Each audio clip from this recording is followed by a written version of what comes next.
Hello and welcome to the final day of the European Golf Croquet Championship 2024. You're tuning in here in Southwick at the Sussex County Croquet Club down on the south coast of England. The sun is shining and the players are raring to go. Currently we're just looking over at Lawn 5 where we'll be watching Stephen Mulliner play Richard Bilton in this semi-final, all English semi-final. Players are just warming up at the moment and we'll just wait for the toss to see which colours they go for.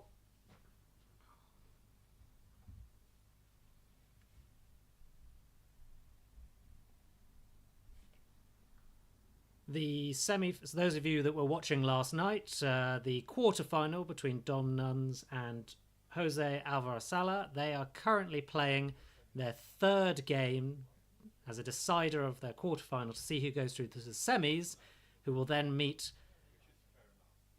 Jose Riva for their semi-final. But first we'll be watching Richard Bilton versus Stephen Mulliner in this semi-final over here at the Sussex County Croquet Club on this lovely sunny day down here on the south coast.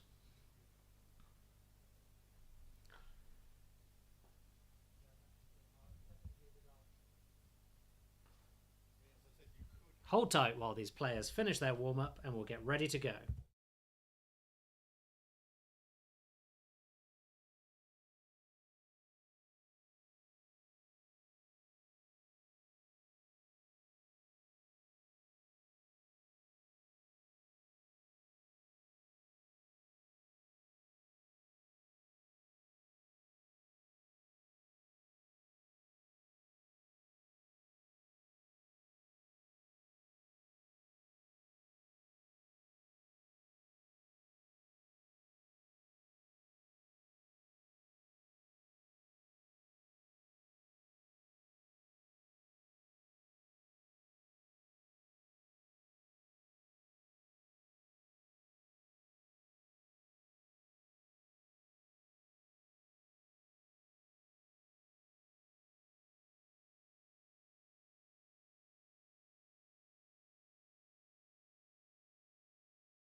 Both players taking their time here to assess the layup in front of hoop 1. It's going to be, Richard knows it's going to be a very tactical game here from Stephen Mulliner. Richard clearly deciding blue does not have a decent shot on the hoop. Puts in a defensive position with yellow.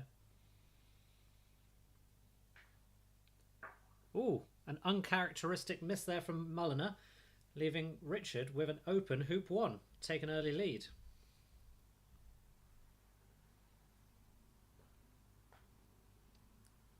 Richard playing it safe though. Looking to take up black instead.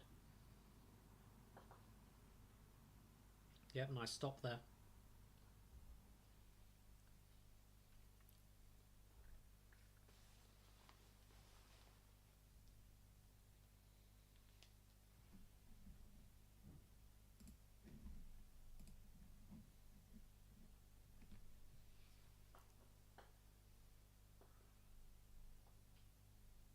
And a nice clearance.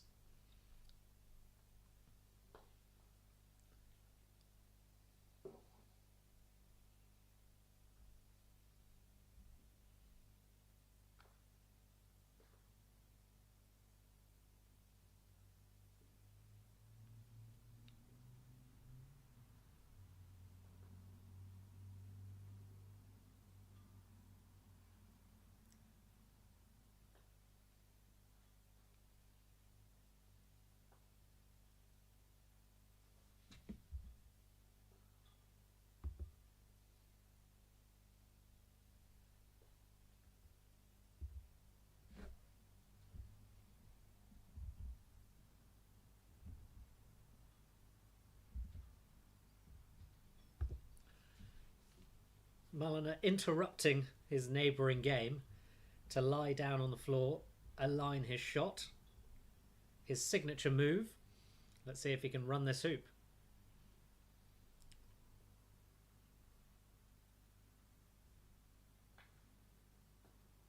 Ooh, close.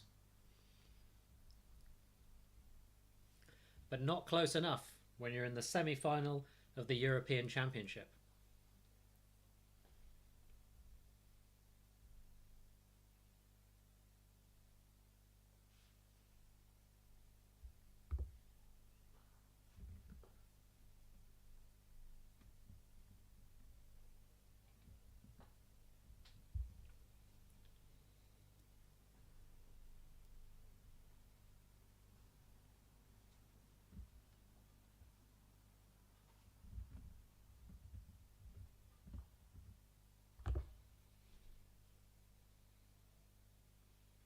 Going for a defensive block on yellow.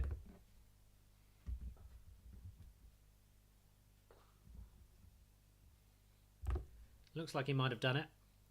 Black can probably see an edge of yellow. Looks like he can.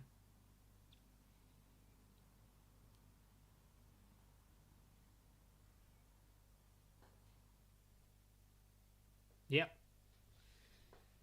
Richard probably should have taken his chance early on with red.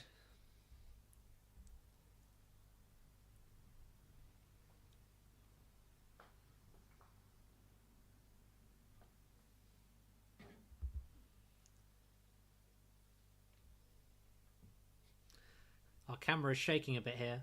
There's a bird on top of the camera. Little Robin has come to say hello. Clearly a fan of the croquet as well.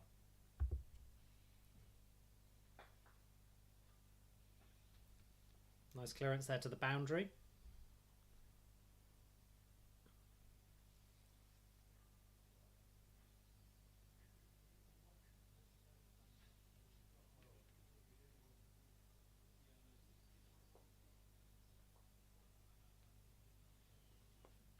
Looks like Richard's looking at the jaws here.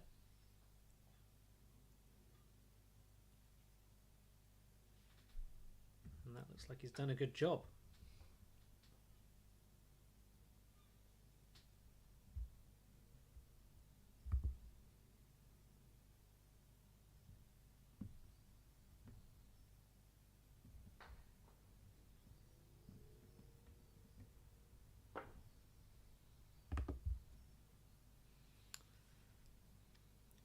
Mulliner attempting to take red out the hoop here.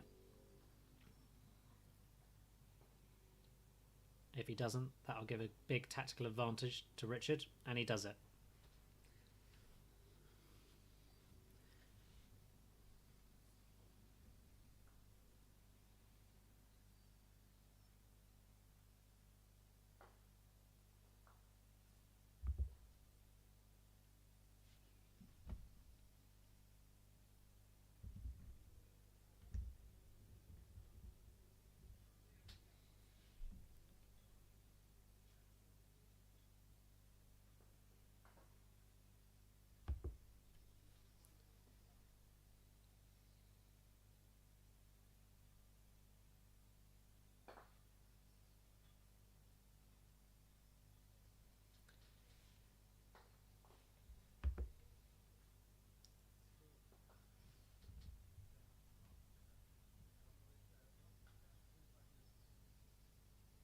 Nice clearance there on red, sending Richard to the other side of the lawn, getting his steps in for the day.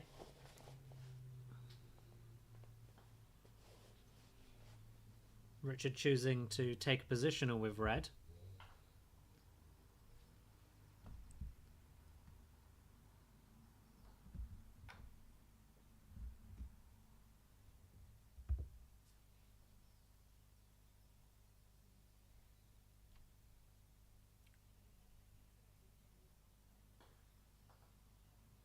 Nice double clearance there from Stephen.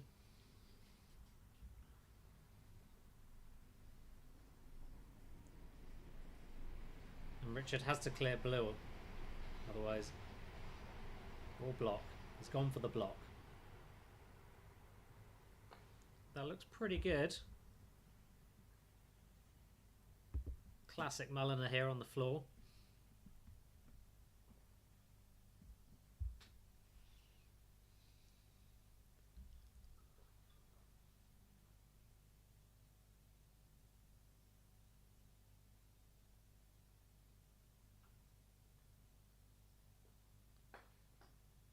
Oof.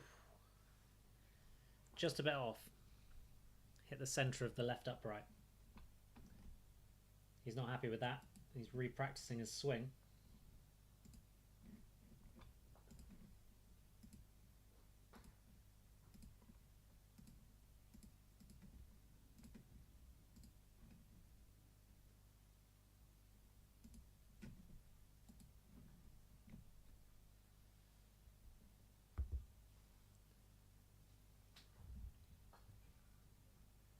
Nice clearance there.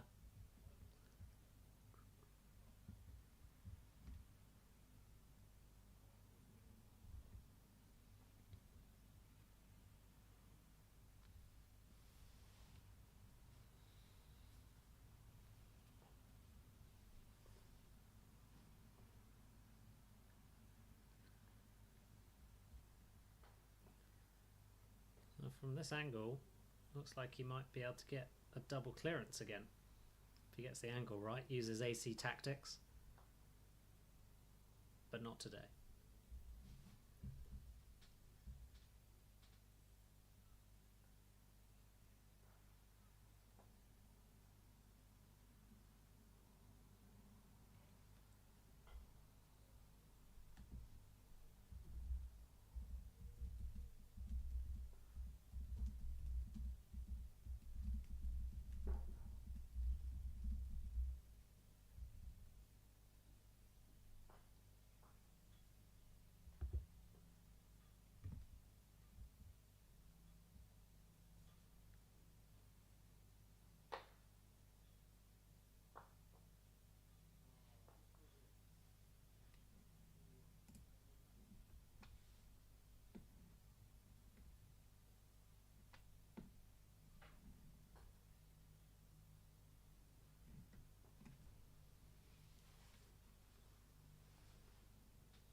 Question is, can he clear both balls here?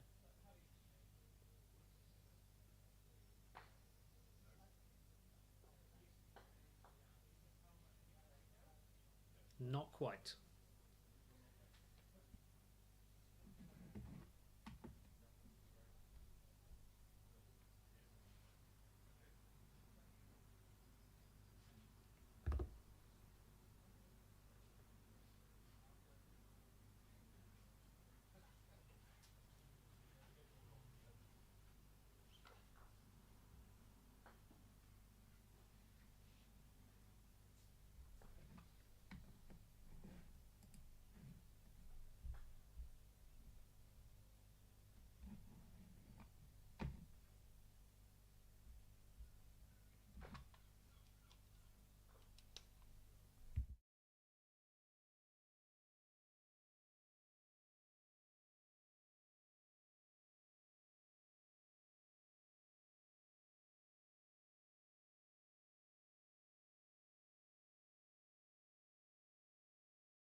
Richard opting for the block there, but not quite getting it.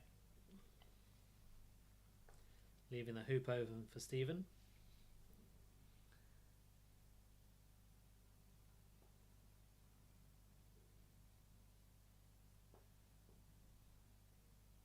Nice hoop there. 1-all.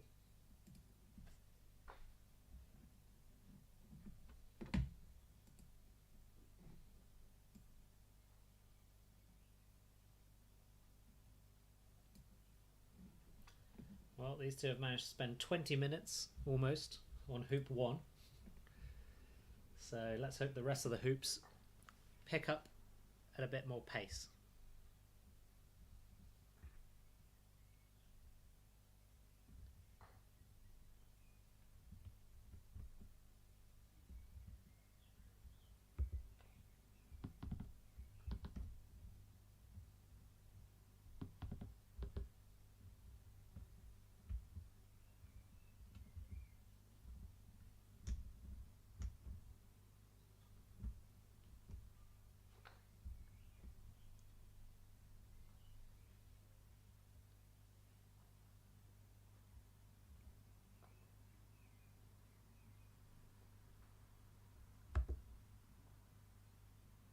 Great clearance on yellow there.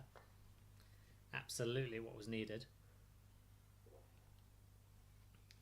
Richard will have to return in kind or make the block. But the clearance seems most sensible because otherwise red is disappearing to the far side of the lawn.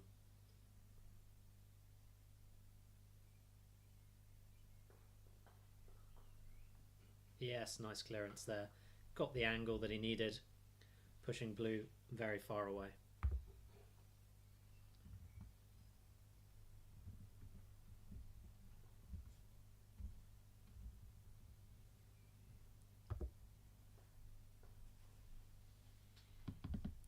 Stephen opting for the block.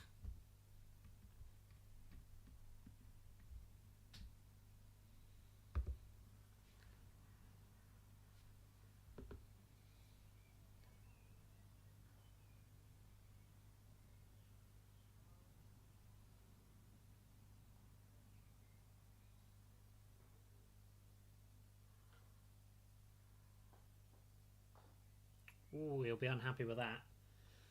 Just rejected.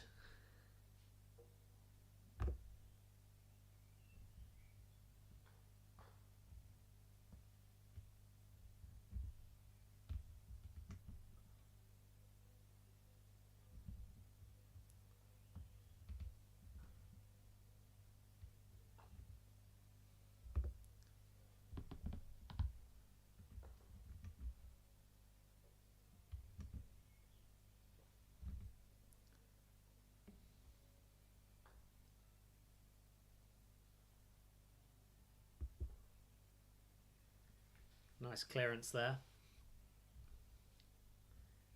Did he get the block in as well? Looks like he might have. Very impressive from that distance.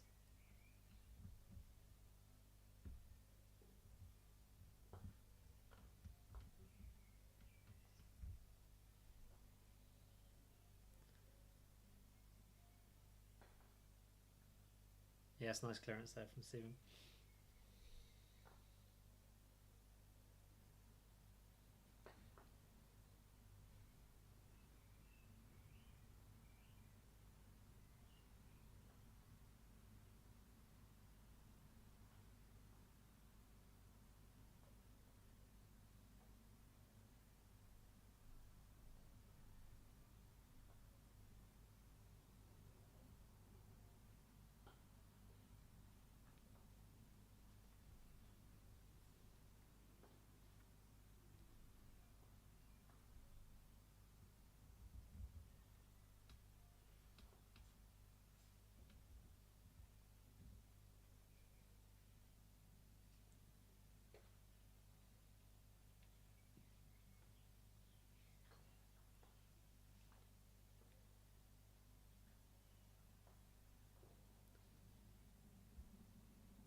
Close, but not close enough.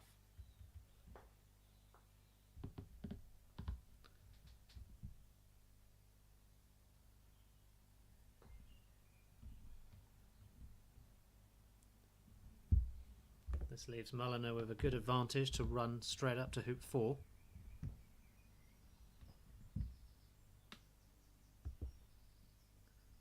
Which is exactly what he's managed.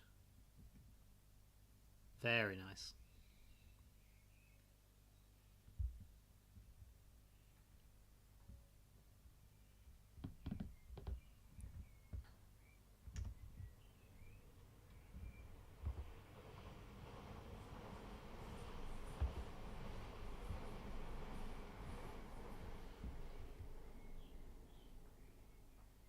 Oh, excellent clearance there from Richard.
Looks like blue got the block in there on red, so Richard taking position instead.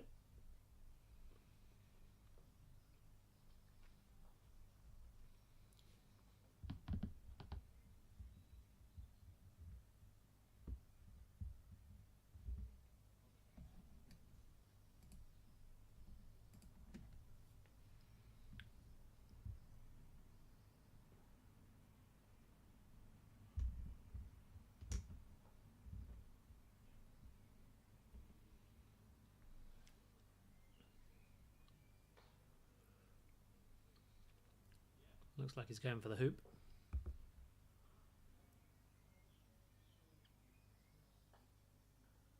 Yes, very nice.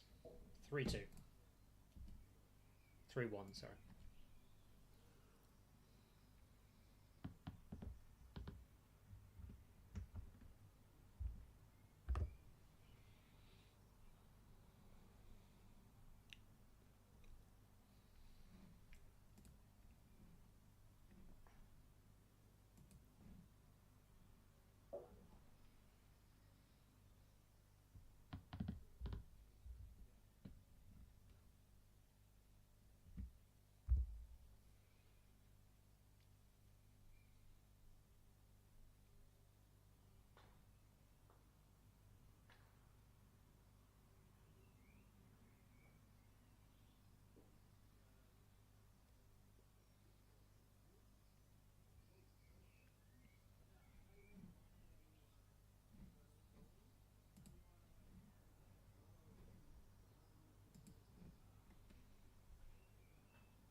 Lovely clearance there.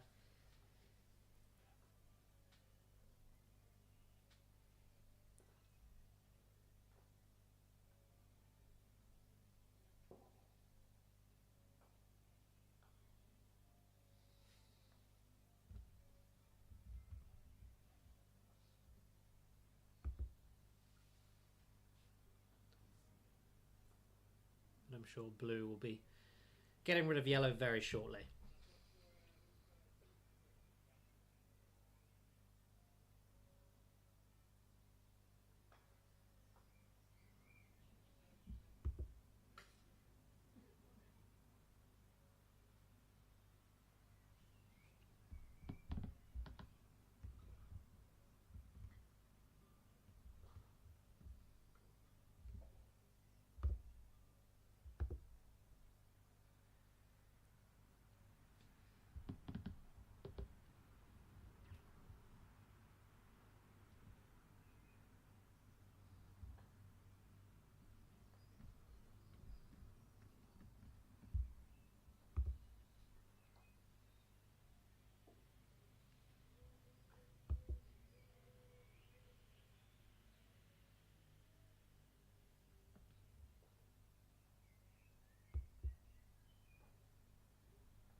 In other news on the competition standings, in the bowl, we had Robert O'Donoghue beat Lars Bowman 7-4, 7-5. That takes Robert through to the semi-final of the bowl. And we have Patricio Junior Garay, who beat Daniel Larson 7-3, lost 1-7-2, then came back to win again 7-2. So that puts Patricio into the semi-final as well. Both of them waiting for their respective other games to finish. And so we'll either see Tudor Jenkins, Manuel Alvarez-Sala, Chris Roberts or Mark Stevens into the semi-final of the bowl later. We'll keep you updated on that. Plate is a general playoff between all players. Once we get a better indication of who's winning that later, I will give you an update. Looks as though Tomas Frimanis from Latvia, he's on 2 wins, and Wolfgang Usbeck from Germany, also on 2 wins, so they're leading the pack at the moment in the plate playoff. Over here in the championship, we're still waiting on the result from Jose Alvarez-Sala playing Dominic Nuns in their quarter-final. They're on their 3rd game. I'll give you an update when we know more. And you are currently watching the semi-final between Richard Bilton of England and Stephen Mulliner of England. Stephen Mulliner currently leading 3-1 at the moment. Richard unfortunately missing that clearance on black, which leaves a nice open hoop here for Mulliner. Mulliner classic here again, lying down on the floor.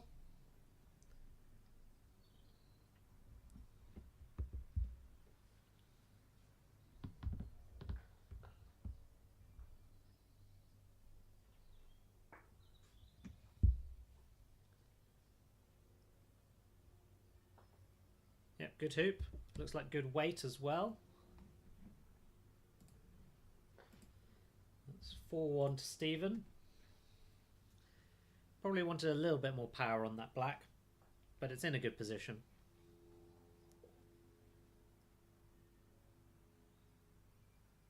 Yellow playing up nicely. Looks like it might have got the block.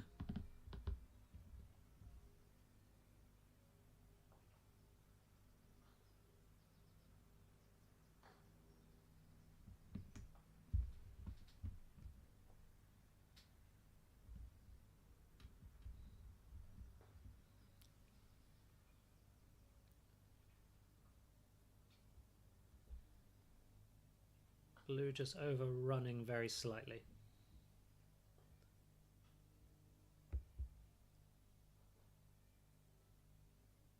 And red coming in to join the mix. Not sure if yellow is blocking, although by the looks of Stevens lying on the floor, it's probably quite tight.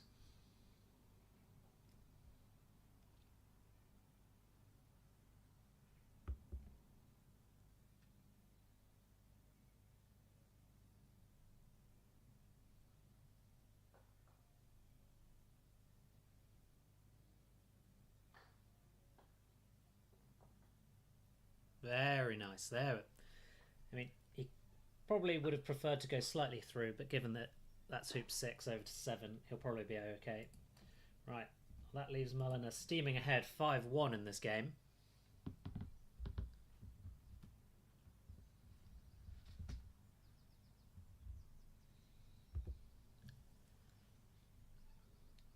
Richard's position with yellow not quite up to scratch.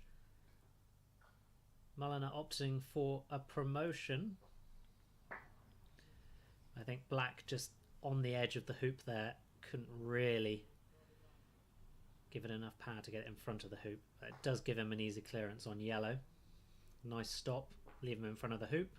Powerful position. Yeah, very nice.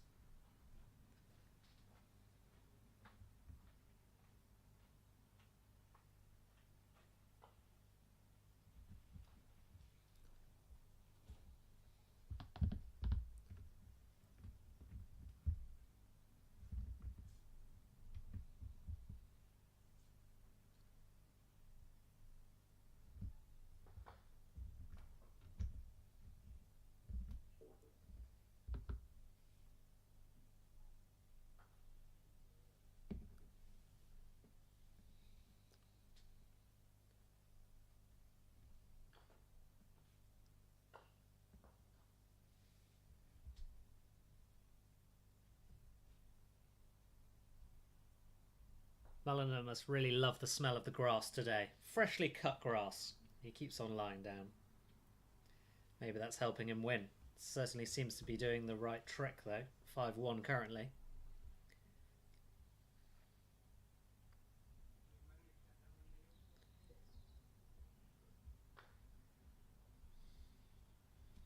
Just weighing up his options here.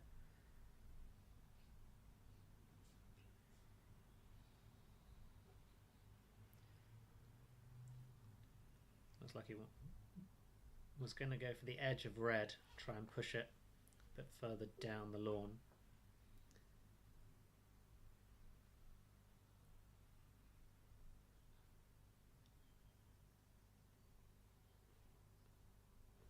Back smelling that sweet, sweet, freshly mown grass. And obviously that's given him the confidence he needs. Looks like he's going for the hoop. Might also just be taking out yellow.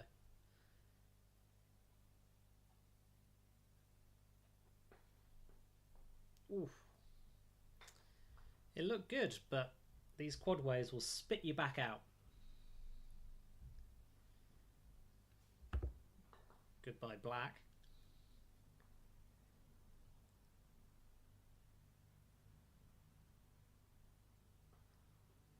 Oh, and he's run the hoop at the same time.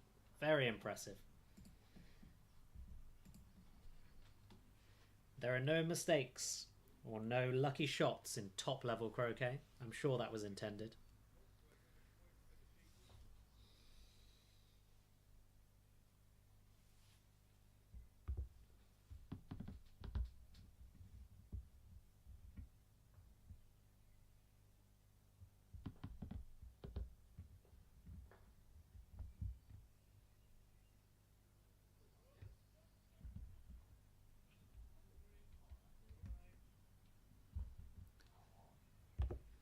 Interestingly, Richard's clearance of black has put it in front of hoop 8.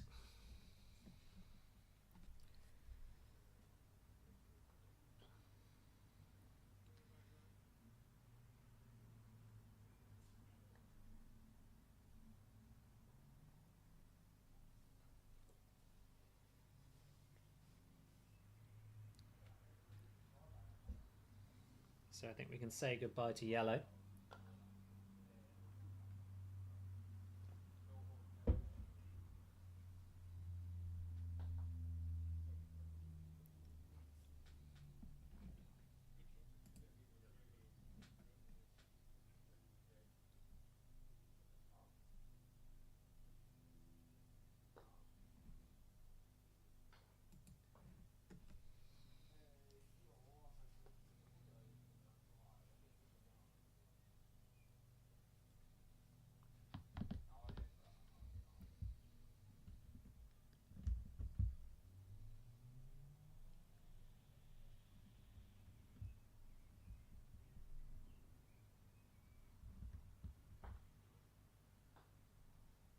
Yes, very nice clearance there from Richard.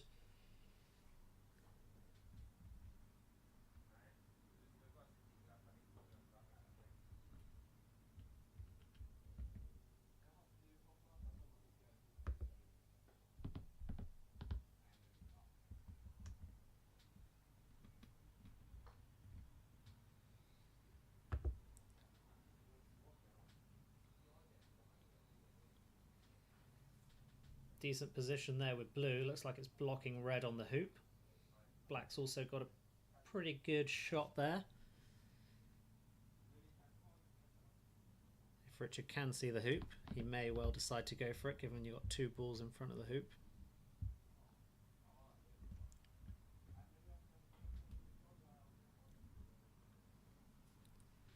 Looks like he's going for black.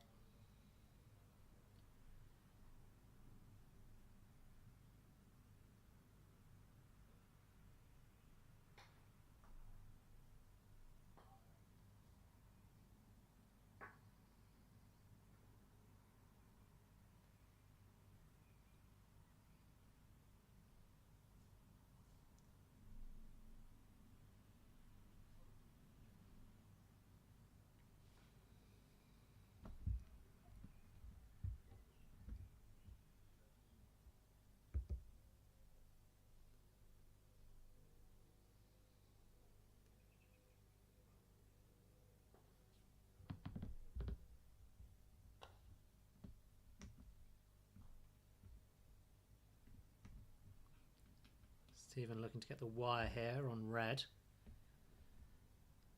Looks like he's gone a touch too far.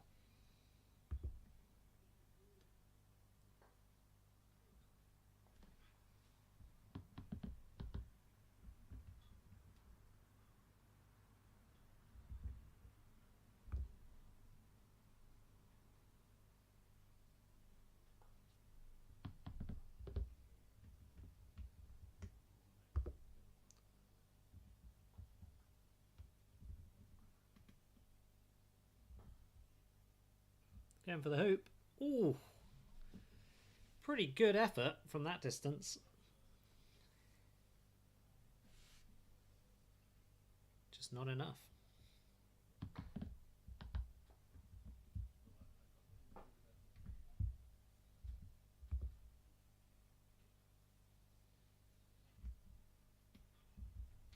Oh, here we go again.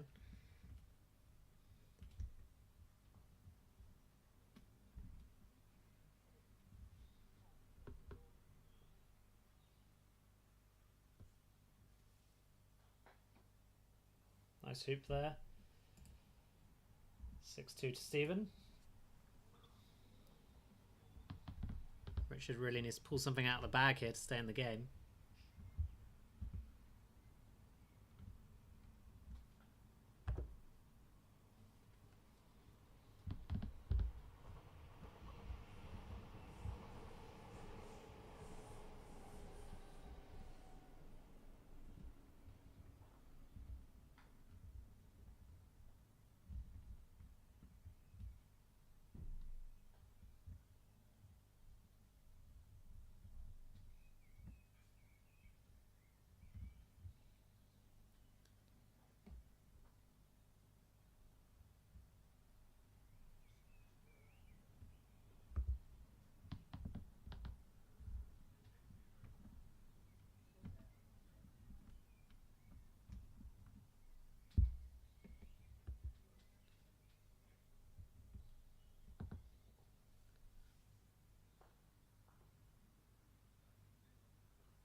Very nice clearance there on red.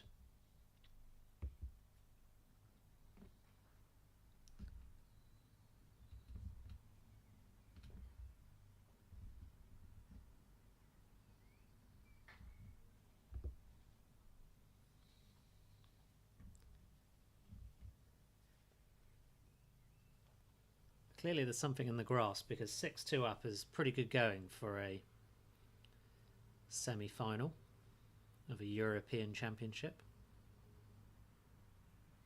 Looking for the win here.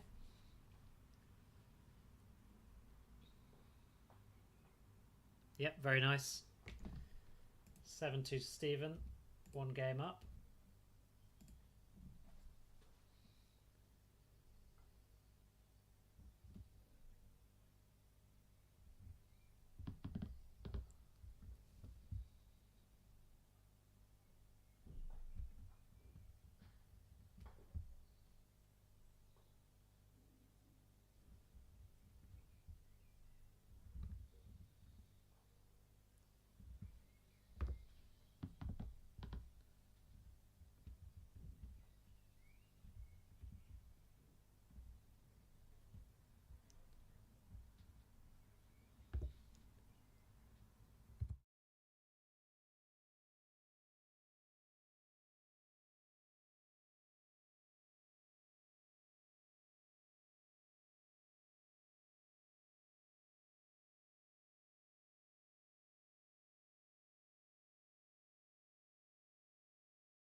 Richard getting his steps in again there. Being sent beyond the halfway line. With red, try and come back to clear black.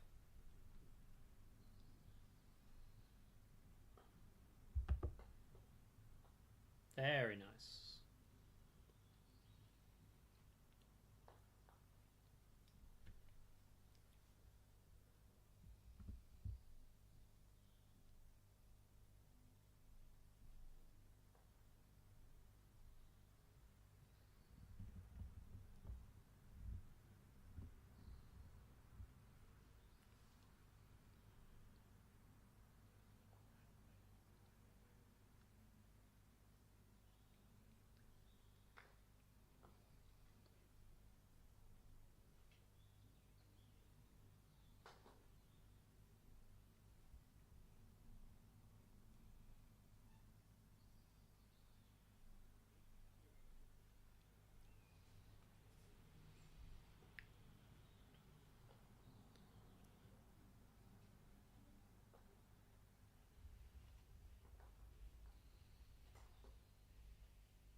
Just through.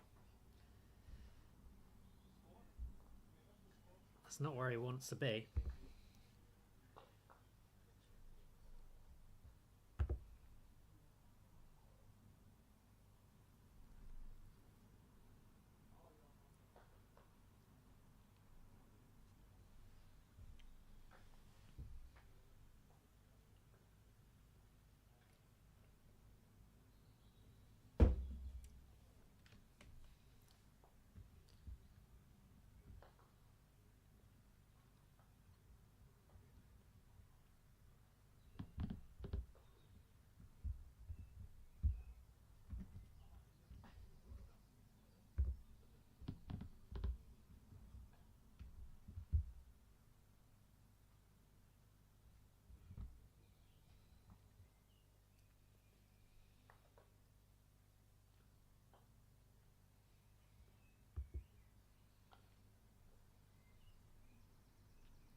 You won't win championships with shots like that. He's annoyed, you can tell. Re-practicing his swing.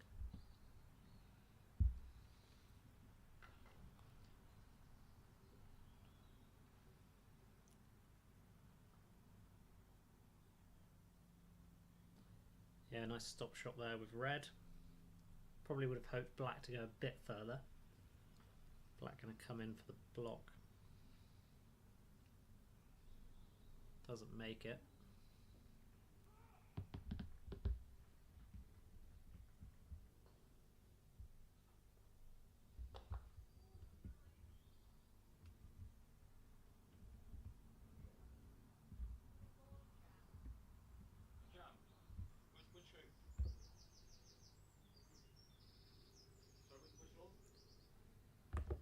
Yellow sweeping the path of blue.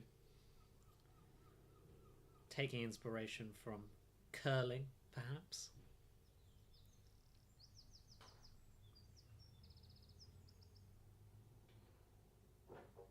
Well, it didn't help.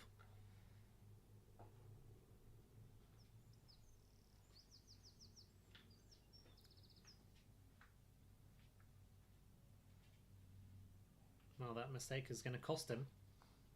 Goodbye, black.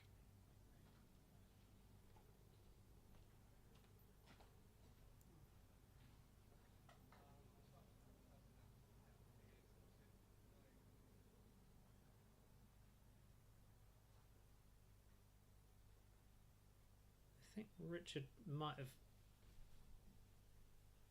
wanted to take the other side of the black ball, send it behind the hoop, rather than what we've got right now is black's actually in a pretty good position to clear yellow.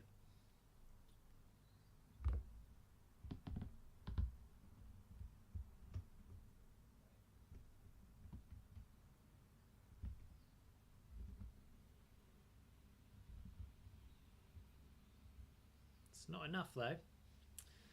That's a missed clearance and a, well, that's not really a clearance, it's just sort of nudged the ball, although it will be interesting to see where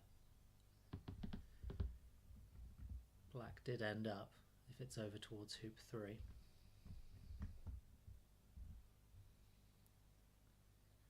Richard looking to take the lead here. Yep. 2-0 to Richard.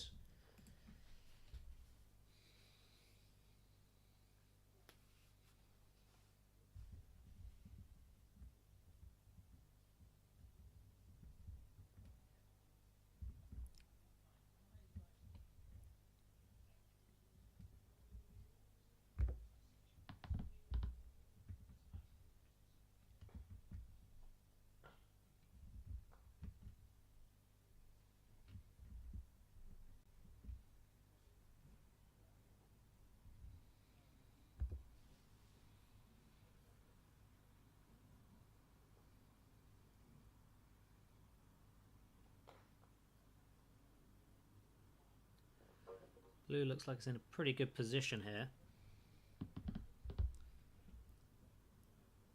Ooh, close, very close.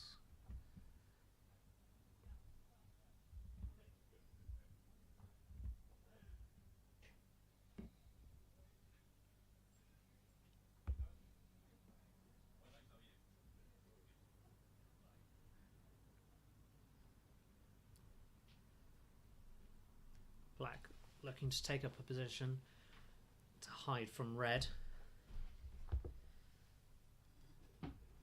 Or block on yellow. Or maybe both.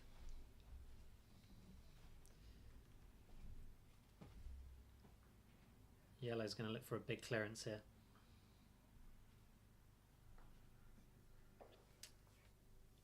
And it's not going to happen.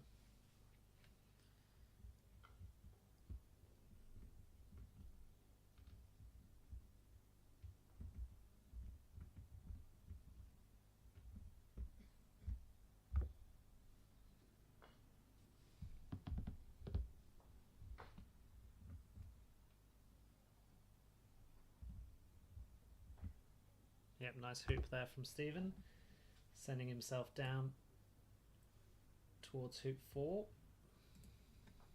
Good positioning.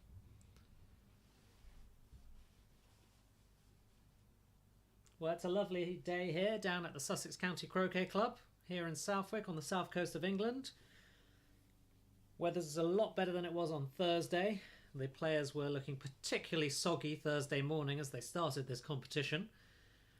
But that didn't stop any of them playing their best, battling it out, and now we're through into the semi-finals.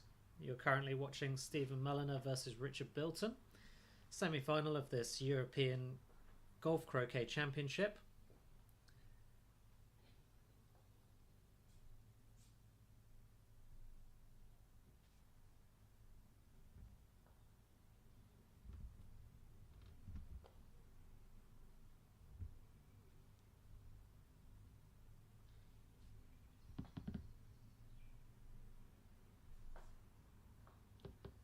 Decent clearance there on red.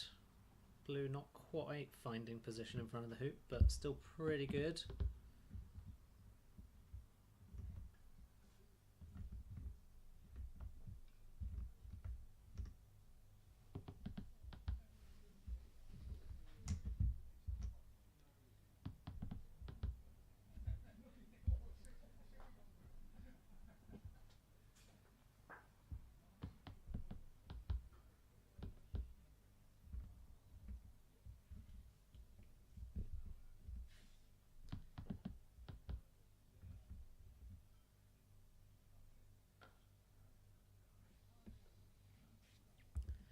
We have a feathered friend on the lawn, inspecting the hoops, checking the width that they've been set.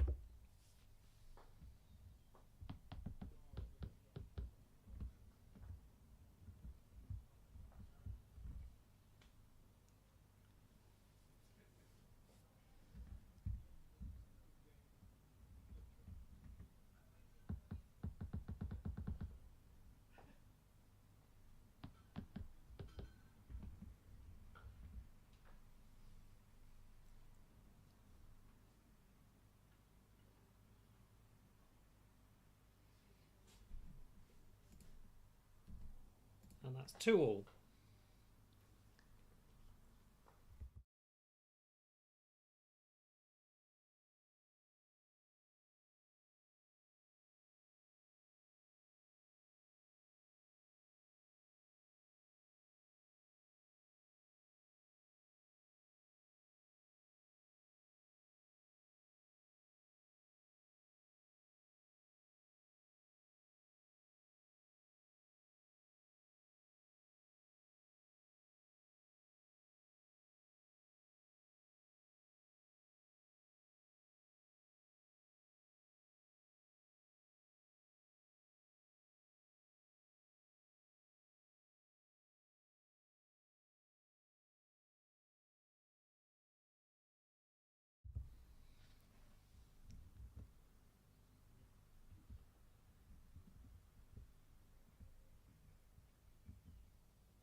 Very nice clearance there.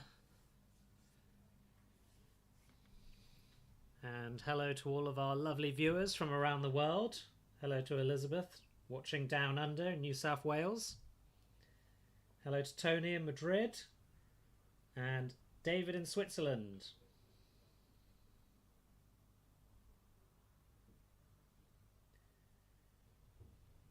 Please message in the chat where you're watching from.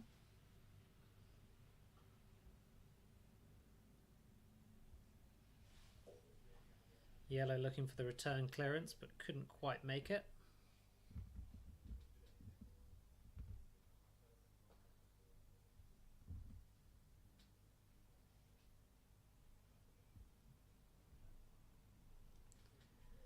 Stephen looking to make this 3-2.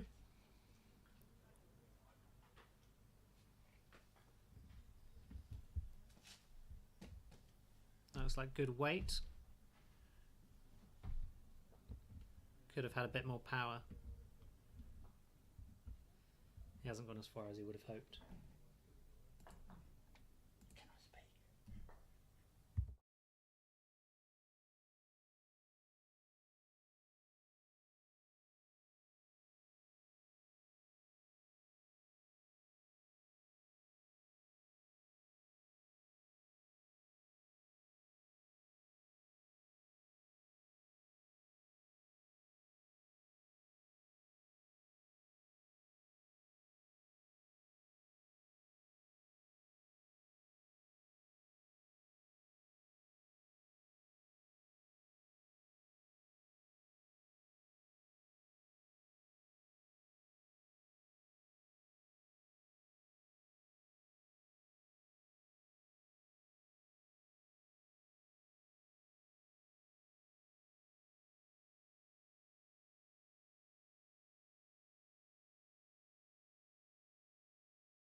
Yellow looks like it's done a pretty good job hiding from blue and blocking black.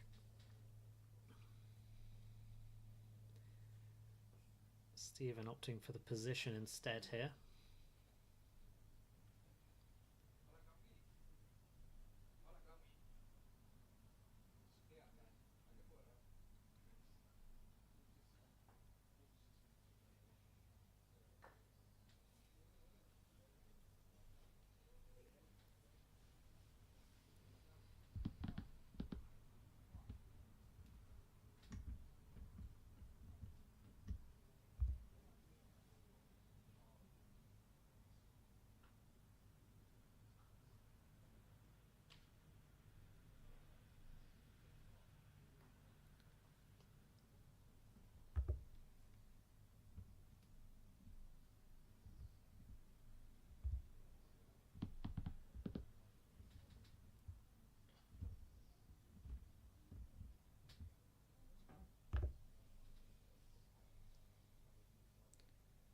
Looks like he's going to go for the hoop.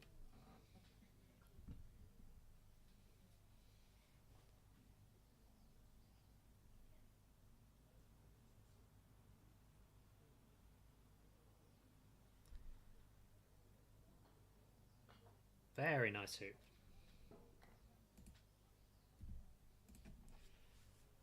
Pretty good going from 2-0 down to come 4-2 back.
Richard's got a good opportunity here to bring it back and send his yellow right down to hoop 8. Is looking good.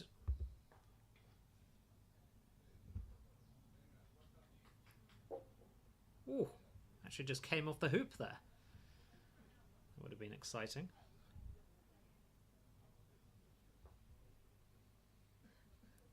Stephen's coming to take a look.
Great clearance there on blue, right from the other end of the lawn.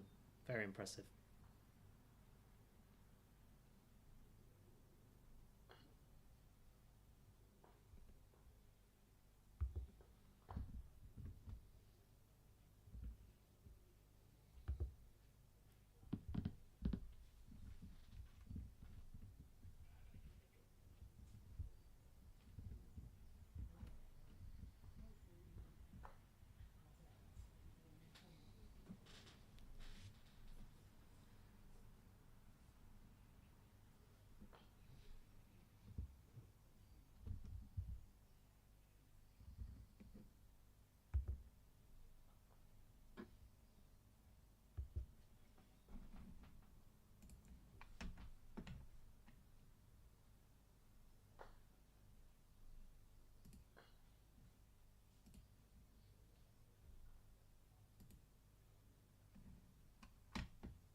So unlucky there with the jump. Just popped back out of the jaws. Leaves this hoop open for Stephen.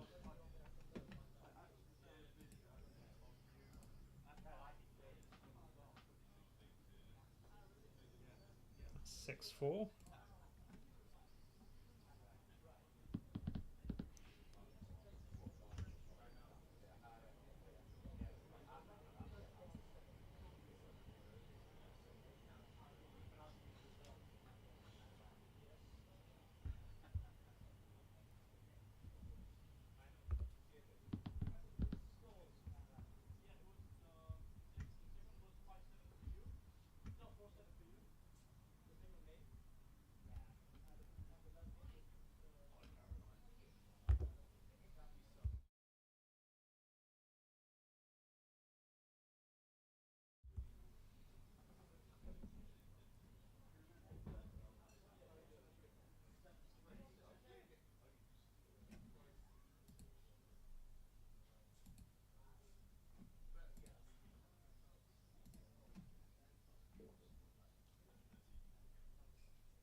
an uncharacteristic miss there.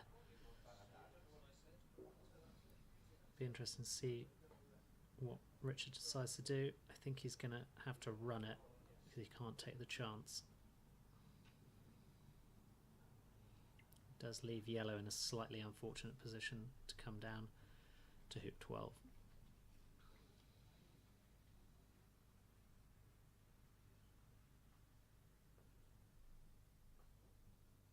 Yeah, nice hoop.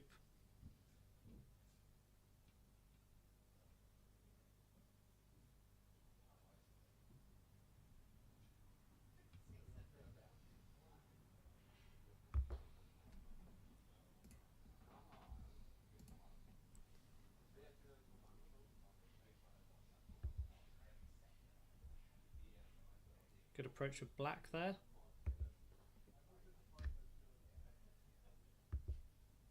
Oh, he's hit the post. Who put that there? Came out of nowhere.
Looks like Richard might be going for the hoop here. We like the bold shots.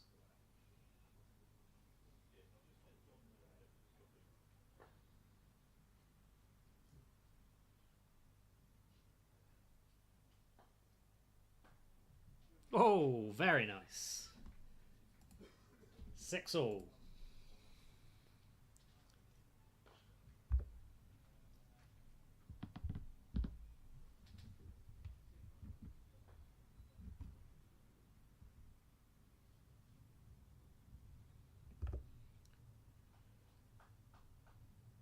Pretty good position on blue.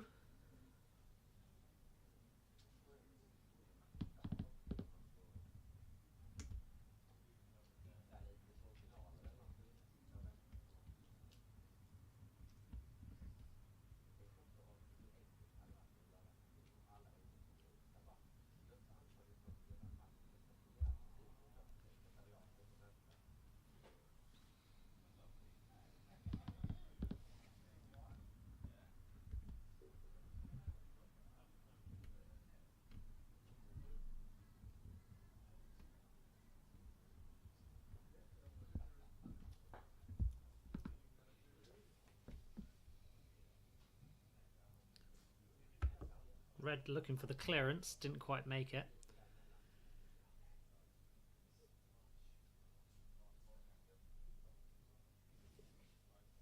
Definitely a worthwhile attempt though, because the worst it happens is you end up on the boundary.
Nice position there with yellow.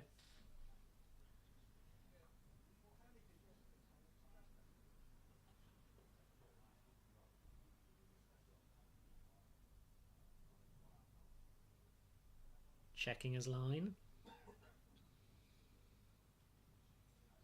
Preparing his stance. If he takes this hoop, he wins the match.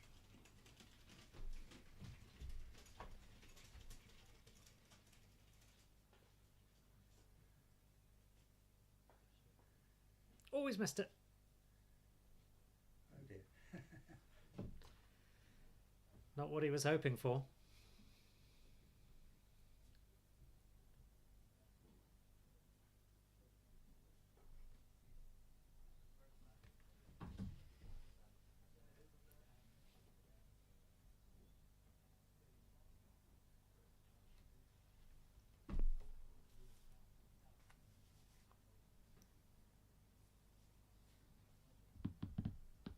Looks like we're about to say goodbye to the black ball.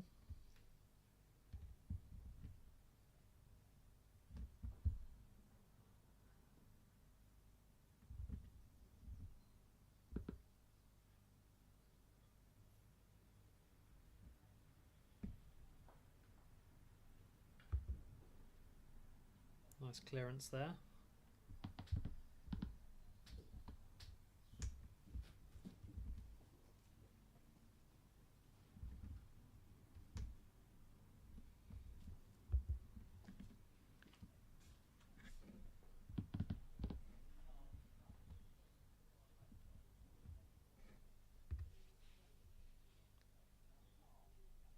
Mulliner really needs to clear yellow here to stay in the game. Can his over 2,000 games of experience help him? No, it can't.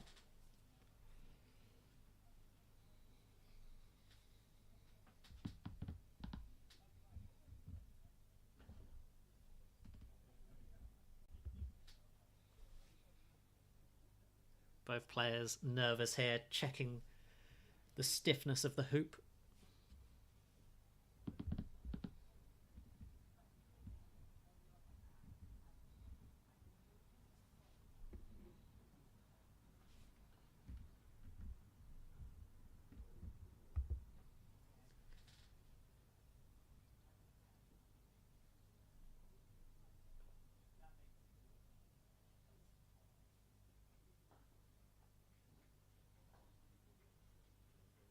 Very nicely done.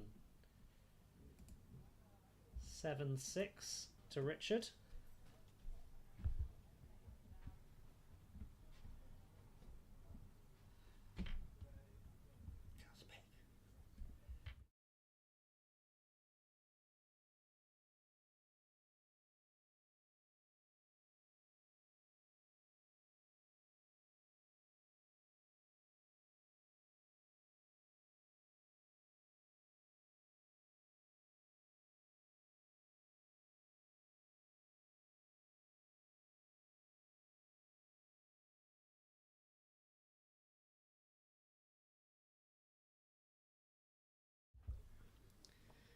We're just looking over here on Lawn 2 now, which is the semi-final between Pepe Riva and Jose Alvarez-Sala. Currently on their first game here on Hoop 3. We'll just move some of the cameras over so you can get a good view of this game, and we'll be back with you shortly.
commentary with Dominic Nuns, and we're watching the first of the semi-finals, first game of the second semi-final, I should say, and it's between Jose Alvarez-Sala and Jose Riva, who prefers to be known as Pepe Riva, and that is less confusing for us.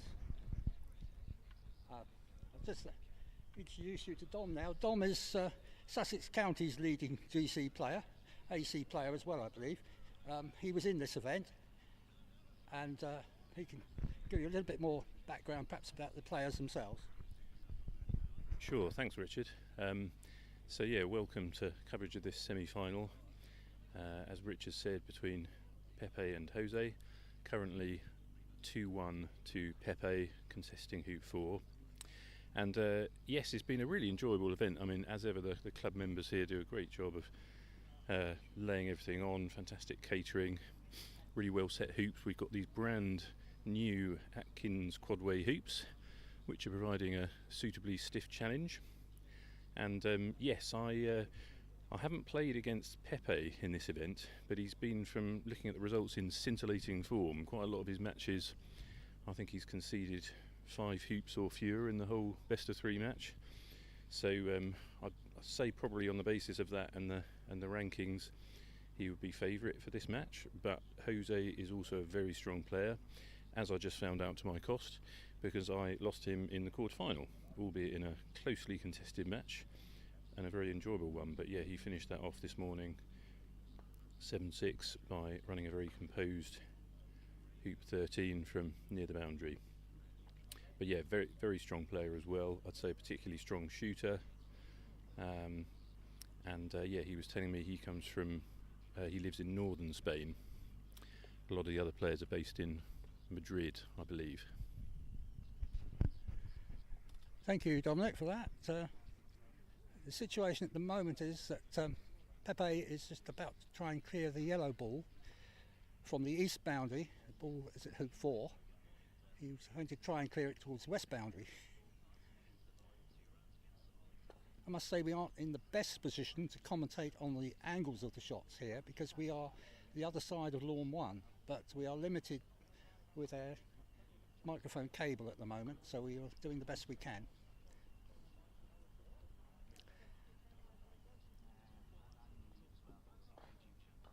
It's a lovely clearance by Pepe. Yellow ball has gone right up to the boundary, right into the boundary board, which leaves Jose a long clearance attempt on blue, which looks as though it's a fairly good position for hoop 4. We can't quite see the angle. A camera on the roof probably gives the viewer a better idea how well that ball is placed than we've got. Yeah, from here it looks about a yard straight in front, doesn't it? Yeah. But we'll find out shortly if Jose doesn't make this long clearance. My guess would be it's slightly this side of the hoop, but it's about a yard out. Jose's not been able to clear that. We're about to see how comfortable this ball is to be run for Pepe. He's looking very confident, but he always does.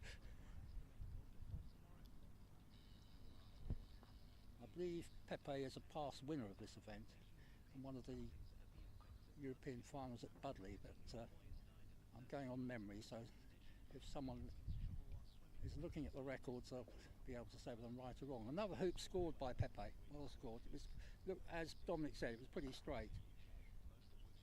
He's taken command in 3-1 lead, I believe. Yeah, so 3-1 to Pepe. Yeah, and as Richard said, Pepe, a very strong player at both GC and AC, won several major events at both, and yeah, always a good player to watch. He's also got a ball onside near 5.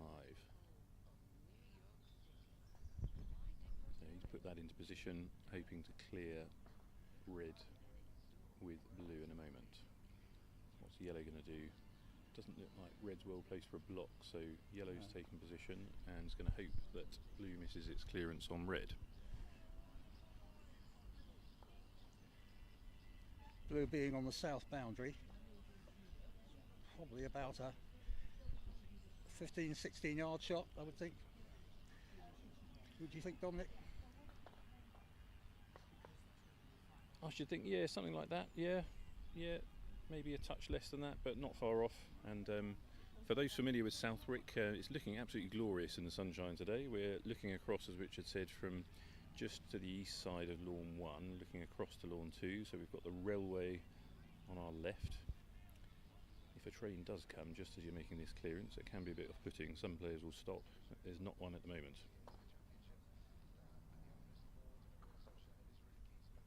We've had a number of days when there's been no trains, for those of you who know about the British rail system. Oh, a lovely shot by Pepe. Well, that's a terrific shot, isn't it? Very central clearance. He's huge. got to within 2 to 3 yards of the north boundary with that clearance. So.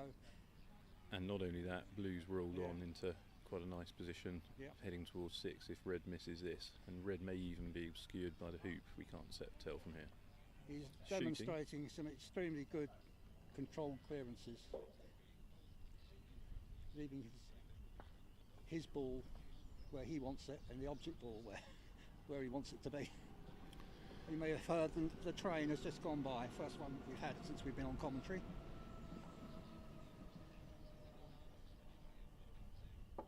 That's the Brighton to Portsmouth line, for those of you who know anything about the south of England, which are overseas.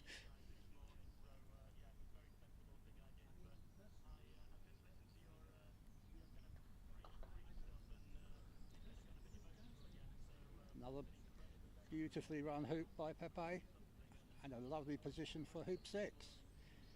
He's really demonstrating extreme accurate control of this game at the moment.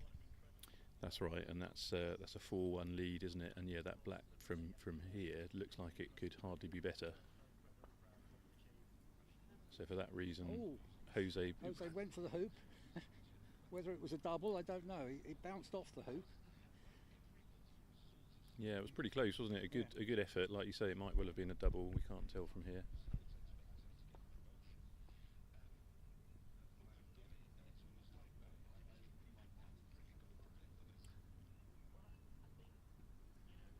So Pepe just assessing blue's options. What do you think you'd be playing here, Richard? If there's a chance of clearing yellow, I think that's what he would be trying to do. I'm not sure. I presume it's to the side of the hoop. I don't think it's right in the jaws because it did bounce off. No, he's not needing to do that. He's decided to take another position. Probably means that he doesn't think yellow can do very much from where it is as regards running the hoop, possibly jawsing. We can't really tell from here.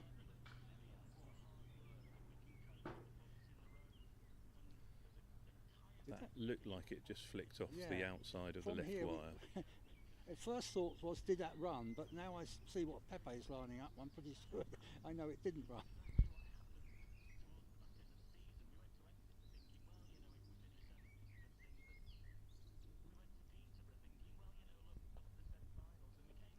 Another smoothly run hoop. Red ball sent to east boundary, penalty spot. Penalty area, I should say, these days. And it'll be interesting to see what sort of shot yellow's got over to hoop 7. It's a 5-1. Oh, it had a clear shot. Yeah. That's okay, but it's a 5-1 lead for Pepe, so a very commanding position. And black, he's managed to leave in a good position for clearing as well.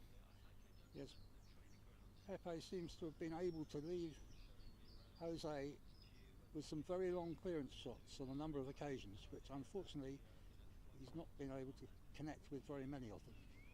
And that, I think, has been the difference in this game so far.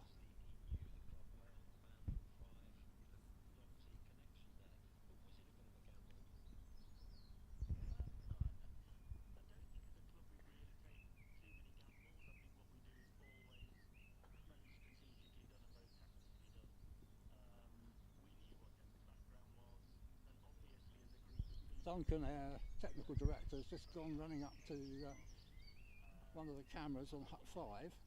I believe somebody has perhaps been interfering and getting in the way of the view of the camera, so I've asked them to move. Someone was on the roof.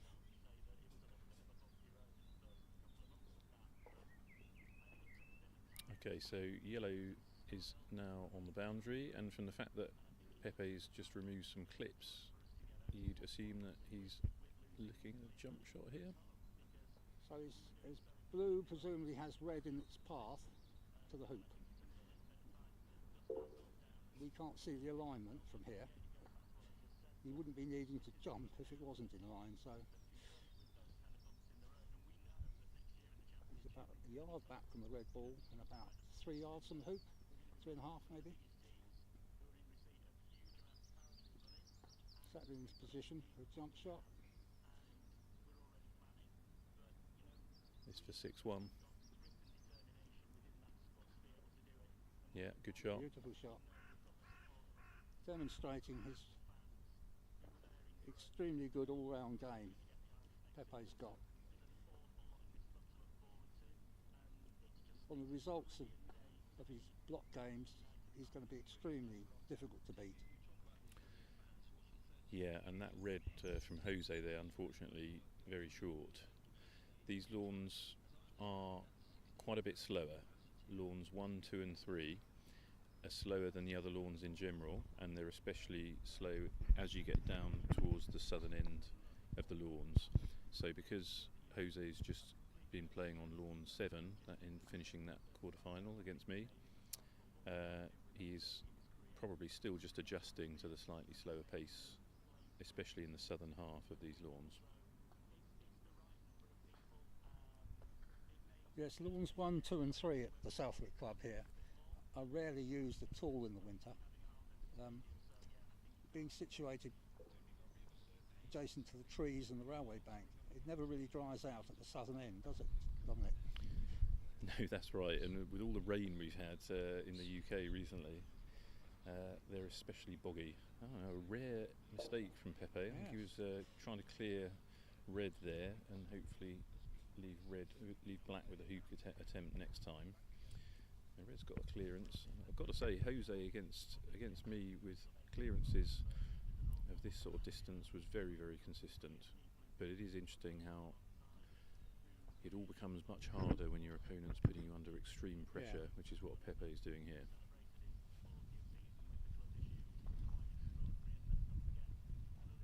Just asked Pepe to move out of his alignment, I think, there.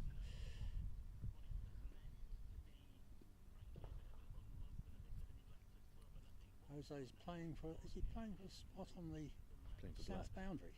Oh no, he was clearing. Yeah. Couldn't see what the advantage of that would have been. It's just the angle that he was standing in. We're at the wrong place to get a full picture. I've noticed with Jose's play, he does back himself to get a clearance even at that sort of distance at a particular angle. Yeah. So I think it's no coincidence that he hit the right part of black there and sent it that little bit further. We can't tell you from here whether that ball is blocking the yellow, but whether it needs to be cleared or whether Jose has got a hoop shot. Or whether he would want a hoop shot. He wanted a hoop shot, unfortunately came off the far wire as far as we could see from here.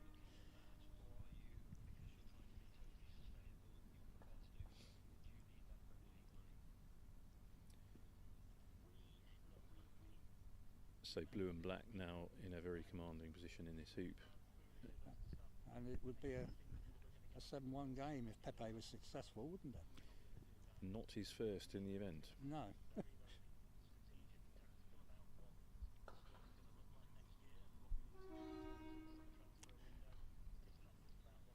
Good clearance of black.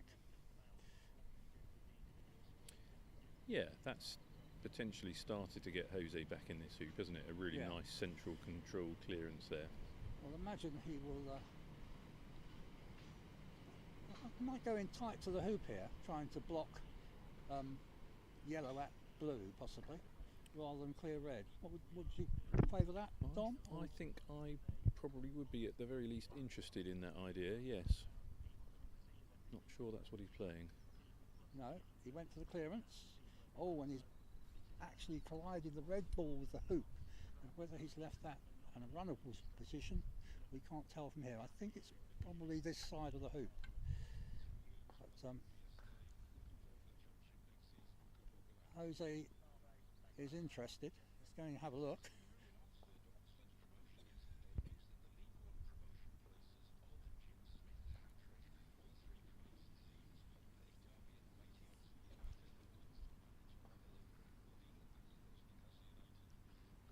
taking a long look at this one, deciding what is the best option with the yellow ball.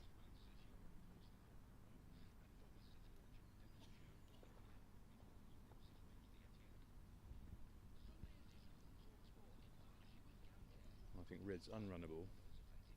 Yellow had a go at blue there, didn't it? It did, yeah, yeah. Yeah, I think it's this side of the hoop.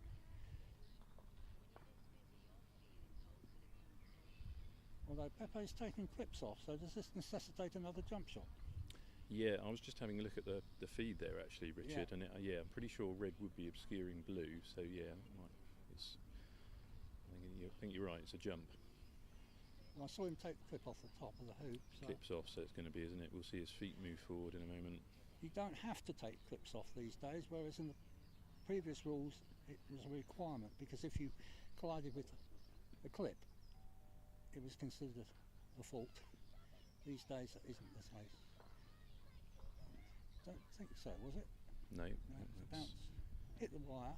pretty close. Yeah. Somehow rejected out. It's just as well that Richard is here to keep me on the straight and narrow with these points about the rules, because he tells me these things when we're having our Saturday afternoon practice sessions with some of the Sussex County GC squad members, and he's a fountain of all knowledge. That's very kind, Dom, but tell you what, it is quite hard to keep up with the rules these days. Regular changes. You have to keep checking. It's definitely useful to understand the newish wrong ball rule Yeah. with ball swap or replace and Yeah. replay, isn't it? And it's amazing how many of the top players are uncertain at times. You know, they have to check.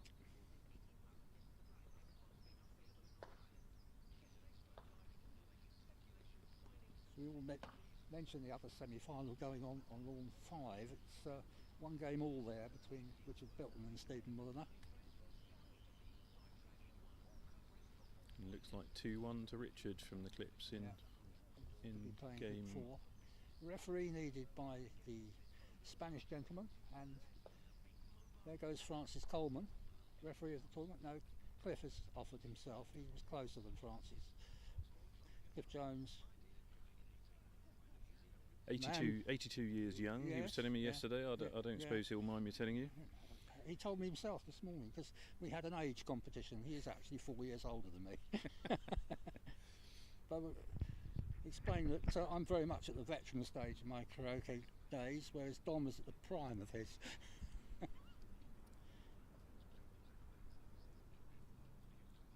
that's very kind, Richard. Yes, a youngster. That's me.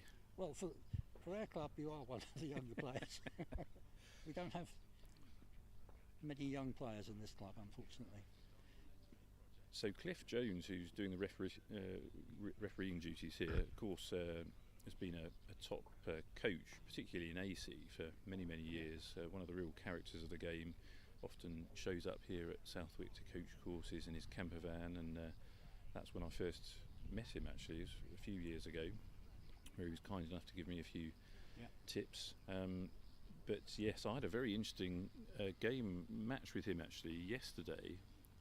Was it yesterday? No, the days are all blurring into one. That would have been Friday. No, it was yesterday. Yeah, start of yesterday, our concluding group game, and I sort of kept on leaving him positions where his only option was to try to run really long hoops, and I thought, I've got him now, and he just kept running them. Anyway, Hoop 8 was successfully run by Jose, with Cliff watching closely. So it's now 6-2, and Pepe playing the first ball to Hoop 9. He's played quite long actually, he's well past Hoop 9. He's probably looking for one of his long clearances to the west boundary, I think, with that one.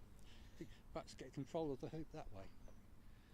We've had a comment here from David Underhill, who thinks he's spotted Peter Payne, and yes, you're absolutely right, David. Peter Payne is here, one of, I think, 2 representatives of Switzerland at this event. He's actually playing on lawn 3 at the moment, so you may have seen him from the camera if it swung round in that direction, which is the furthest lawn from us in our alignment of the 3 lawns running up the side of the Railway Bank, 1, 2 and 3.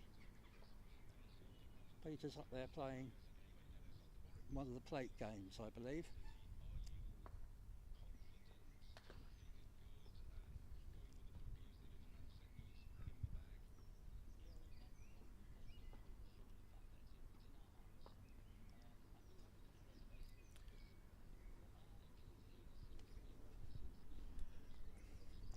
Pepe's played the blue ball fairly long as well, hasn't he? I think he has, yeah. And I think yellow was trying to take a deep position, wasn't Yeah. it? And probably just drifted slightly southwards. Red probably going for a wider position from black there behind blue, but I'm not sure it's quite got No. it.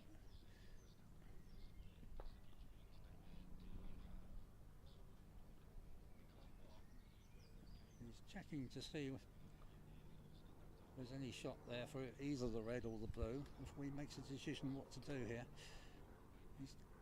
He's going for, looks like he's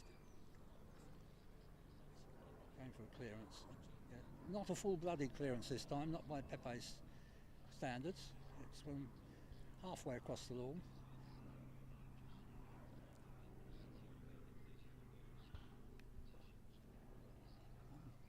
Well, that was a lovely hoop from Jose. To take him to 6-3, so he's still fighting. Still fighting, 6-3 down, and he's also run almost to the peg, heading for hoop 10. With a very good approach shot following that by blue from that Pepe has made.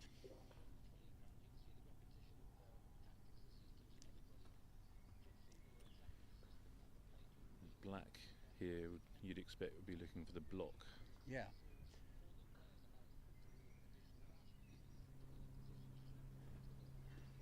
Which he may well have got. It looks quite useful. So whether Jose can get in between to get it blue or a hoop shot, I don't know. We can't tell from our position. He'll be shooting at something. He had a shot at the hoop, it's bounced off.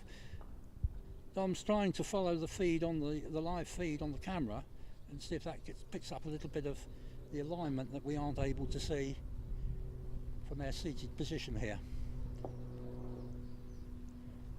So this one is for game if Pepe gets it.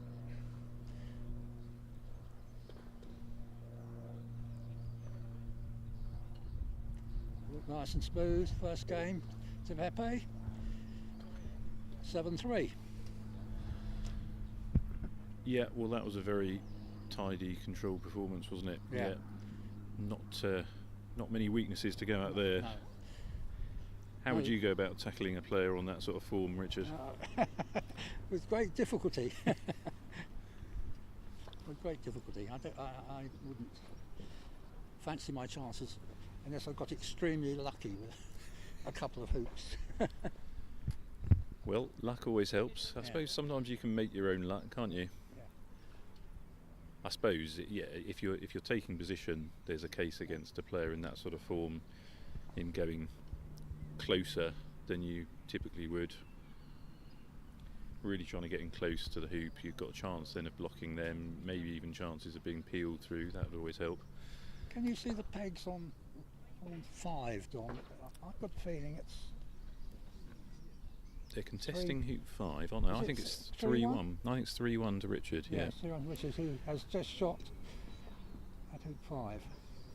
Yeah, that's right.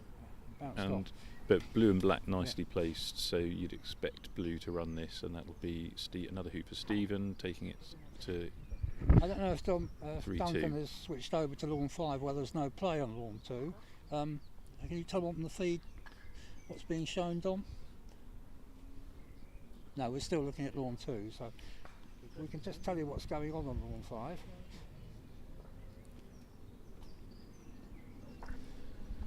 Stephen ran that hoop, So didn't he? Yeah, it's 3-2 to Richard. He's made a good approach shot to hoop 6.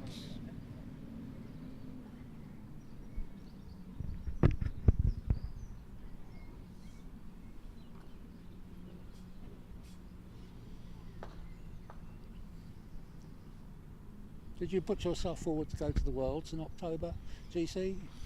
Dom? I didn't this time, unfortunately. No, so no, going to be missing out on that trip, which is in many ways a pity. I'm sure it will be a fantastic time over there in the US. What about you? I wouldn't get in. Whether I put myself forward for the qualifying event is debatable. Probably not. Okay, but you maybe. Okay, Maybe. is that But you know, at 78, I'm not so keen on too much travelling. I'm sure it'll be a great event. Yes, It will there's be. other people that know much more about it than me, but I understand there's a new facility being used, and There's- sounds great. 24 lawns. I've seen some live streaming from it on YouTube. Looks fantastic. Yeah, That must surely be the biggest it number is of lawns. the biggest in the world. Yeah. Yeah. But of course, Americans like to have the biggest facilities, don't they? So they probably are very pleased to take that position. Richard's got a long clearance here. And he's cleared his own ball, unfortunately. He did not want that to happen. So here's Stephen with an opportunity to go level at 3-all. And the feed has switched to that lawn just for the moment. Excellent. So we're not wasting our time telling you about what's going on 5. So it's 3-all. And Richard with an offside ball that's been sent across to the east boundary. A few spectators gathering by hut 5.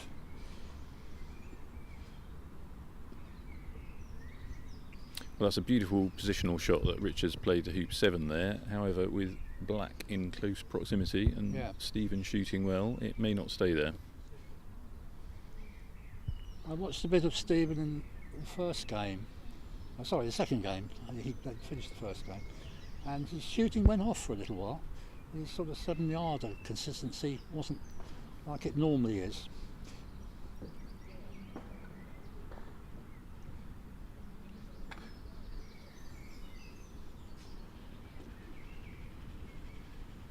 Well, that's interesting, isn't it? Because you'd have thought if he really backed his shooting, he would have probably taken position with blue there. Yeah. And the fact that he had a Yeah. go at yellow does suggest that he's... Again, Richard shunted his yellow ball out a little bit with his red ball. I don't know if that was really intended, but and he may, whether he's still got a clear run at the hoop. the tall figure of Lionel Tibble Hooves interview. Yeah. Characteristically fag in hand. Yep.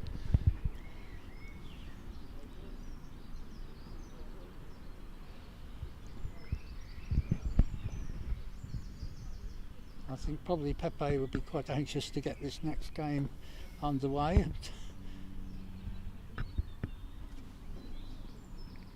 Jose probably needs a bit of recovery time. Looking at on to it. Yes, off camera for the moment, but yeah, Pepe is prowling around corner 4, ready for action. Like Yeah. you say, sometimes if you've played well and won a game, you want to keep going, don't You you? want to keep the momentum going, don't you? Yeah. Whereas if you haven't played well, you won't call it gamesmanship, but you do need a little break. It's a timeout, isn't it? It's Timeout, the yeah. same concept, I guess. Yeah, Yeah. a bit of a timeout, regroup. Sometimes the timeouts happen by mistake in the games when there's Yeah. double banking, don't they? That's true. I know the Jose has 2 of his brothers in this event, does he? That's right. Yeah. Yes. He's- So we're absolutely fantastic to have these very strong players. Yeah. So Manuel Alvarez-Sala as well has been here, and also Andres. I understand that there's a 4th brother. I think it's Gonzalo, also Right. a strong player. There's a Luis Alvarez-Sala. Is he a cousin or something? I believe that he's down to come to the Opens. Yes. Now they were explaining this to me over lunch a day or 2 ago, Yeah. and you're right. I think the other Alvarez-Salas tend to be cousins. Right. Yeah. So also some very strong players amongst them, but I think it's the brothers who are Yeah. the strongest on paper. I must give a shout out for my doubles partner here at Southwick, David King, because he has loaned Manuel Alvarez-Sala his mallet for the week. Because apparently it was somewhere lost in flight. It hasn't been returned to him yet, so he's done very well. He played to the quarterfinals. I think he played you, didn't he, with David's mallet, Dom? He did. He played me in the last 16, Manuel. Yeah, and that was a right battle royal, which some viewers may have watched yesterday. Almost 4 hours, I think it was. A very, very close match. Well done, David, for learning the mallet. He was a bit desperate on Wednesday evening, I think, when he didn't have one. Well, that's right. Don was sending messages around our various WhatsApp groups trying to locate one for him. Well, I was, and I thought that could come back to bite me if I sort of bumped into Manuel in the knockout stages, which it very nearly did. Well, having a similar situation last year in the British Opens, Robert Fletcher was here, and he lost his mallet somewhere. His mallet didn't arrive, and Reg Bamford lent him a mallet, and he went on to play Reg in the final, and won the first game 7-0. I think it was 7-5 in the second, so Reg will be regretting that. That was an absolutely extraordinary performance. That was, to me, I've been watching croquet for nigh on 20 years, and that Robert Fletcher game, I would have to say, is the best golf croquet game I've ever seen. Well, game 2 is underway. Can you tell us if the live feed's gone back to? Yeah, the feed's gone back so we've gone back to the match we're covering. So we've just seen hoop 1 being shot at by, or from the southeast corner, positioning the balls at hoop 1. Jose went first, didn't get his first ball up particularly well. He tried to move it up with the second ball, but that hasn't been all that successful either. And Pepe again, he's got his black and blue ball in very good positions, and Jose is having to fight to save the hoop straight away. Unfortunately, Jose again really misjudging that slow southern third of these lower lawns with both balls on that occasion. His second ball, he tried to shunt the first ball up, but he has done a nice clearance of blue, but now black will just clear him to the far distant corner, I should imagine, but going by Pepe's last clearances. Yes, he's well away. He'll be down on the east boundary. But yellow can clear black here, can't it? So I think that was a clever shot by Jose, the shot before with red, because I think he deliberately made sure that red was blocking black at the hoop. Well, Pepe now has the advantage of being able to get 2 balls in good positions. Yeah, unfortunately that clearance with yellow just didn't do quite what was required, did it? It flicked off, yellow's gone to not such a good position, black's still around the hoop, and he needed to catch that on the other side, really.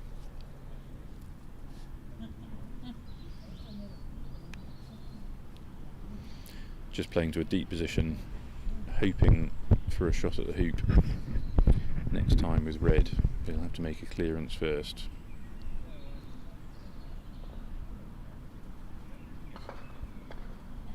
I think Pepe was hoping to promote the blue slightly there, was he? But he just went past, I think.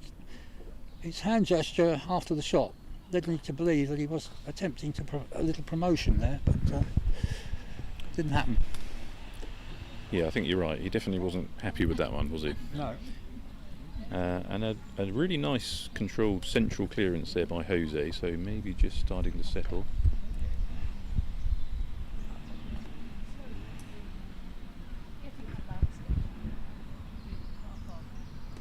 I quite enjoy this commentating, Dom. It's much easier than refereeing, you know. You do say, sitting here, you never make a mistake. Exactly. So easier than playing as well, you much think? easier than playing. Yes, if I was to get to America, it would only be an assistant commentator capacity, I think. Unfortunately, we had another clearance there from red, which just flicked off the side. so it's gone a long way away.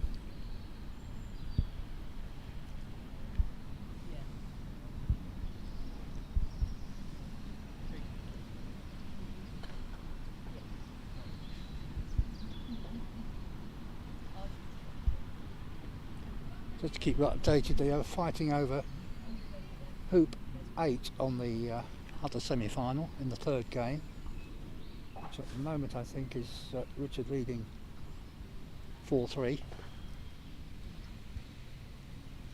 There's a lot of delicate positioning shots going on there.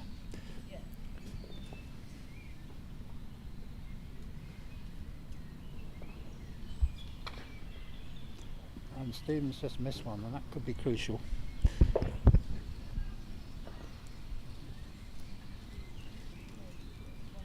So, red shooting at something, black Yeah. presumably. That's on the game we're featuring is on lawn 2. Jose's just shot at, hoping to hit the black, but he collided with the hoop. I don't know if he had very much ball that you could see there, but it's now, I think, jawsed. So Pepe is inviting Jose.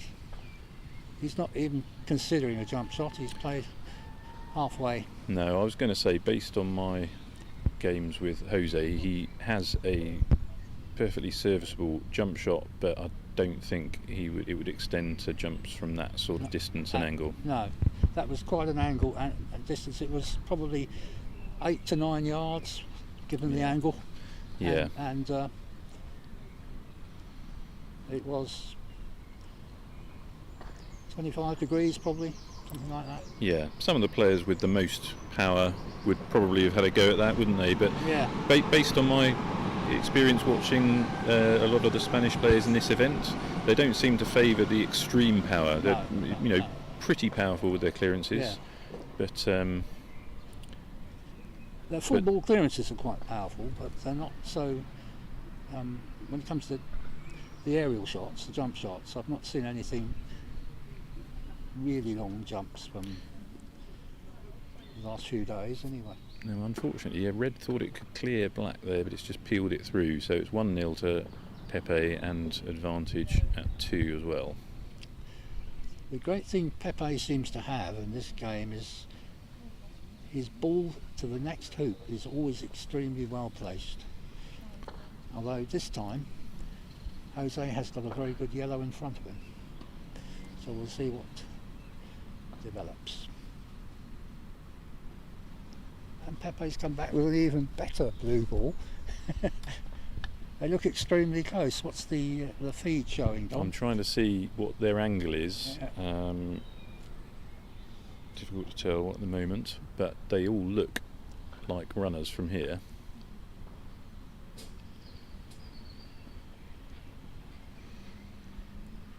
That has that stymied the black? Is that? He's going for blue. That's got blue, isn't he? It's going to be blue. It's going to be. Yeah, I think he's fairly happy that he's going to run with blue.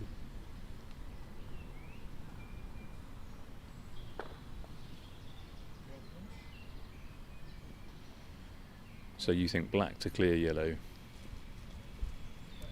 Yeah, I think so. Yeah. leaving blue? Yeah, blue. I can see from the feed blue looks like it runs. Hang on, what was played last ball? Wasn't Red, played? yeah, red. Yeah, So that's black right, to, yeah, black that's to right, play. yeah. It doesn't look like it's hampered on blue. No. Might be on the jump. It's quite tight. As I say, we haven't the advantage of the overhead view here. Oh no, he's not There's a hampered. lovely clearance on yellow. So he's going for the wide He's position, gone isn't straight for the position because obviously it's crucial to whether he's got a wiring on the blue ball. The fact that he ran after it suggested that he liked it. Yes, it is. That's always a good sign when a player is confident that they've got it where they want it, when they go immediately follow the line and put it on. And good sportsmanship, of course, from Pepe, making sure he kept his back to the lawn as he Yeah, put it on. Yeah, He put it on That's exactly the, where he thought. correct way to do it. Again, Jose had to approach the back of the hoop to try and get a clearance, and he didn't get the ball through the hoop. It's low odds, that shot, isn't it? Yeah, I sometimes wonder if it's worth even trying. I mean, if it finishes in the jaws, Yeah. you just get easily jumped, and you're in a terrible position for the next hoop as well. So I don't know if it's even worth trying. What do you think? Well, I think if you're in a position not too far back and you think you can get through the hoop with some power and clear the ball, it's worth having a go. But if you're only going to trickle through, which all that was going to do, you're unlikely to stop the blue ball from at least being able to clear if it can't run the hoop.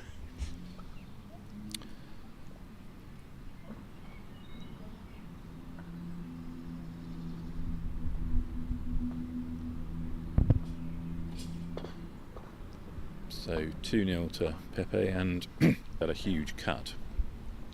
So that's a good positional shot from Jose, I think.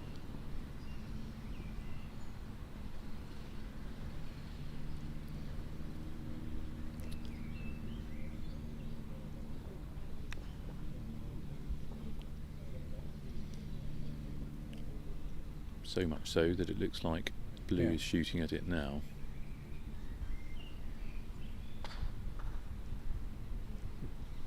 In a fairly good position to see how close this is.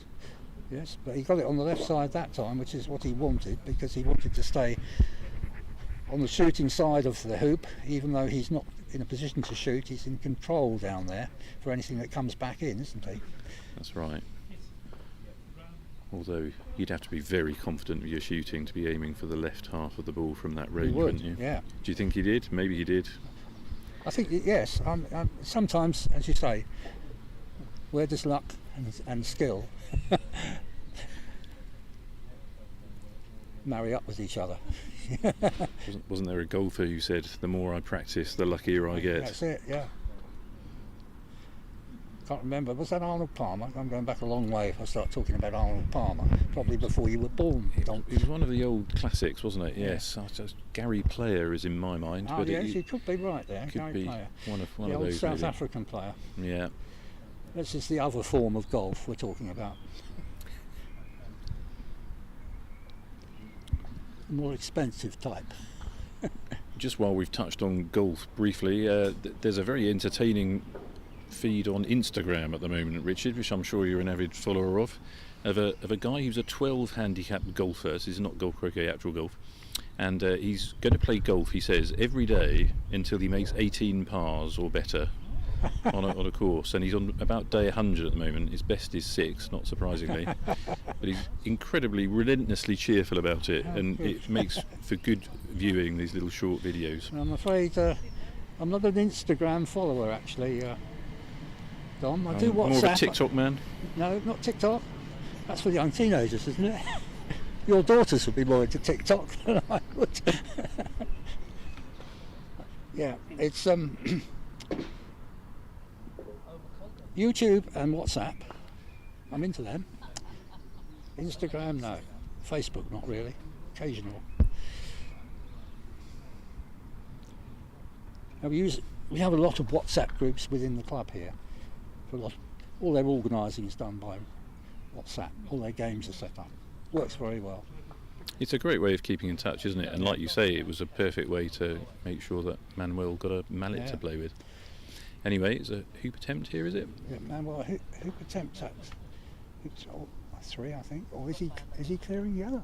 It looks more like from here he's clearing yellow, but let's see. So it's Pepe, isn't it? Yeah. No, it was a hoop attempt, but it was rejected. A rare hoop miss from Pepe. Yellow, I would be surprised if it can run. Is he going for jaws? No, he could run it. Good angled hoop. So it's 2-1 to Pepe now. And one of our Spanish friends has taken up a seating position between the two lawns, so there's a small area there that we're not going to see if the ball stops in that area. But Might obscure our view of hoop 6, but we're okay for the moment. We're okay for the moment. All sorts of people in town, lots of events going on. You gone to anything in the Brighton Festival this year, Richard? I don't go to Brighton very much at all, actually. I've lived in Sussex all my life, Don.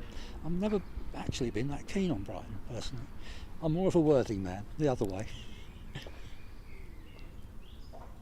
Well, Brighton is a city with its own distinctive feel. Very much so. And full of life during the festival in May. Anyway, Hoop 4, there's a lot of balls close together. What's going on here? Yes, intriguing. It's blue that's going to be played. Yes, I suppose if he's ideally placed to clear yellow with black and end up in a good position, isn't he, with the black? I think he's played a very clever shot there, looking at the feed. I think he may have managed to Has he wired the black? wire red from black. Yeah. He's with the shooting, so perhaps he's got something to go at. But no, Came off the back of the hoop, didn't it? did come off the... Yeah, I think as he was looking at it, the right-hand wire of the hoop. Yeah. I think this is going to be a stop shot,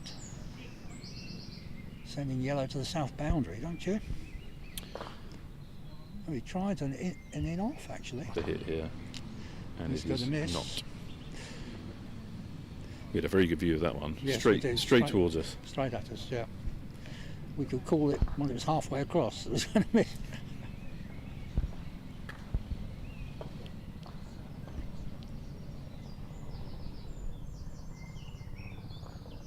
Another difficult hoop, well run, quite angled, but it's through cleanly.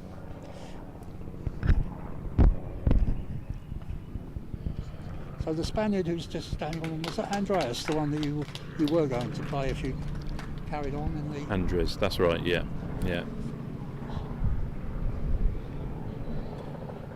Keeping an eye on how his brother's getting on.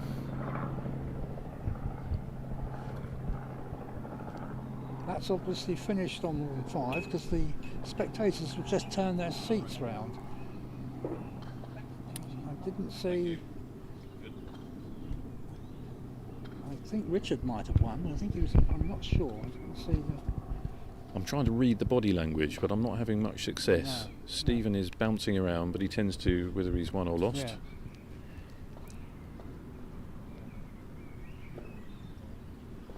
We'll bring you that result when we can. Yeah.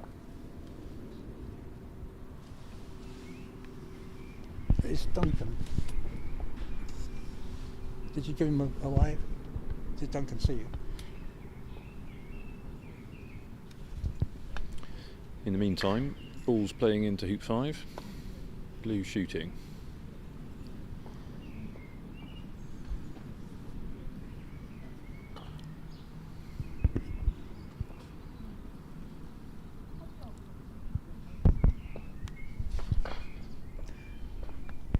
Oh, and a rare miss from Pepe. You probably would know better than I would, Don, but are Pepe and Jose, are they the Spanish 1 and 2 ranked players, or I is it one of the other brothers? I think coming into this event they were, yes. Yeah. I think they were. Now, I haven't heard this direct from Manuel, but somebody was telling me that I think Manuel, who certainly has been up there very highly ranked at times, I think he possibly experimented with a different grip at a recent tournament. Yeah. And from what I understand, he decided not to pursue that, but in the meantime lost a few ranking points, so arguably Manuel is a little bit under-ranked at the moment. The only one using the bent shaft, the a la Robert Fulford style, is Jose, isn't he, I believe? That's right, yes. So yeah, he's an Irish grip player, and like some of the other Irish grip players, favours that bent mallet shaft. Well, Robert Fulford says it's due to his wrist problems he's had over the years. He's been playing many years and his wrists aren't particularly strong, and the bent shaft is an advantage in that case. Yeah, it's certainly easier on the wrist, otherwise that Irish grip with the hands basically both turned the other way puts a lot of strain on. Well, their younger players seem to have gone for the Solomon grip, don't they, these days? They do, yeah. Yeah, a lot of people find that's really good for straight shooting. Can't get on with it at all myself. No, it doesn't suit me. I'm very much. I always accept the jump shots. I will try Solomon for that. I'll get a bit more power that way. So yellow played a really nice stop shot clearance on black into this position. Black is shooting at something. What's it got to shoot at?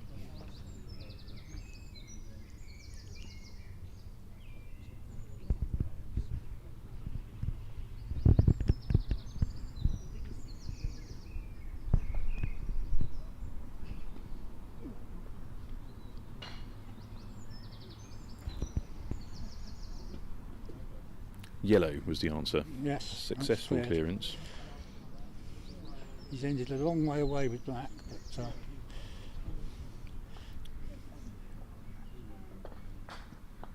So looking at the feed, I suspect that blue does have a hoop shot here. So Jose is going to be shooting at blue, and I think so. I don't yeah. think he'd try and place the ball at that distance, do you? Well, placing a blocking ball quite difficult. I'd be thinking about it. It is difficult though, isn't it? Yes. Jose noticed after our match that I'm probably more inclined to try a block here than other players, but having seen the way Pepe is running hoops, I'm not sure I would fancy leaving blue there. I think he's winding up for a clearance shot. I think so.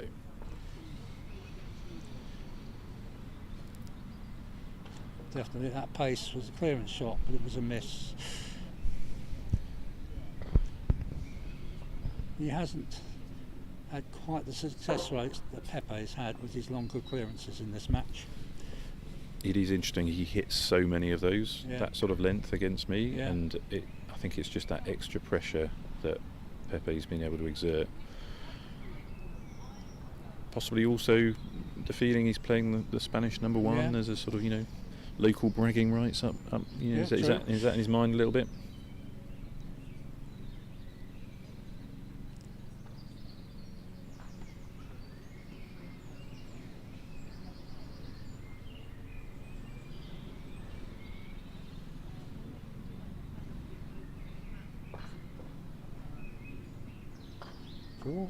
Four 4-1, I believe. 4-1. Yes, didn't go well through that time, but he got through. Just made it through, yes. So for a 4-1 lead, you're taking that though, aren't you? Of course, yeah. The points, all good there. In fact, the scoreline is following the pattern of the first game at the moment. Very much so, isn't it? Pepe producing a significant lead early on. Looking at the feed, I don't think blue's done what it sometimes does and awkwardly rolls an inch one way or the other. No. So I think blue does have a shot down through the hoop, to 6. Yeah, through the hoop, I think so. That said, this looks like a pre-shooting routine. Yes, it does. Yeah. Because I don't think blue would have a great chance of moving red. He's gone back onto lawn 3, stepping over the barrier board now, taking a long look at. He's going to be shooting at the red ball.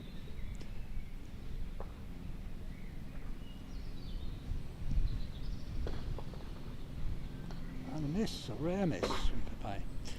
Well, that's 2 in fairly quick succession, isn't it? Yeah. So perhaps a slight shooting lull, which happens to all players, I would say, from time to time. Maybe Jose can take a bit of advantage of that.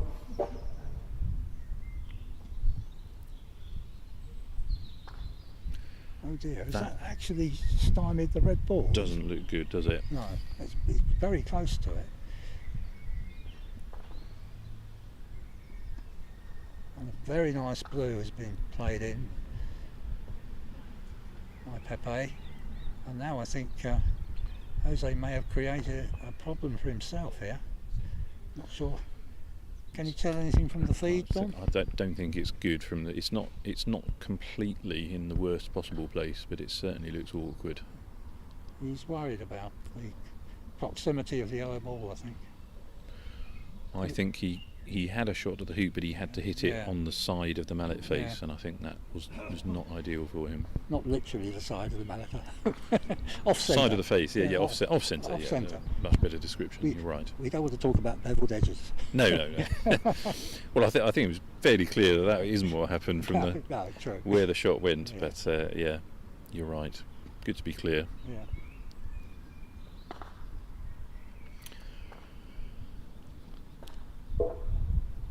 So black having a go at yellow, presumably.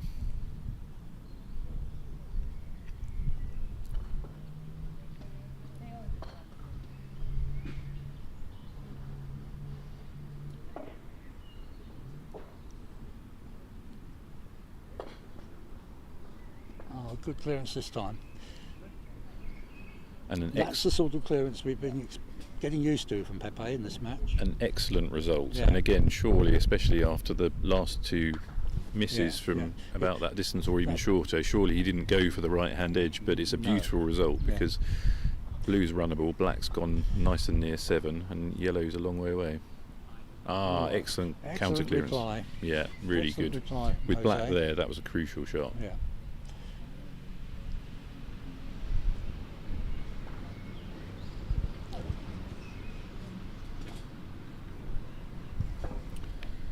So that's totally turned this hoop round. Advantage red and yellow now. Blue's going to have to go deep here, you would think. Well, he hasn't. Ah, he's gone for a wide position, but he's not got it. Did we ever get confirmation of the other semi-final result? We didn't, did we? No. Why don't I be a runner for a moment and go and find out? Yeah, speak good. I had the feeling that Richard Bilton had beaten Stephen Mulliner, but we're just going to confirm that. It will be. Dom's gone to check with Duncan, who's providing our live feeds.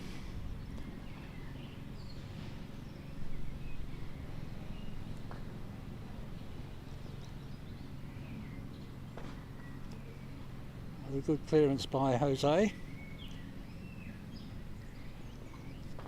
Clear to a similar position to where he was cleared to, and he came back and cleared the blue ball. Pepe's got to come back with the blue ball and try and clear red. As Dom has the answer for us now about the other match. So yeah, I can confirm that Richard Bilton won that other semi-final. He won game 3 7-4 to defeat Stephen Mulliner and take his place in the final. So we've known it's going to be an England-Spain final for some time, but we know that the English part of that equation will be Richard Bilton. And you will be playing the winner of Jose and Pepe.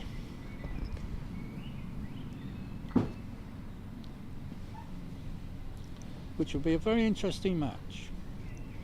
If I was to make a prediction on what I've seen so far of this tournament, I would put Pepe as the favourite. But I could be proved wrong. Already, even though he's not won his semi-final yet. True. Yeah, True. I think a bookie I'm might well agree with you. prepared to make that prediction. Yeah.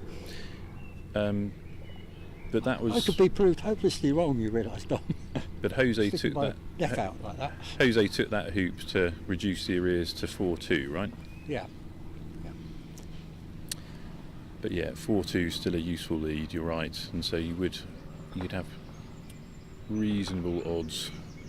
You'd think on Pepe finishing this one off at the moment, but Jose Well, very capable, could come back. Yeah. Tournament referee Francis is now checking the hoops for Lawn 1, which obviously will be the final this afternoon. Well, that's right. The John Solomon lawn, named for the great John Solomon, former Southwick member. Yeah. Never played him myself, did you?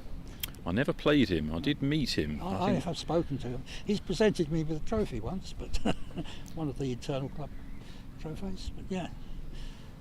Yes, I think that's about as far as it went with me as well. But it was good to meet him before he Yeah. sadly passed away. But yes, lawn 1, the John Solomon lawn. It's got all the flags. It's the main show lawn, so that's the natural venue for the final. Although there has been, in recent years, sometimes they've opted to use lawn 4 for the final. And I believe the Opens last year, the final was on lawn 4. It was, wasn't it? Yeah, you're right. Okay, so yellow having a clearance at blue here. But looks so the decision has been made here, because Francis would be out there checking the hoops on lawn 1 if that wasn't going to be the final. Excellent clearance there from yellow on blue. So Jose starting to find his shooting boots, which he's going to need to do. He's got an uphill climb. I hope I haven't put the jinx on Pepe Well, by predicting him as the winner of the event. You've called it early, Called but it early. no, I mean, Commentator's curse.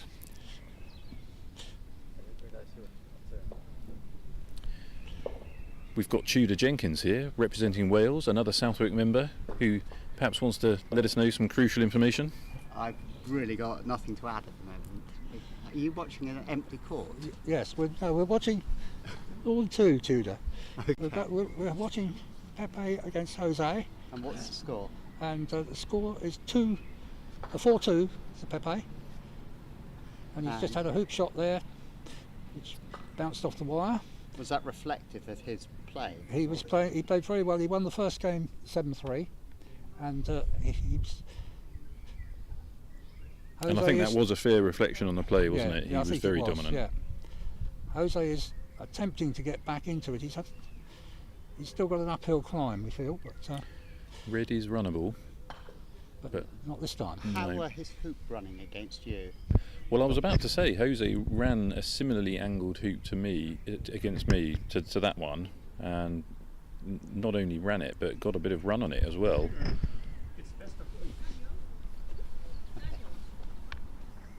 But not this time. However, Red has remained handily placed. So are you still in the event then, Tudor, or have you finished your games? No, so I was knocked out of the main event by Jose. He Yeah. missed quite a few hoops, that's why I asked the question. Yeah. His clearing was fabulous, but On this match so far, Pepe's been the stronger clearer, yeah, more reliable. well, he centre-balled everything when I played him. What we were talking about, some of Pepe's scores earlier in the event being quite impressive, Tudor. Yeah. Dare I ask what your finishing score was against him? Yeah, you can. It was something like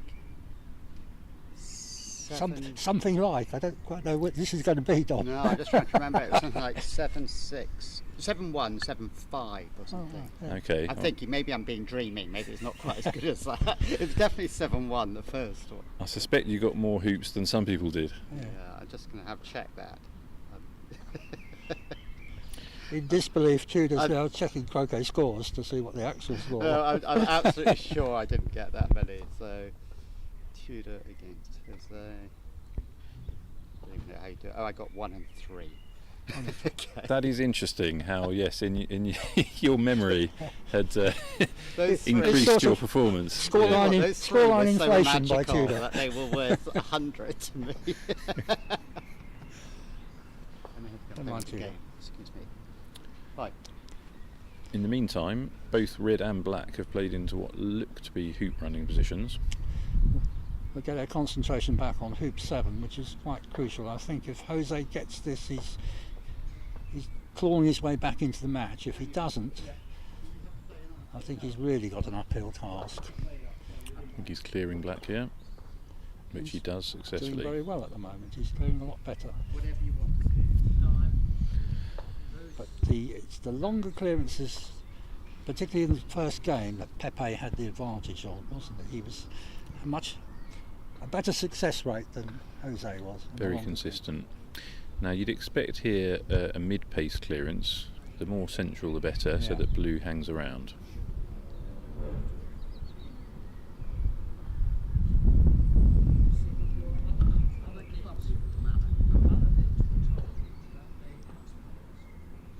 This group of Spaniards, are they in your age group, do you think, Dom? They're in the 40s or?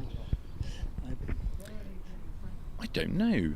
I was thinking they were probably slightly younger, so Yeah, could maybe be. sort of 30s and 30s. early 40s, but Yeah. most of them. But I don't know. I know Patricio, who's one of the very strong players here, who are sort of just coming up, rapidly improving, and sort of challenging Pepe and the Alvarez-Salas. He's definitely younger. Yeah. I think he's in his 20s. I think I played him at Surbiton last year, and yes, he was very good. I managed to get one game off him, and then he came back strongly in the next game. Yeah, he had a fantastic game against Stephen Mulliner on Yeah. this Lawn 1 right in front of us in the group stages. I really enjoyed watching that. I was sat with my cousin, who's not a croquet player, and I was describing to him how things were going, and that Patricio would have been not the favourite for that Yeah. game, but also a strong player, and he very nearly Yeah. defeated Stephen in a best of 3, very close match. I think you had your wife here supporting yesterday for a while, didn't you, Dom? Well, I did, Don't yes. often see her at croquet. No, she's not generally a croquet enthusiast, I think it's fair to say, but it was really nice to have a bit of support, and unfortunately she was able to come for about half an hour, Yeah. and that was the half an hour when Manuel and I cleared each other relentlessly at hoop 2. Yeah, I remember that. I thought this is going to be an awfully long game. In fact, I went home and saw the end of it on the feed. Well, I'm glad it held your interest sufficiently to do that. But no, I felt like it was a high standard match, Yeah. but sometimes that happens. If it is a high standard, there's a lot of clearing, and some hoops can take a long time. Well, I didn't offer to do any commentary yesterday, but when I offered this morning, Duncan was quite keen to, if he could get 2 people out here, because he can have a bit of interactive chat between us, you know. You had a daughter who was quite keen on croquet as well, Dom, didn't you? Is she involved at all now? That's right, yeah. Not playing at the moment, no, other things to do, and both my kids have been doing exams this year, so that's been absorbing quite a lot of their time and attention. But I suppose the thing with croquet is that you can always come back to it, can't Yeah, you? So yeah. you could imagine that happening at some point once there's a little bit of interest there. That Well, was a nice shot, wasn't it? Because blue was blocked from red. So it's a game for all ages. I mean, I never started to play at all until I was 59. And whilst you can't beat the youngsters, you can very often, occasionally you can get a game off them, which is very satisfying. I think you hold your own pretty well against most youngsters. Richard's doing himself down, still a very capable player. I mean, your D grade must be No, it's- 2000-ish, is it? It's, about 2050, Yeah. More than respectable.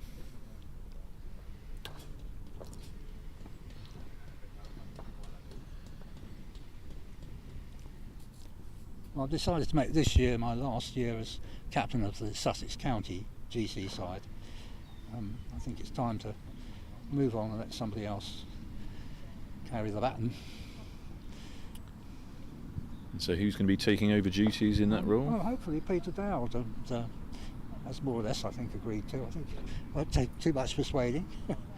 Peter has been out of croquet for a number of years. He's just come back in the last year, having had about a 3-year break from croquet. But he's getting back to where he was, and he will be playing in the Opens this year. So it'll be very interesting to see how that goes for him.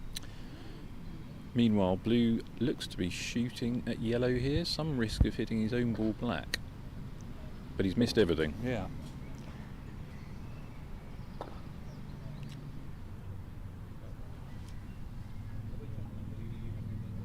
Pepe's clearing percentage has dropped a little bit, hasn't it,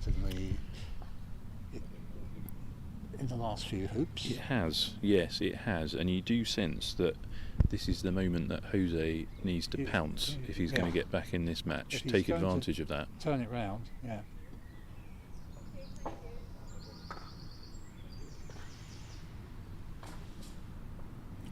Well, that was obviously a miss. significant miss. Yes, actually that 5 is a bit too tight. Yeah, that's a pity, isn't it? Because red now well out of position. Black will stop yellow to the boundary. And should be pretty much in line with the hoop after the shot as well. And he's come off at an angle, obviously wanted to be further away, because if he was dead in front it was going to be too easy for yellow to clear. Yeah, I think you're right. He Yeah. chose that position on purpose, didn't he? It's forced Jose to go off the boundary, leave himself potentially another shot Hang at the on, hoop. what happened On the there? boundary. Well, yellow decided there was nowhere it could go where black couldn't clear it Right. considerable distance, so it would be better off Oh, off I the see. lawn He where black. played to that position. Yeah, better off the lawn where black couldn't hit it at all, because of course yellow's not technically on the lawn. No, that's true. If you're going to play those positions, you want to make sure you do actually get off the lawn. Because you get yourself in trouble if you remain on the lawn. So red, you would have thought if it could see it, it would have had a go at blue, so probably it couldn't.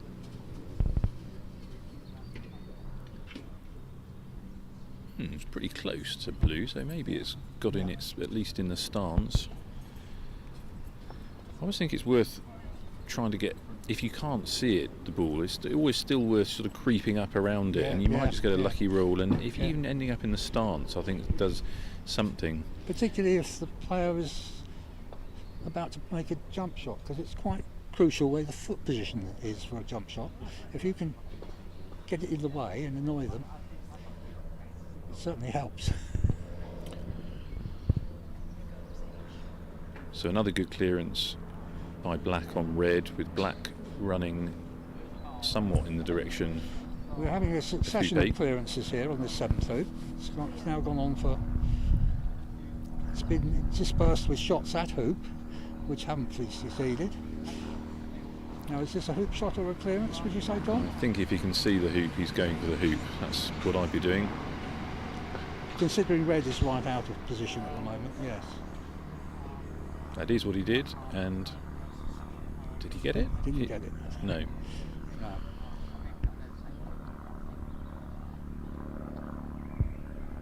So Pepe for 5-2. No, he didn't. That makes me believe that yellow did get the hoop, did he? Well, no clip on from Pepe, No, so we've not seen a clip being put on there from either player, have we? I I'm not sure who's got hoop 7 now. Anything showing on the feed? Is the score coming up on there? yes, it's 4-3 to Pepe. So that was a beautiful hoop run from Jose, and we're sorry we did him down by saying he'd missed it. Yeah, his reaction didn't look the reaction of a person that had just run such a good hoop, No, did it? no. But In fact, I'm not really seeing clips going on out there from Jose. It's only I think Pepe's using clips and Jose isn't. That's another good clearance. So Jose is starting to come back into this. Yeah. And he got the reward, didn't he, for putting I the hope ball. I haven't introduced the commentator's curse by tipping Pepe halfway through the second. It was interesting though, that wasn't it, that Jose did get his reward in.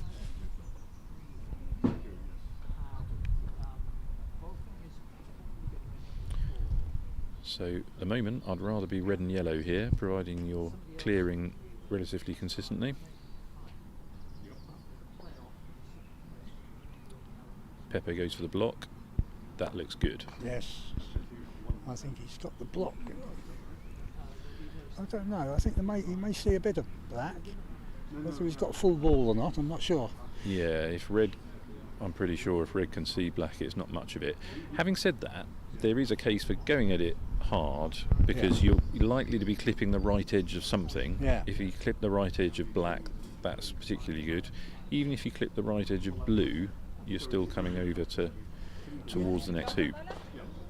If they're close enough. That's exactly what's happened. Yeah. And he's actually going to take really quite useful position at hoop 9.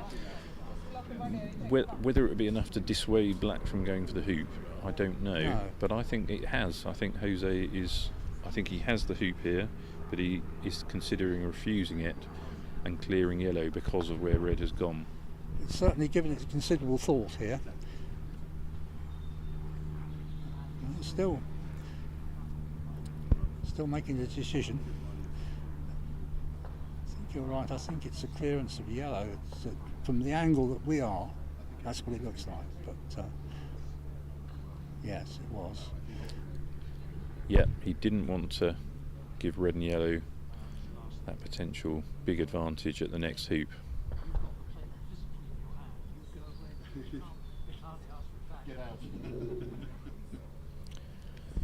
Because the way Pepe's been hooping, I'd have thought that black was close to 100% at that hoop.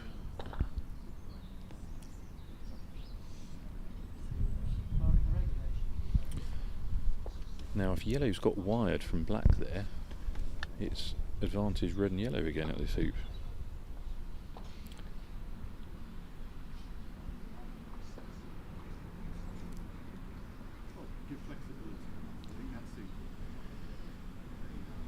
He didn't attempt to get in front of yellow, did he there, which was interesting. I don't know what he's... It seemed to be good positions for red and yellow. I don't quite know why blue played up so far back on that one.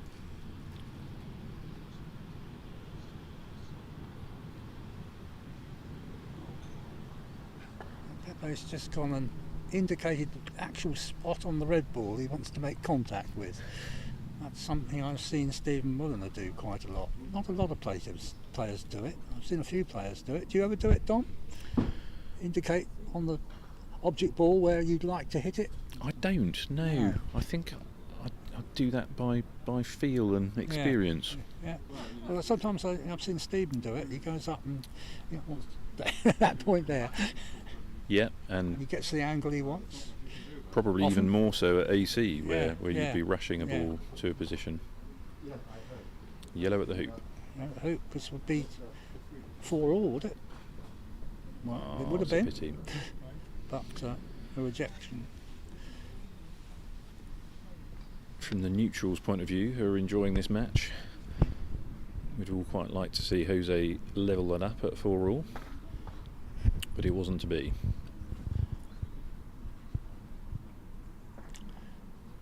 This is hoop, I think, don't you? I think so. Hoop shot we're expecting. Let's see what we get. It was again, and it was rejected. That's 2 rejections, one for yellow, one for blue.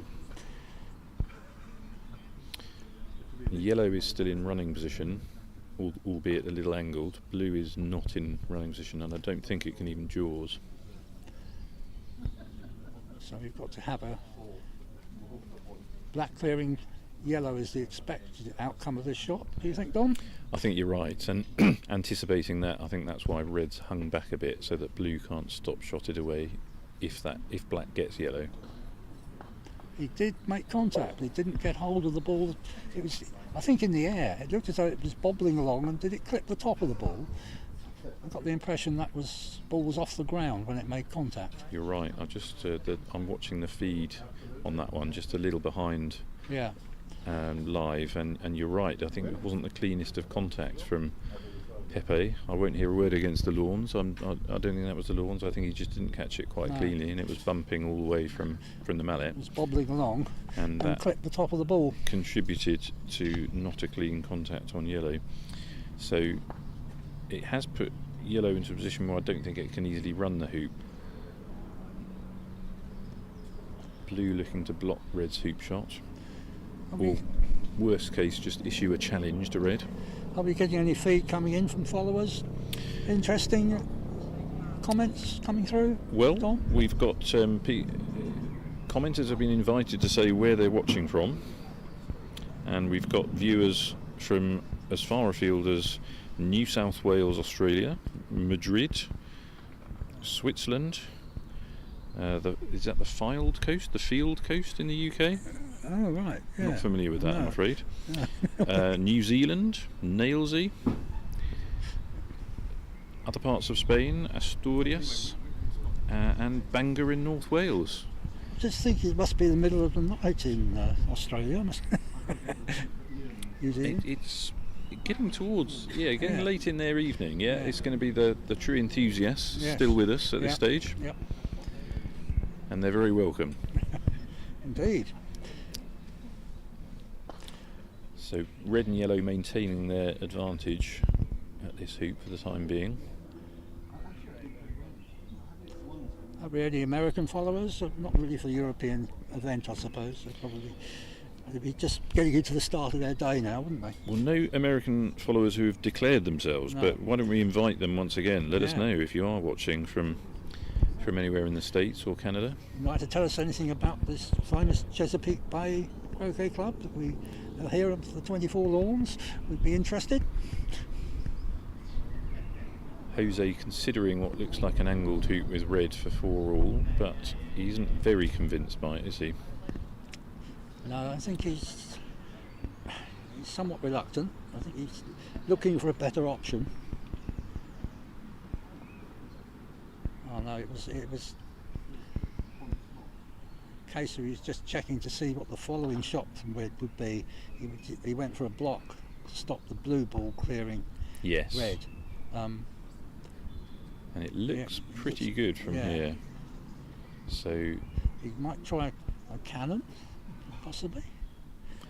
he might smack it and hope to end up somewhere And near he could 9. be jumping over. He could be jumping Jump shot clearance over attempt. the jump clearance.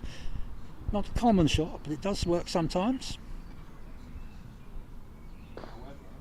It was in the air. It bounced. It was still in the air when it passed over the red ball. It actually moved the red ball, but it certainly didn't get a great deal of contact on it.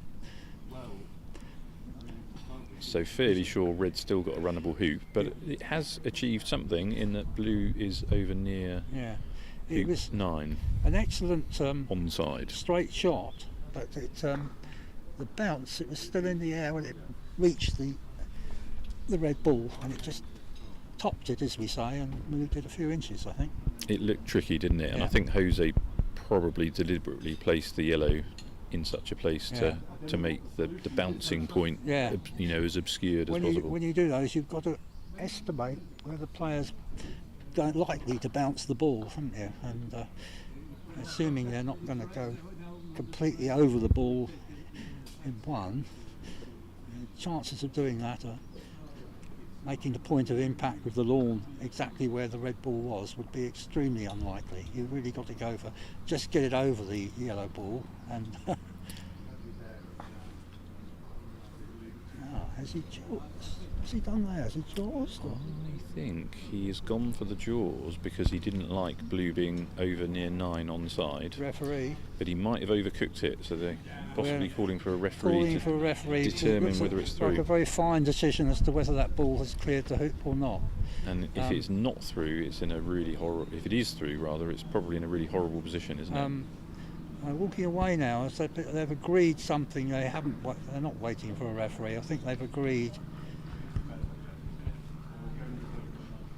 Must have agreed that the ball hasn't run the hoop. Not through, which is the better outcome Yeah. for Jose. So he's going to be 4-all. Don't think blue's going to even attempt to do it. Well, can't do anything about red. And he's setting up for a rush there.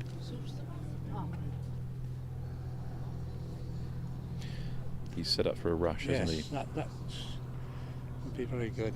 So I think he played one of those Nice. against me as well. I saw on the live feed from home last night, I was watching the second game of Stephen Mulliner against Dom Arvold, your namesake, Dominic. The other Dom, as yeah, he used the to be other- known. Yeah, the other Dom. The younger Dom. Sorry, Dom. I think he probably is a bit younger than you. It was a very good finish by Stephen Mulliner.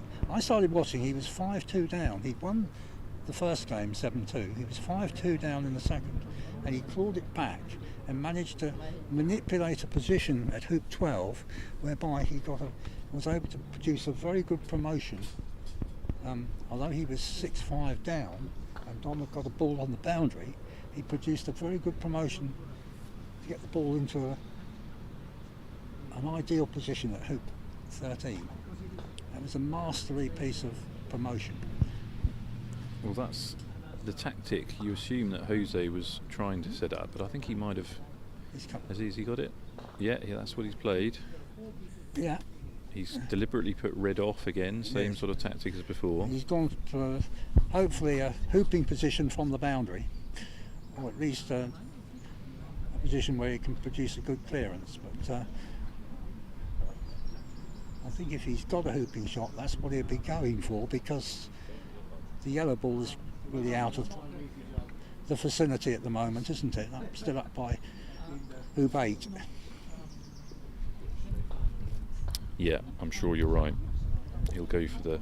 So Pepe was obviously looking for a blocking shot. If he's got it, Jose will be forced to make a clearance on black, and hope he doesn't do something with the yellow from or a jump. Some considerable 15 yards away. Unfortunately, he's missed the... He gets a round of applause. I think he's got it. Oh, he almost got the next hoop as well. Yeah. So cracking hoop from Jose, and he has fought his way right back into this. He has. He's turned it round completely. Excellent play. So he's 5-4 up, having been 4-1 down. Yes. Really excellent play.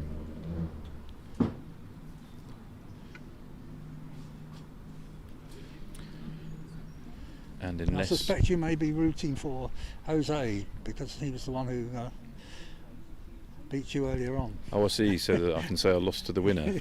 Yeah. Yeah, I haven't really thought about it. I'm just enjoying the match, really.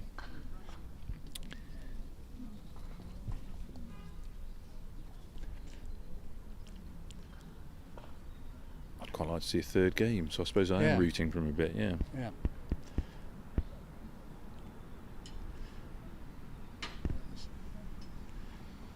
I think this is the first time in the match that Pepe has actually been behind on the scoreline. Yes, I think you're right. So an important question here is, can red see black? Yeah. I think it can, looking at what I'm looking at on the feed.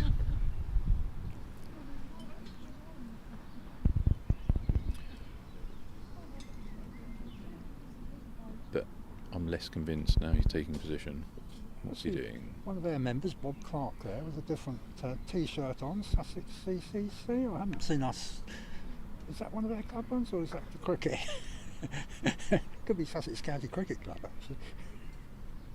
It's got the 5 martlets on, and Sussex CCC. So black didn't fancy having a go at a very angled hoop. Has gone to jaws. If it's runnable, you'd think blue will be hitting red some considerable distance away, unless Jose can do something about that.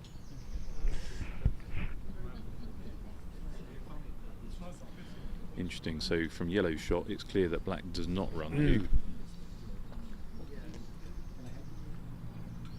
And yellow is nicely obscured from blue.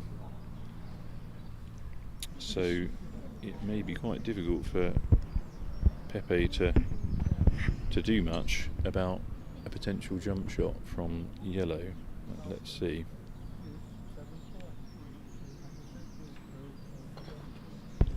Nice clearance of red.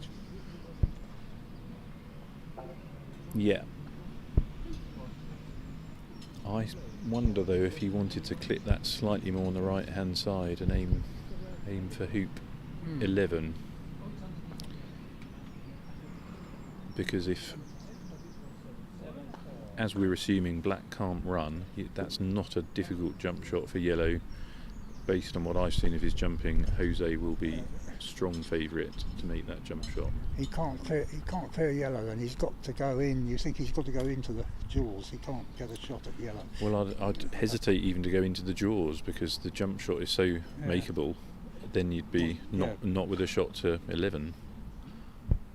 I think he's still hoping that he can run it, actually, the way he's getting down and looking at it. But I think you're right, he's thinking about it, isn't he? So we wouldn't be that surprised to see him calling for a referee here, if that's the case. Yeah, referee required. Where's Francis? Can't see our referee around. Cliff's going. Cliff's going.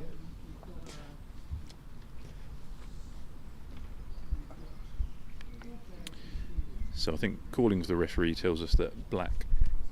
Pepe thinks there is a chance of black running the hoop, albeit it's pretty challenging. Good afternoon, Peter and Gail. Alongside us, they've just joined alongside us in commentary at the moment.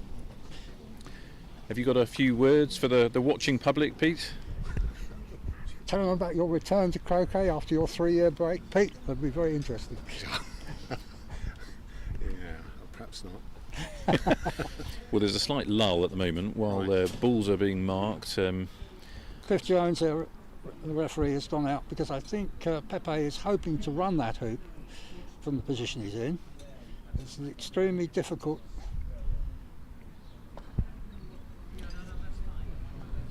Certainly looks He's very going to difficult. try one of these sweep shots. That's a possibility. He was just explaining, wasn't he, what sort of shot he was going to play. There was quite a lot of elaborate arm gestures. Maybe you're right. It's going to be something.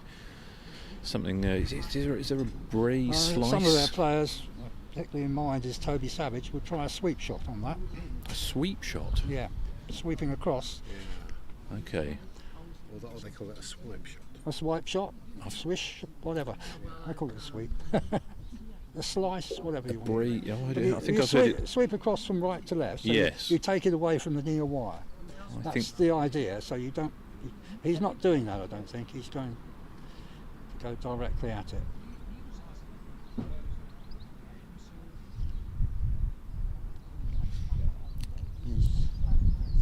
No, he is going. It is going to be a slice, as I call it, sweep or whatever. It's going to come from right to left, taking it away from the near wire. Yeah. Unless Cliff was happy with that, he'd consider that to be a crush or a bevel or something. there's a discussion going on. It doesn't seem to be a straightforward, yes, it was clean. No. Although, depending on where it's finished, yellow might prefer it stays there anyway.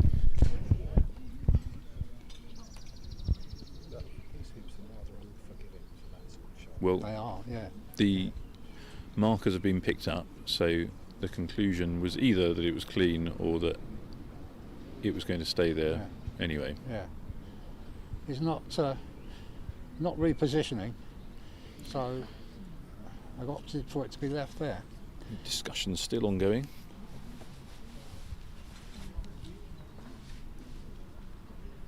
Well, yellow has a clear hoop shot anyway, I can see on the feed. Pepe seems happy with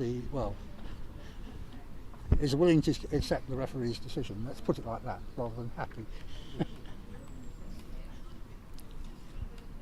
Although discussion is still going on. I've had a situation a little bit like this, and when you're the opponent who's not involved at all, I think Jose's possibly doing the right thing, just wandering off a bit, keeping out of it. He's playing really well. He's just come over and asked us if we know what's going on there. Well, Cliff was called on because there was a ball virtually in the jaws of the hoop, and Cliff was called on because Pepe was trying to score the hoop. He didn't succeed, and we're not sure whether a foul was called or not. But Jose didn't want the ball replaced, so I presume there was a foul called. It bounced off the hoop, the black ball, further out. And now Jose has taken a 6-4 lead, I think, as a result of that. 6-4 to Jose, having been 4-1 down. Excellent performance.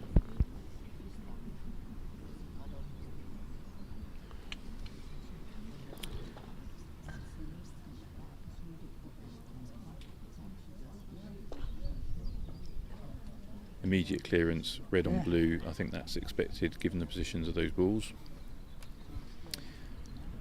Difficult to know how hard to hit those. I wonder if you're playing that, you need to hit that slightly harder, because blue's clearance on red is not very long there.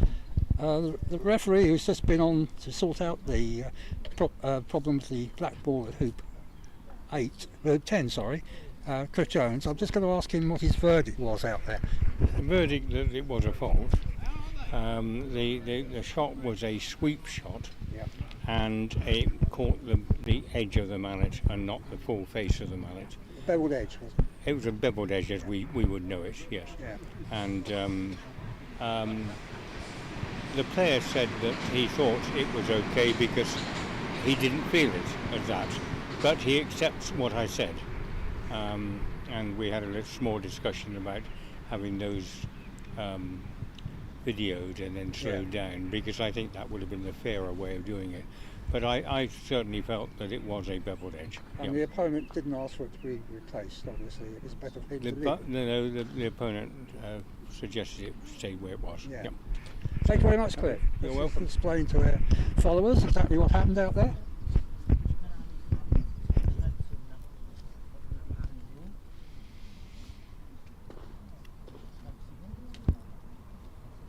So red is just cleared black. Jose 6-4 up.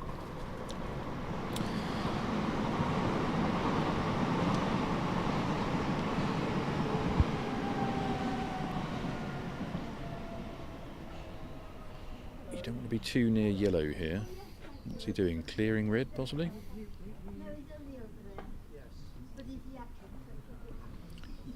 I thought blue could see red, in which case I wouldn't be doing that. If you're going to do it as well as that, it's worth doing. Comes through into a nice position, hasn't it?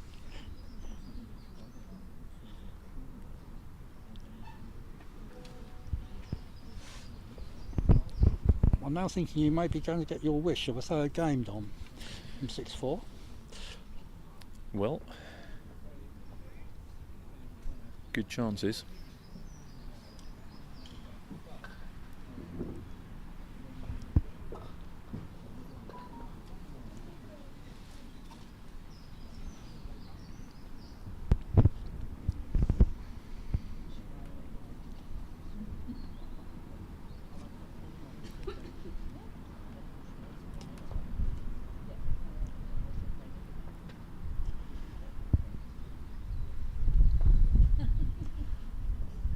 Whatever red did there, it was almost certainly going to get cleared straight away. It was. It's quite an interesting situation here, isn't it? Blue and black are gradually trying to assert he's control. Not. He's going to rely on the second ball to clear. Yes. But there's a chance of yellow dispatching blue to a position it would not like to be in. He's certainly going for it, and I think he'll try to hit the left edge, which he's done, which gives it a bit of extra distance. Yeah. Mind you, if he'd come straight down onto this east boundary, it might have been better for him. Might have been further, actually. Well, no, it might have been better because he would then had the blue onto the black, onto the red. Right, yeah. And the black would have stayed somewhere in the vicinity. Yeah. Red, hopefully, would have gone away. But as it is now, he has got. He might be able to pick off the red ball directly without any contact on black. Yeah, you're right. Actually, a central clearance would have been good. So the ideal there. position would have been straight down on the east boundary. Yeah. But it's easily said sitting here. Beautiful shot. He was able to pick that one off nicely.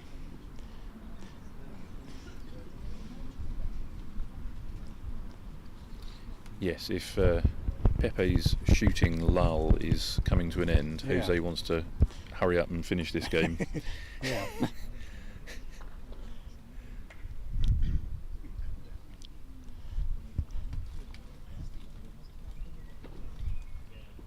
Obviously it isn't as a good position as we felt it might be from here, because he's only played in. I think Pepe is still looking at the hoop though. Sticking at it, it's pretty angled. But these quad rays at these angles have not been very successful, have they? Well, that's right. There have been a lot of rejections. And of course at 6-4 down, you really want more than just the hoop. Yeah. You want to get down to 12 a bit as well. That's going to be some shot from here. No, another rejection. Yeah, possibly at 5-all, Jose wouldn't Yeah. have played that shot with red that he did. He'd have done something more aggressive. But now suddenly, blue really needs to clear red, or it's big trouble.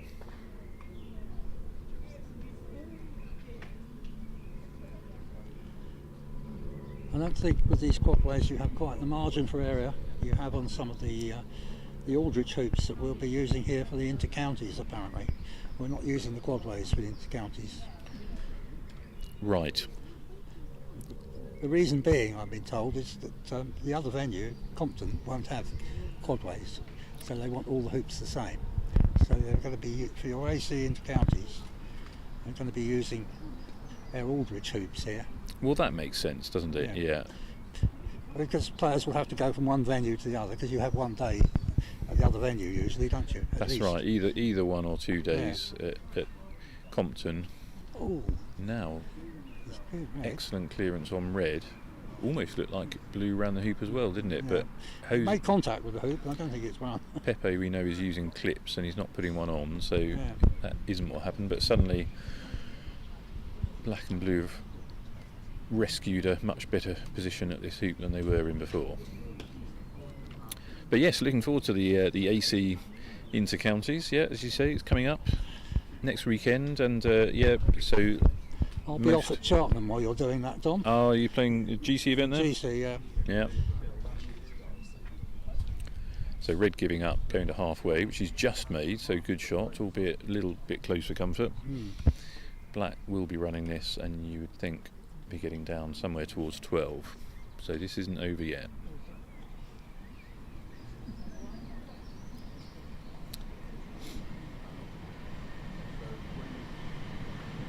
But yeah, the Compton Club is in Eastbourne, so another seaside town, just a little bit further east than Brighton.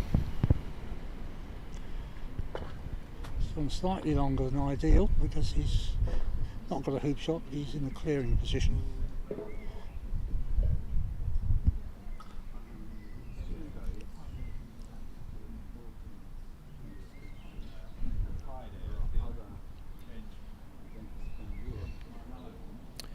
That yellow's a little bit hedging your bets there, I think. I think either you're going in tight and backing yourself to clear black with red, or you're hanging back a bit more than that, I'd have thought.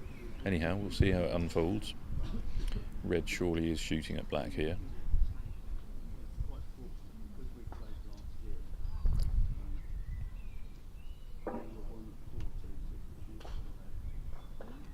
She's succeeded in removing.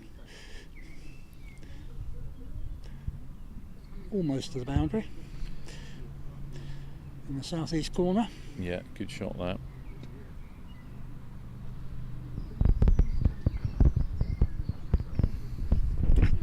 Black will be shooting at yellow.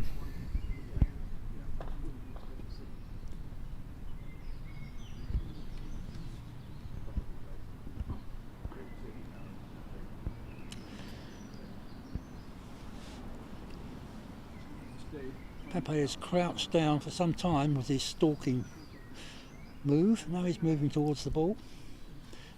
If it misses, yellow has a clear shot at the hoop. Blue is slightly further west than yellow is. And we will be going into a third game if that's the case.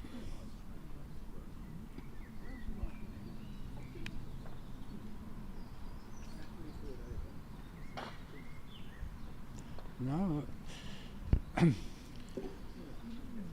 Pepe's percentage of long clearances has dropped slightly from what it was in the early stages of this match.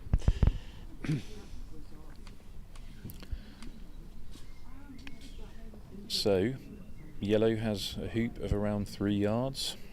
Are you definitely taking the hoop, not clearing blue? Well, I think as you're in front, yes, I would take the hoop. Would you not? I think so, yeah. Yeah.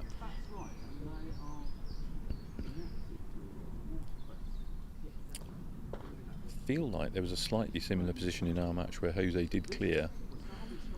We'll see what he does. This looks... I'm unsure because we can't see the alignment. Yeah, that's what he's done. He's done the clearance. Now, Well, has he kept held? He's kept his ball in the right vicinity, but whether it's in a runnable position, we can't tell from here. I don't know if you're getting a a better view from the feed, Dom. Makes quite a big difference whether it's runnable or jawsable or neither, doesn't it? I think it's, from what I'm seeing, it's at least jawsable. Yeah, I think Pepe is shooting. He's got to shoot at it with, really, on a sort of very long shot with black, hasn't he?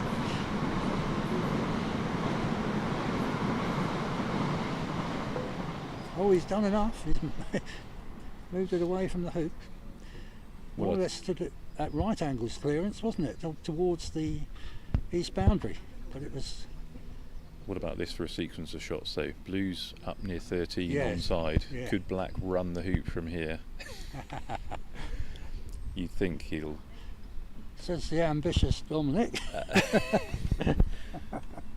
Well, is it your best percentage chance of winning this game? He hasn't gone for it. so- Pepe obviously thought not. I think he's probably right, but yeah. I think Ahmed Nasser was going for that. Yeah, yeah.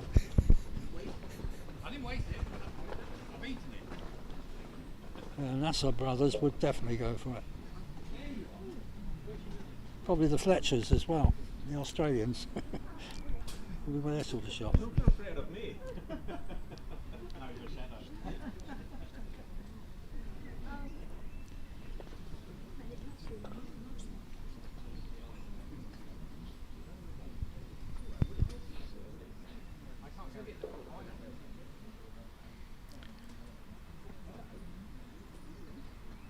Blue will be shooting at red.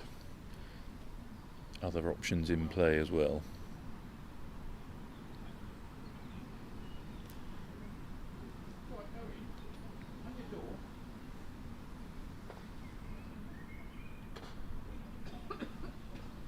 Well, he's done it. Clear the red. Red's not gone too far away and will come back into a good position.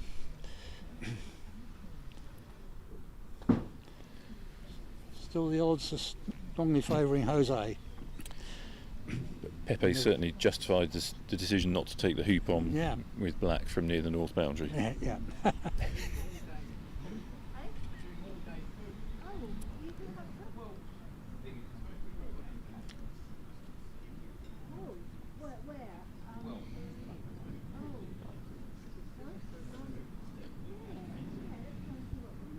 He's got red and yellow well placed. I don't know what he could do with black. Can he?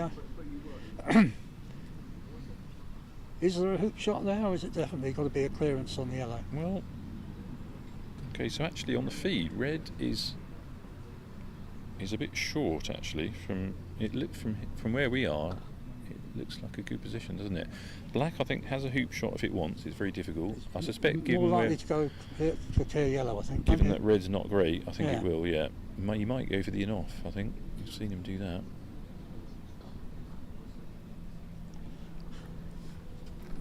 Wasn't that far away from the in off, but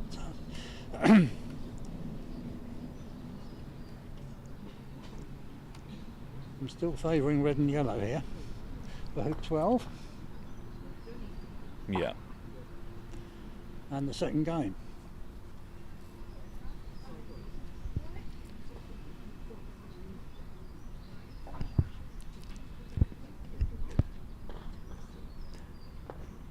I don't know whether this will, these guys will want a lunch break after this.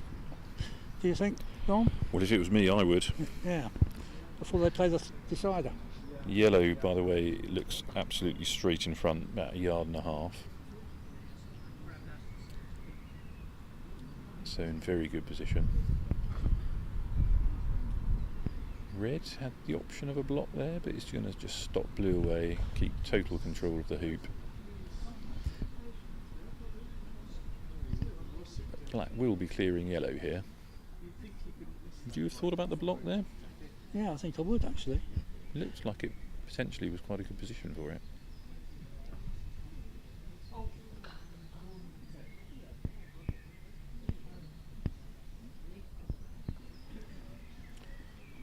Whatever happens, it always seems though Jose has stayed in control of this hoop. Pepe's not really had a shot at it, has he? Hoop 12. No, There's quite a bit of value if yellow can block black's potential hoop attempt here. That's what he's played for.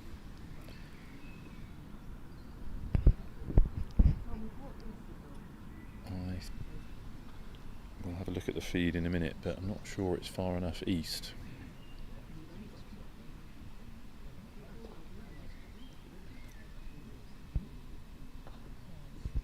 No, it's definitely not.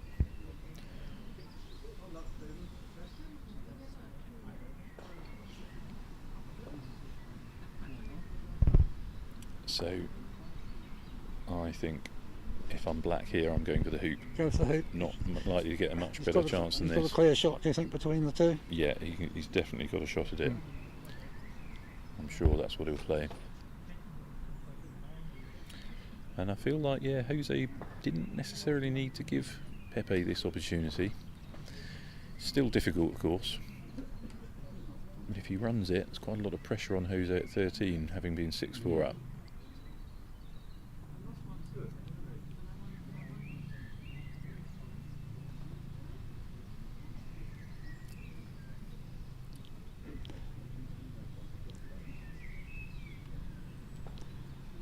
Definitely going for it, I'm sure. Yes. Clip out, brilliant shot. So it is 6-all. We're Comes down to the 13th. Going to the golden hoop. Good recovery from 6-4 down. But he is the further away from position at hoop 13 than Jose is, so he's going to do something special here. Good first shot here, crucial. That could be very good. That is very good. Be very happy with that.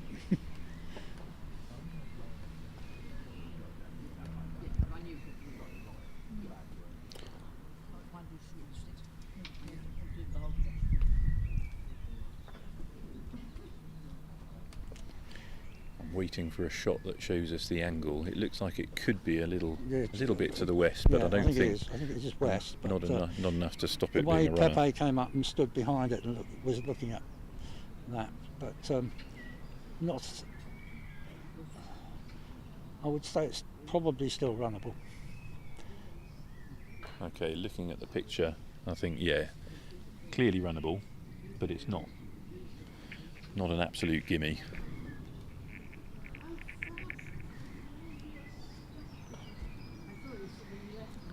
Does he try to nudge it? I probably wouldn't have tried, but that's also quite helpful. Yeah, that's helpful. So it's a bit of a make or break shot with this black, I think. It's got to be fired at yellow, hasn't it? It's got to be fired at yellow, you're right.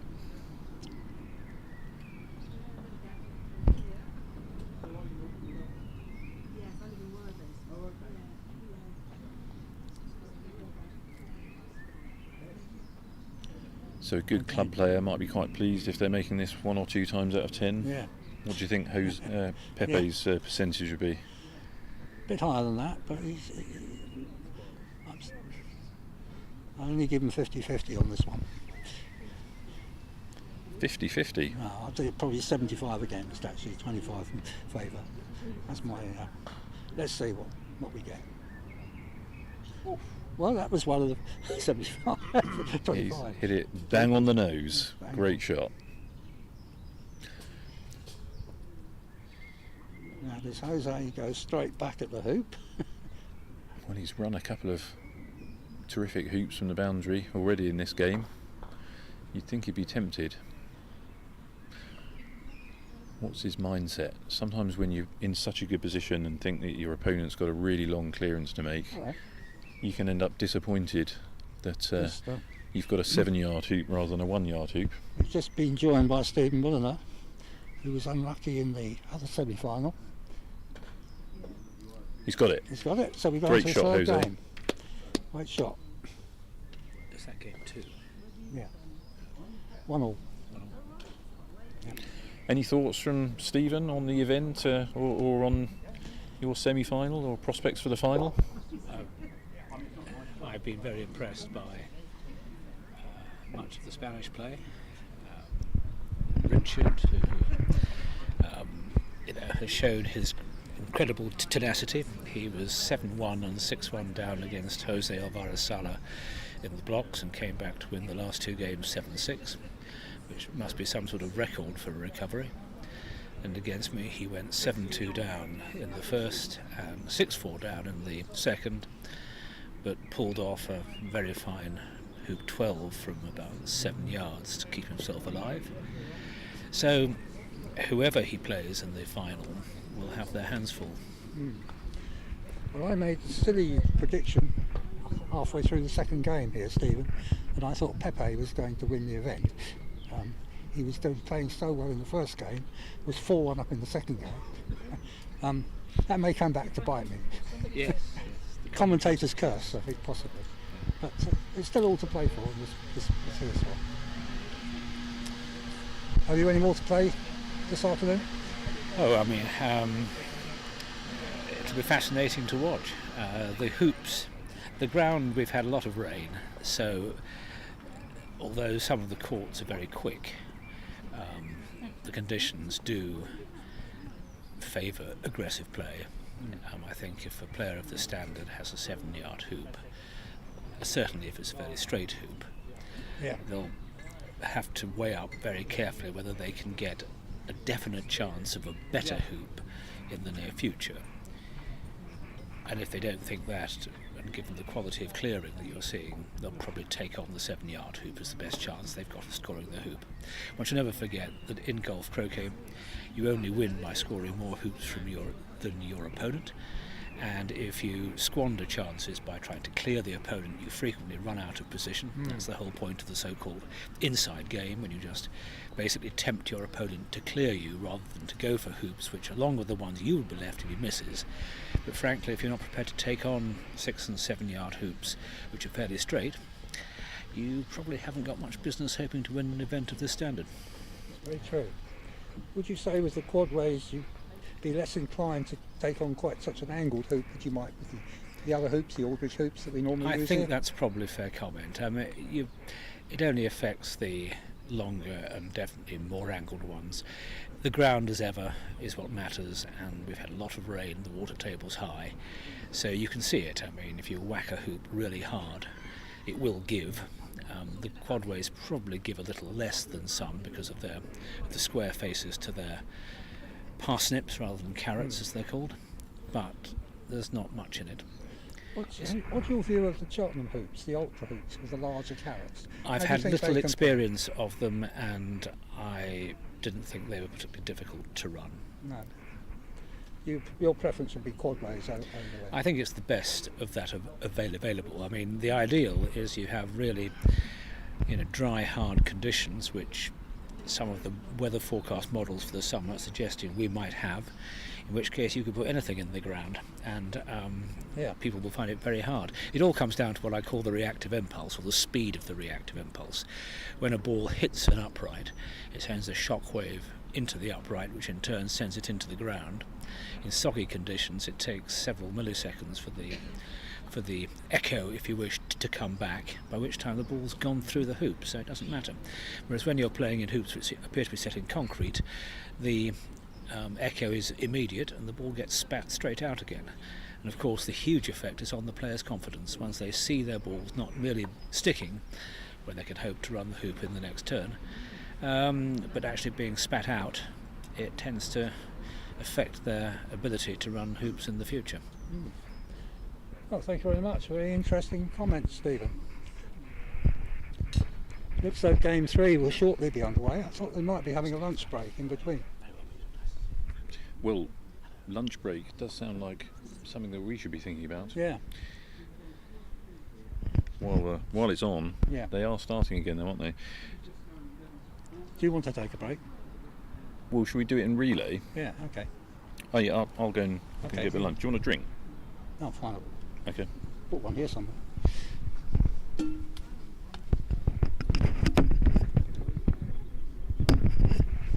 Oh, there it is. Do you fancy taking your seat for a minute, Stephen? Sure.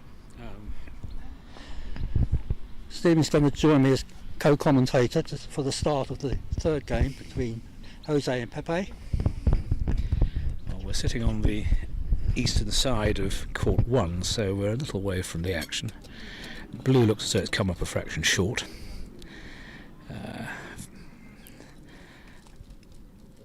And red appears to have gone, to my surprise, north as well as slightly west of blue, so it can be cleared very easily to somewhere near corner 2.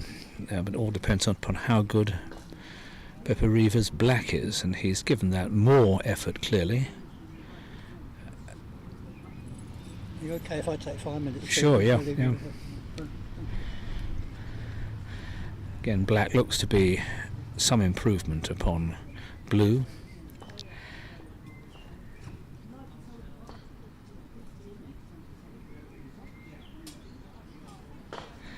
Yellow goes hard but misses.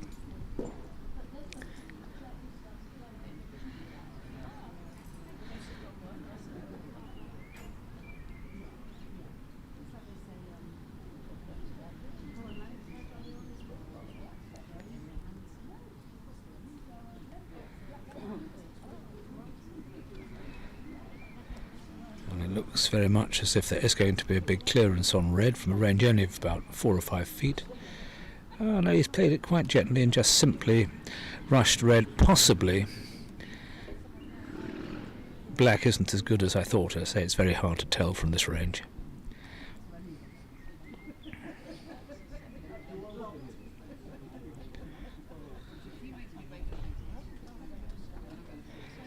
And red has gone at black but just nicked it, so it's gone a bit to the north, which is definitely in an unrunnable position. So Pepe just plays it back into position. Pepe Riva, that is. Quite confusing when both players are called Jose and therefore both get the nickname Pepe. So yellow goes behind black. And red is some distance away, so depending whether Riva can get the block, that's what he's gone for. And on that court, as I played on it yesterday evening, it's not as quick as some of the others, and so this sort of blocking play is reasonably easy to get right. And indeed red went for black but was obviously at least half shielded by blue, and he's hit blue instead. So now there's a fairly short hoop for black to send Pepe Riva 1 hoop up.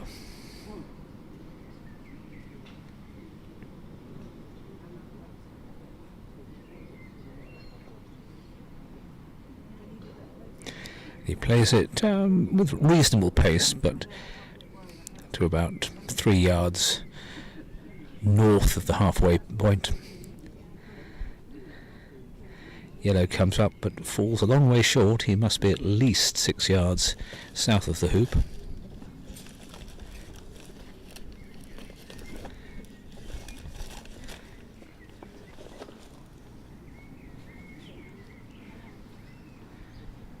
Blue is about 3 yards south, and obviously black will be able to clear yellow. In comes red now. That has been given a bit more, but may have gone, I think it's just gone too far, and it's sitting just to the side of the hoop on the eastern side. So a bit of an advantage to Riva here if he can clear yellow successfully, and indeed to a point which is wired from blue by the second hoop. He might well be 2 up before long.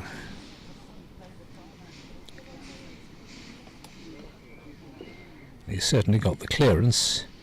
Whether he's got the wire, we'll see in a moment. Sorry, who got the first, Stephen? Jose Riva got the first. He got a good block.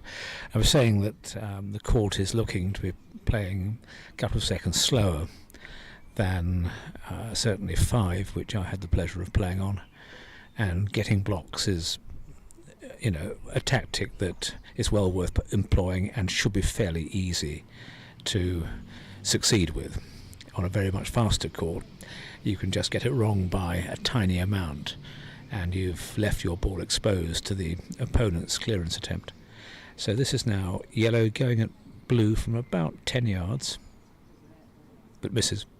The early season experience here has been that courts 1, 2 and 3 are very slow compared with 4 Yep. and 5. Yep. So this is now a 3-yard hoop, fairly straight for Riva.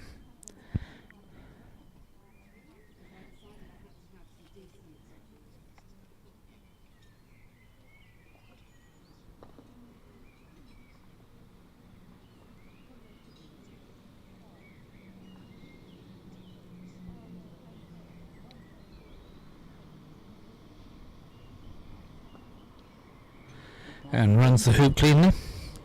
He casts over the ball and then stops, casts over a bit more, stops, then finally goes for the shot from a static position. Interesting difference in styles available here today.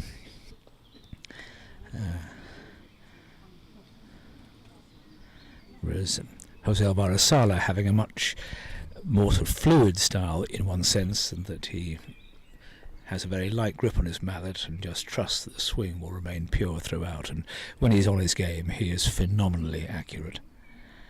So red has gone in, black's gone behind it, but making sure that blue can still see red. From blue is on the north boundary, yellow's now come in but it's not blocking anything, so there's a 14 to 15 yard shot for blue to clear red and try and take back control of this third hoop, with Pepe Riva 2-0 up at the moment.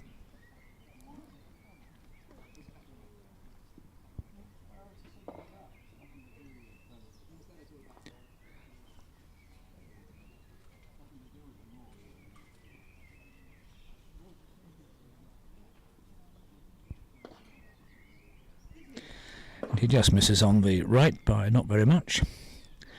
So this should give Jose Alvarez-Sala the chance to come through 3 and get as far down to 4 as he can.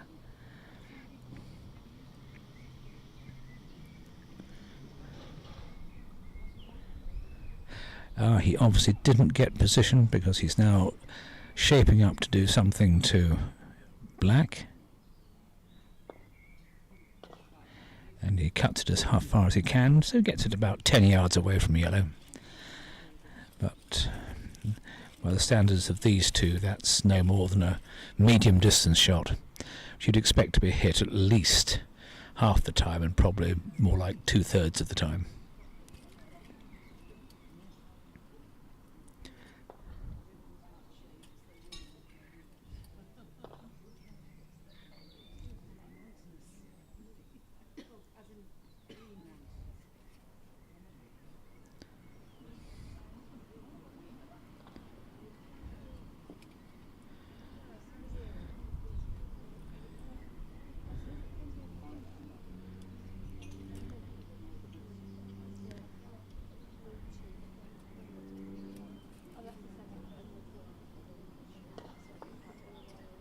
Missed again.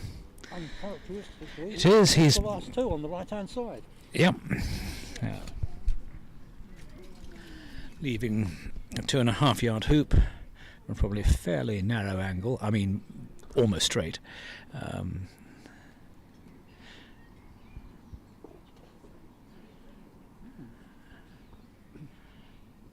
Well, that obviously, that completely missed. I mean, quite surprising. Oh no, it did get through. He hasn't put a clip on, but not very far. So it is 2-1. He wasn't able to travel down the lawn. No, with the right and either he's not using clips or hasn't yet put it on. So it's blue to play, and blue is also, it's probably about 3.5 yards north.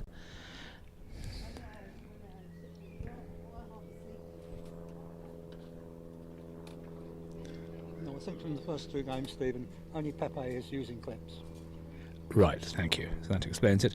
Well, this time Alvarez-Sala has overhit. He's got reds not only south but also to the east of 4. Black comes in slightly firmer than blue, so the likely play here is unless something dramatic happens, which is not going to, because yellow has just been played down into position. So we have blue about 3 yards north, black 2 yards north, and yellow probably 4 feet north, and red sitting out to the side.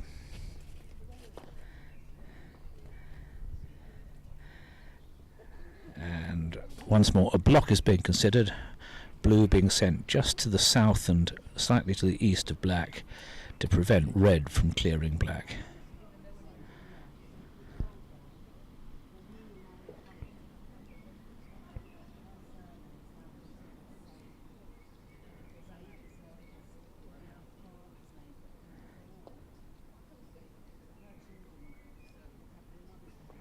Do you know if the final is scheduled to be best of 3 or best of 5? I best of 3, I think. It's the normal case, and it's the World Championship. Yes, and you can have plenty of interesting debate about whether there's any need ever to have best of 5. Golf croquet is a dynamic game, and you always get a worthy winner after a best of 3. Best of 5 becomes more of a stamina test. And Slightly older players. and unlike an association croquet championship, you can't sit out for part of the time and recover your energies. So it looks as though the idea of a block has been abandoned. He's trying something else. Is he going for the hoop, or is he going for red?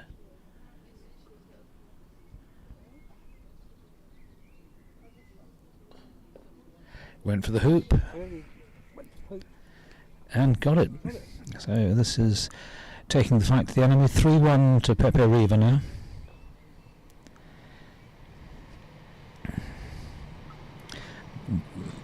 And red goes into position. Now what we might have is a sort of... No, he's not doing anything special. Just going in just beyond red. So that's clearly got position as well. And then obviously Riva is backing himself to clear red with blue. And so Alvarez-Sala is considering whether it might be worth his while hitting blue with yellow and sending it further away, because it's obviously only about an 8-yard shot. Yes, he's decided that is the best thing he can do, so he's going to try and cut blue into which he's done. So now it's now a 12-yard shot, and also, which may be relevant, it's more likely that if blue does hit red, red might hit black, and so do a bit of auto-destruction.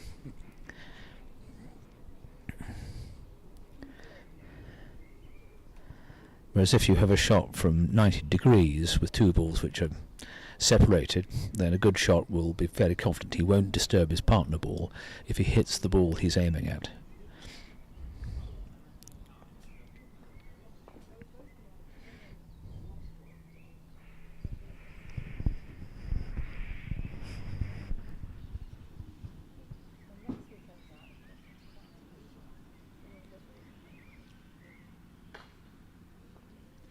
Well, again, he missed slightly on the right in the sense he did make contact with red, but it's a very glancing blow, and red is probably still within a couple of yards of black. So red is all over black in that position. It is, yeah.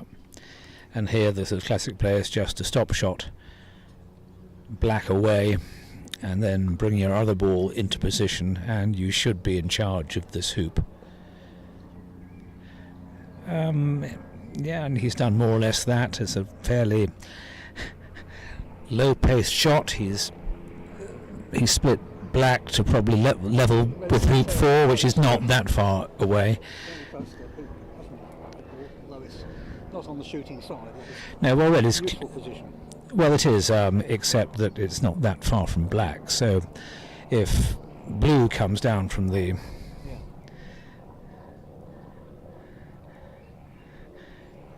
so black has taken sensible position, which is about 4 yards, 3.5, 4 yards south. In comes yellow.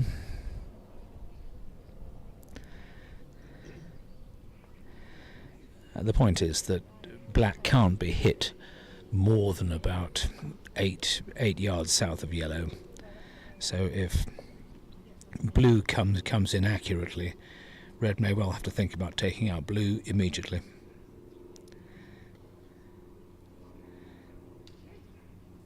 Nice blue in. Yeah, blue's come in to probably 3.5 yards and straight.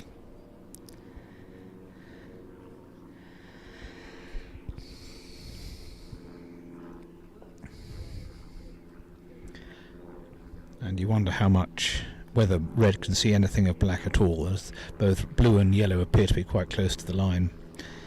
But maybe he's just going to put a ball in tight. No, a bit of vigour's coming into his practice swing, so one must assume he's going to hit something reasonably hard. Yeah, he can see black, and he does send it to the south boundary, splitting himself to the south boundary near corner 1. So this now comes down to, again, very much a medium distance opportunity for Riva to shift yellow and leave blue with the chance of making it 4-1. But first of all, black has to hit yellow. Is he considering the hoop? He's crouching down. He is, yeah. I think that would be taking Quixotry a little far. I think if he can see yellow, of course. If he can't, then you're quite right. It probably is the hoop.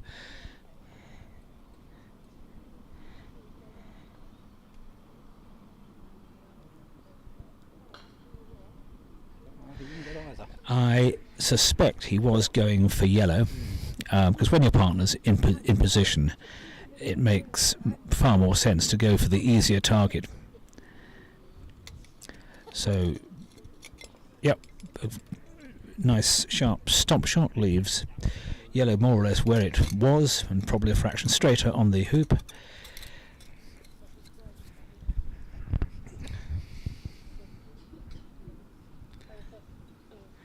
Blue comes back.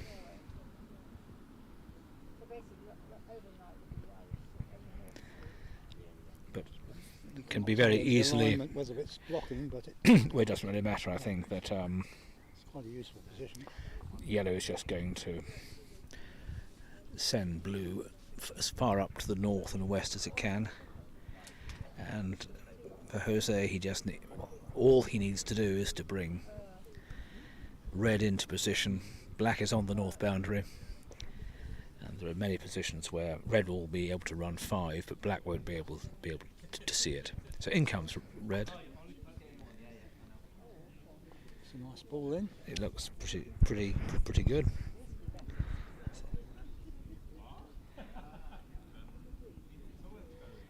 And black does, yes. Well, you just have to take the view that you will be able to hit the return shot, because he's now going to be clobbered by yellow. Blue will be sent up as far north. So he may be sorting out where he can rush blue to, which will be wired from red.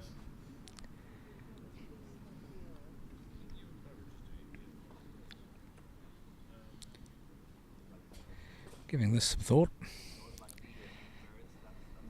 How certain he was of the red ball running, because he went up and Well, over a couple of times. that is true. I mean, if he's not got as good position as we think, maybe he's too far over to the east. He's tried the hoop. So that was a lot of deliberation. He's bounced off the hoop, and he may be still in running position though, and within literally 2 inches of the hoop. So if that's the case, then that's probably causing either blue or black to have to consider a jump. But first and foremost, what's blue trying? It's either to hit red away. It is. You're not very far. So blue is level with 5 and probably a couple of yards away.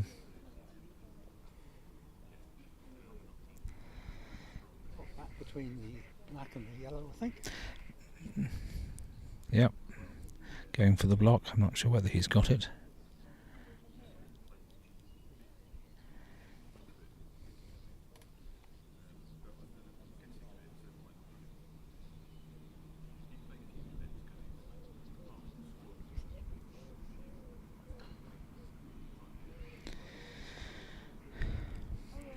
So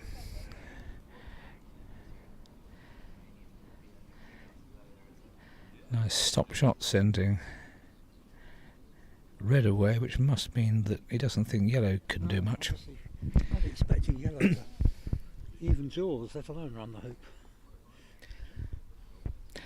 Well, he's just tapped it, so it's clearly now in easy running position, which is basically presumably forcing blue to move it if black's wired from it. But if it's not, no, it looks as though black can clear yellow. So blue is just going behind. Again, Cleared yellow then. exactly. So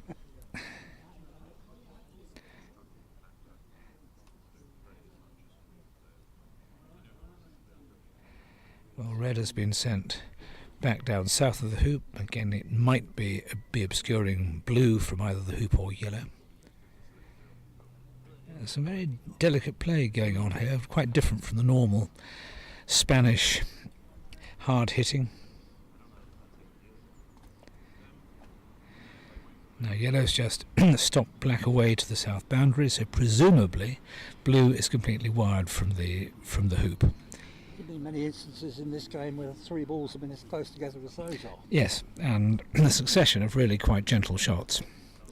So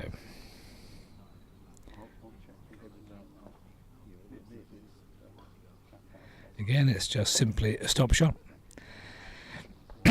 which means that black will have an opportunity to clear yellow and, one assumes, leave blue with a shot at the hoop.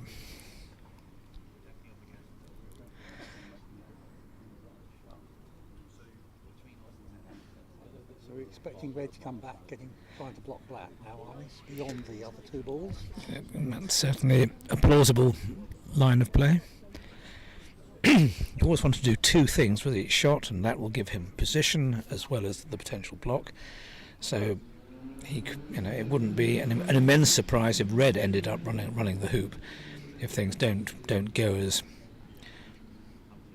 No, it looks though there's a bit of force coming there. Yep. That looked more like a clearance shot. But if it was an attempt at blue, but it's missed. But now black is to play, and black.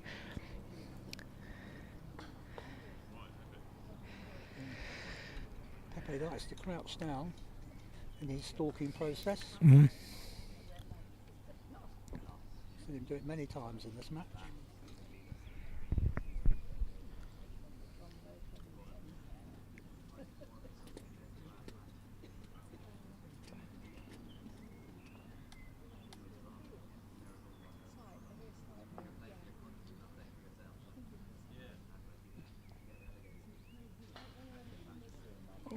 Well, again, he's missing slightly on the right. Now, he made contact again, but again he's just flicked yellow a couple of yards to the west.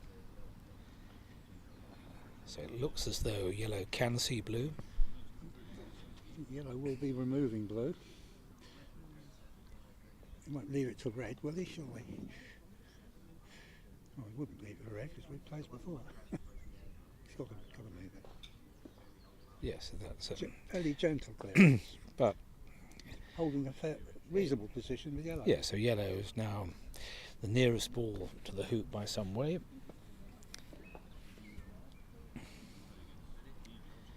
And the aggressive play here is to return the compliment, is to go for a controlled clearance and hit yellow, but that's not happening. He's just taking position south of yellow and offering himself a 4-yard hoop were he to be left to it. And then red now comes in into he's hoping pretty good position. Again, hard to tell from here whether he's got the line right.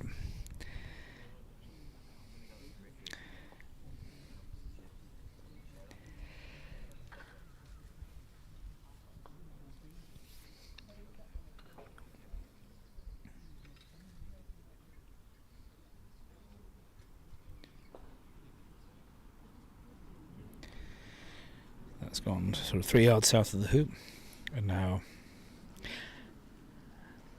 it's become much more of a cat and mouse game this time than the previous 2 games, I think. yeah, and this time again he's done something we weren't expecting. He's actually cleared the Black obviously will stop, and he's hoping, I think, and he may have succeeded. He may have actually got into position which is blocking blue. If he has, that was, yeah. He's crouching again. Seems to be a regular part of his stalking process. Yep.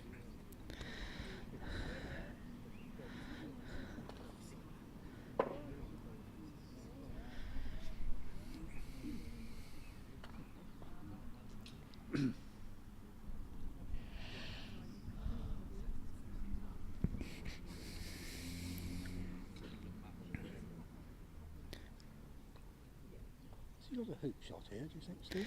I don't. Again, I wish we had a closer sight of what was happening. I think. No, it's jumping. Ah, that's what it is. Right.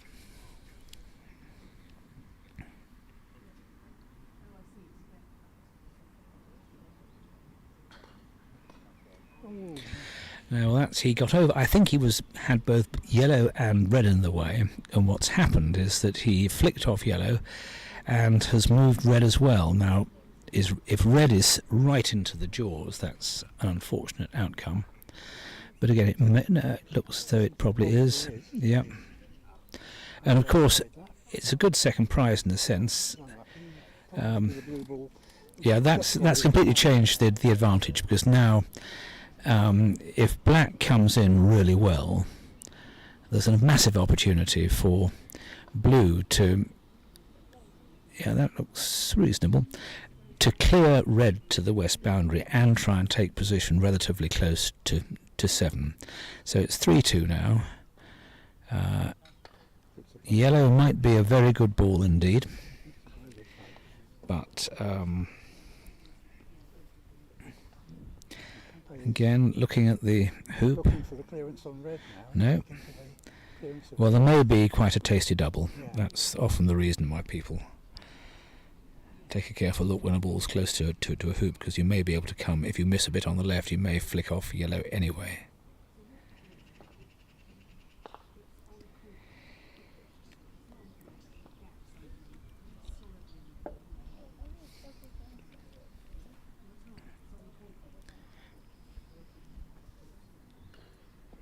But he's got it very clean. 4-2. No, so that obviously it was open to him, and so 4-2. Yes, it's an advantage. You'd always rather be 4-2 up than 4-2 down, but by no means definitive. Red goes into what you might call comfortably long position, about sort of 3 yards back from the hoop.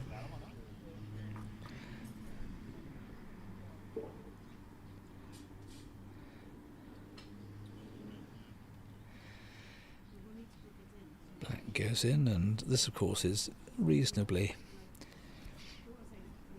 high risk in the sense of what's being attempted. Yellow's gone in to try and block blue at red. Impossible to tell from here, was it? But even it looks as though he's got it from this quick gesture of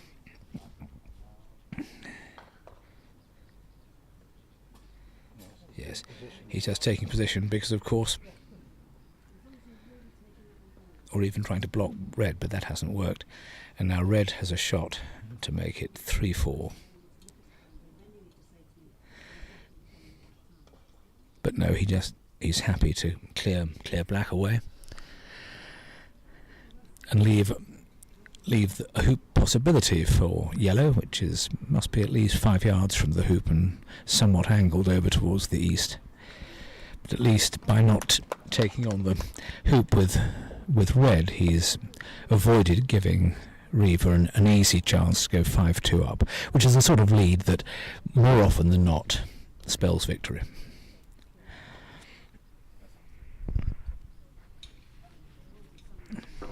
The case in your second game last night against Dominic, Stephen, I think you came back from 5-2 down.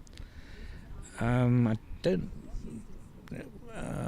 Yes. I was very impressed by your promotion shot. Well, it's one often that's a very fine hoop, by the way, by Jose. He's now made it 4-3. I didn't have much choice, and I don't think my opponent had seen it too often, so was perhaps understandably reluctant to assume it would work all that well, but in fact I got the best outcome I can ever remember getting from one of those shots with a pretty straight 2.5 yard hoop. Now that's a very good blue, which I suspect maybe is perfect for length. It may be a little over to the west, but nonetheless it gives what I like to call a policeman ball, a ball that can determine things. It can deal with anything which, and so what he's promoted yellow down to close enough to blue to be able to deal with that, and red is by no means out of the picture because it's now south of the peg by a yard or so. So black will come down trying to get really good position so that even if blue is moved, he's still got. But that has gone too far. That's over to the west. So distinct chances that Jose Alvarez-Sala can come back to 4-all here. Not immediately, I'll have to do some work, but nonetheless. And he just goes in. Well, no, he goes clearly, deliberately south of black. Perhaps hoping to protect against a possible jaws, although given that black plays before him, I can't imagine he'd be left there.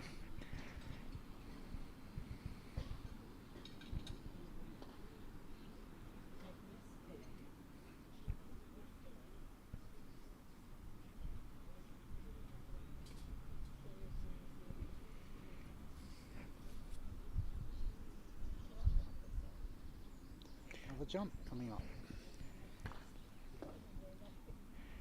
I think that's only because it's angled, and so this will make it slightly easier. I wonder if he was actually trying to.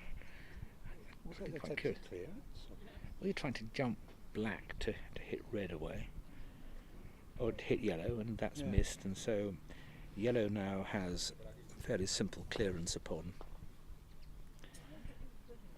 blue.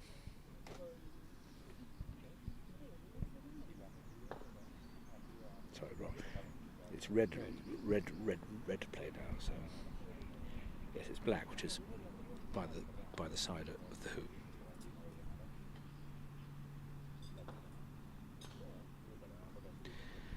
And interestingly, he's actually cleared black to the south boundary. Has he put yellow actually into the hoop? It's very close. I don't think so. No, it's hard to tell. Again, more crouching from Jose. Standard procedure with all his Yes. stalking, I think, Stephen.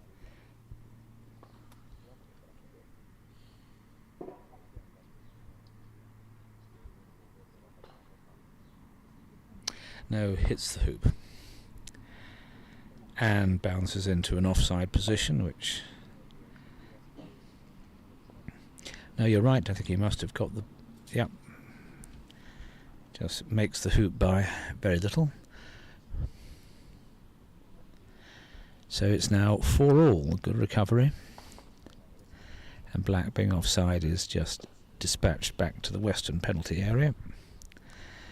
But once again, the advantage lies with the person playing first. How good is his touch?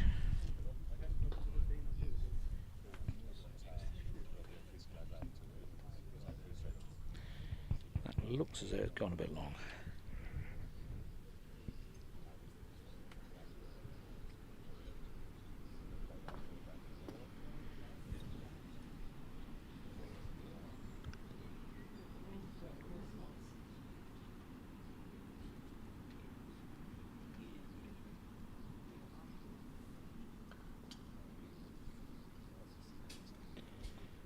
An attempted rush going on. He ran 8 very gently, and no, he's just taking position. No, he's not doing anything. Deep position.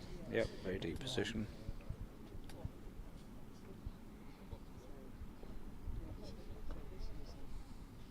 So Riva sends black in from the penalty area. Not bad. Again, looks just perhaps a fraction long, and so yellow goes. Yellow's gone into really a very good position, which will almost certainly force blue to clear it, assuming blue isn't hampered by black. I think blue's probably got a clear shot at yellow. You'd have thought so. He's just got a chance what happens with the red ball afterwards. Yes. But the percentage shot surely is Well, to get rid of well, yellow. it just may be, again, we can't tell, Yeah. that black was actually had an unfortunate finish and has actually either semi or completely hampered blue's freedom to fire to the west. And that is why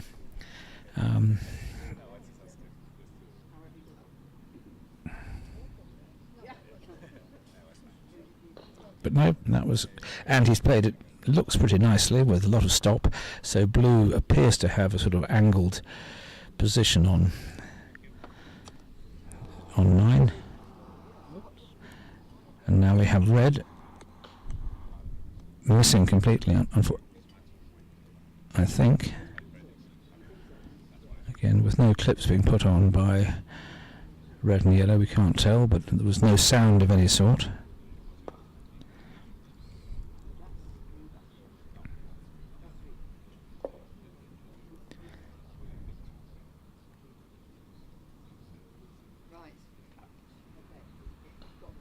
Oh, he must have got it. He must have got it because black's just played up to 10. In that case, that's a further amazing recovery by Jose Alvarez-Sala. 4-2 down to 5-4 up. Red on the north boundary. So far, this has followed the pattern of the last game. We've got 5-4 Yeah. up at this stage. 6-4 up. Right.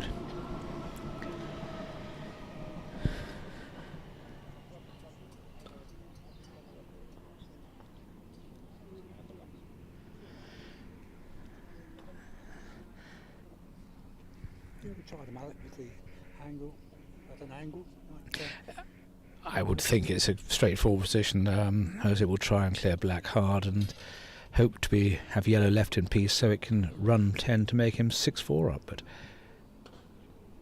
well, he's certainly got something on it, but I think it's gone well. It hasn't gone hugely far. It's off the east boundary, but it could be that the position of blue, which is a little to the south and east of yellow, but no, well, he's crouching down again. Whether that merely means that he's taking care of his aiming or whether he does have a problem, it's hard to tell. But it's far enough. This is missable.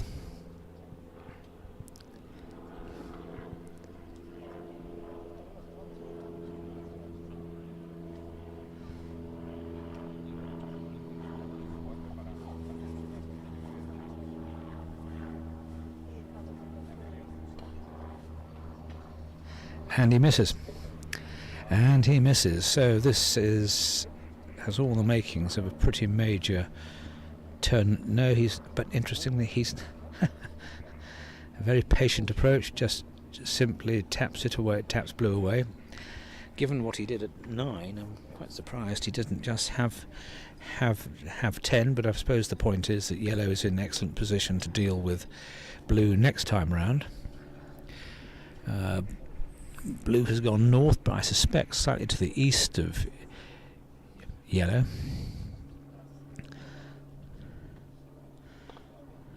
And it's close enough even for yellow to consider a cuddle. So red now.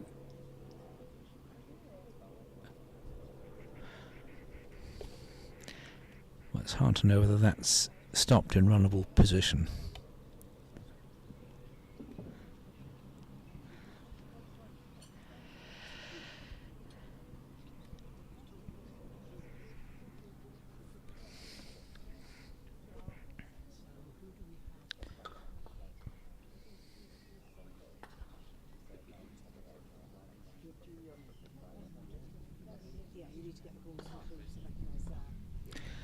Well, black's hit yellow quite firmly, but again, how far yellow's actually gone, I'm not sure.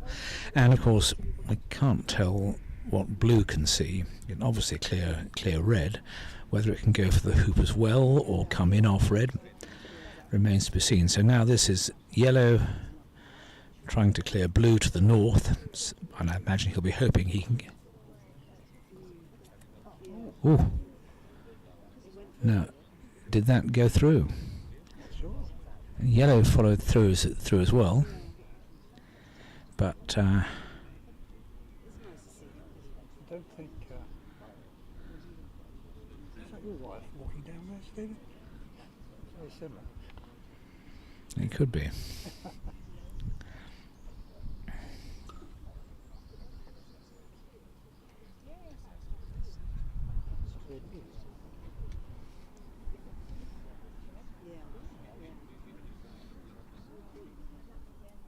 It's a bit like that show we saw, it looks easy, but it isn't. I remember you giving me a mini lesson. Do you remember that? No, so he didn't get it, and it's now 5-all. He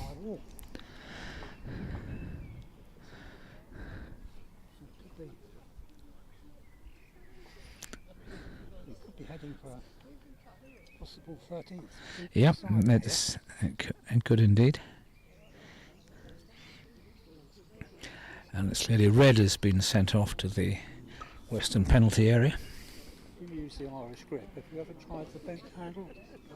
I haven't, no. I've been very fortunate. My wrists have never given me that sort of trouble. It might yet happen, but at the moment... I suppose I should try just to see if it gives you any sort of advantage. I've always said the only thing you need in life is an unfair advantage. And, well, red's gone into decent running position. Black is on the... I'm joined by my wife, who has come to add her expert commentary on this second semi-final.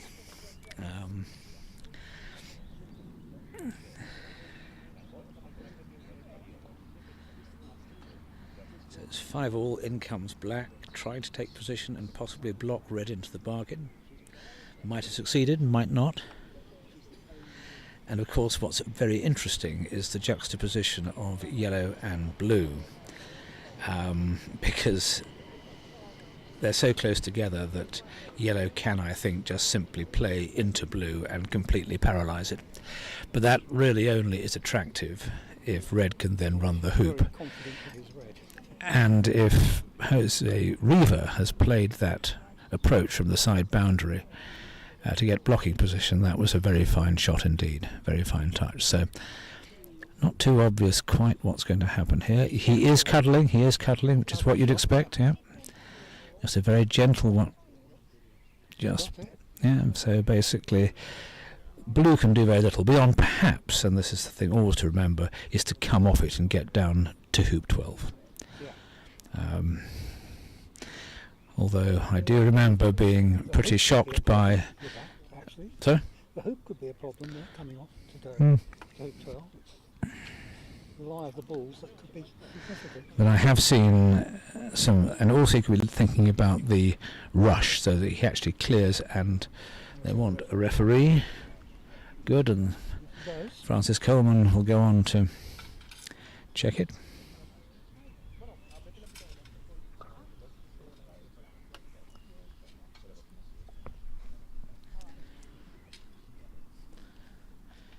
Do you want to have a break? Or? Yes, sure. And if you wanted to talk to him.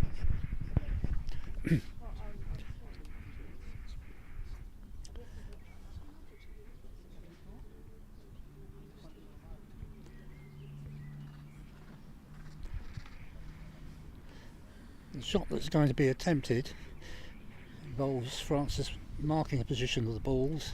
Well, you've got the requirement that you mustn't double tap. Yeah. And certainly if Jose is trying to do it direct, effectively rush yellow to disturb red, it's a high risk. Incredibly, and it's very hard to see how he. I don't know how far the balls are apart, but the other option, as Stephen's already mentioned, is to come off the yellow ball to basically abandon this hoop and attempt to get a better position for hoop 12. but I'm not quite sure of the lie of the balls and whether the hoop 10 is a factor there to be considered.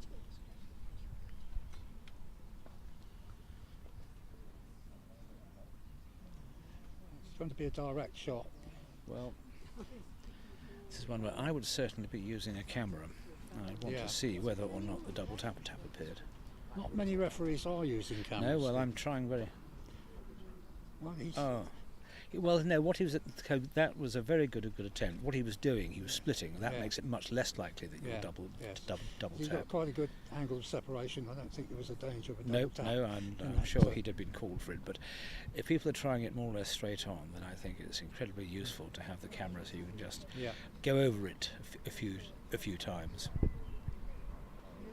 And look at that. Absolutely incredible. With almost the game at his grasp, he's just blobbed what looked like a fairly straightforward hoop. So An I'm- angled jump shot now to be attempted. Yep.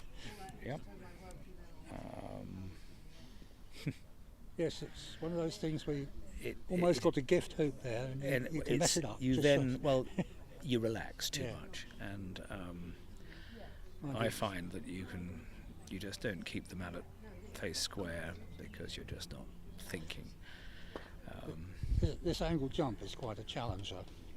Well, of course, you could have a complete turnover here. If he gets it wrong and he peels red, well, Yeah. that's extremely expensive Yes. because he then allows yellow to be first to the 12-12 hoop, and it could be a 7-5 loss. If he gets it, though, You've got to take it on. You've got oh to yes, you've got take the no challenge on. choice.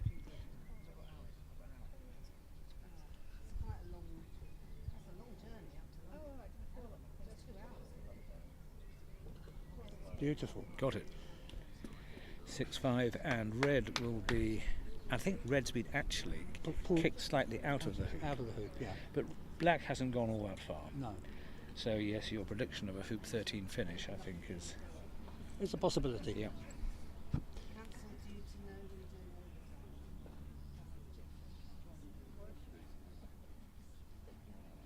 And that looks a pretty reasonable yellow to me. What you're always playing for when you're playing to 12 with an opponent who's only just run hoop 11 is to try and get wired from that ball by the peg. It's very achievable. And whether he was trying to knock black out of the shadow, I'm not sure. Another possibility is just to, in this situation, just to simply gently hit black, but of course he's Here's what done he's that. done. Now this means that if he can run next time, red is not offside because it's reached its position, whereas Yeah. black could sort of almost return the compliment. I was thinking black could come off red and Yeah. go right down to 13. Yes, quite. That would be which would make it rather. Yeah, I Would just. probably make yellow reluctant to run. Well, yeah, to and 12. it's also then I think yellow would just stop shot blue Yeah. away. But It would prolong the game. There'd be It a lot would more indeed. exchanges before you got back into yeah, a match-winning position. But that isn't going to happen because black is going to play down the lawn, attempting to upset yellow's position down there.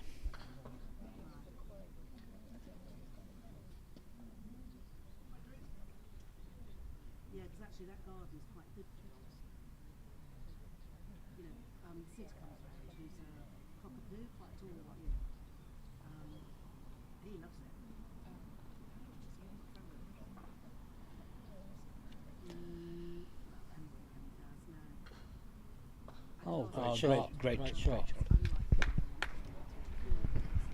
This time of year they might use it.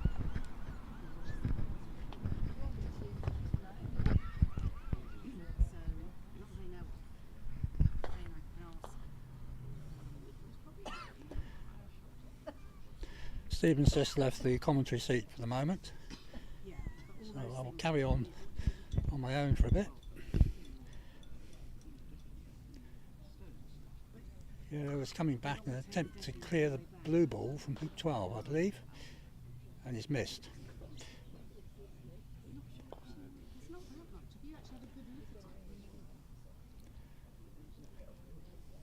dries up with the heat as well.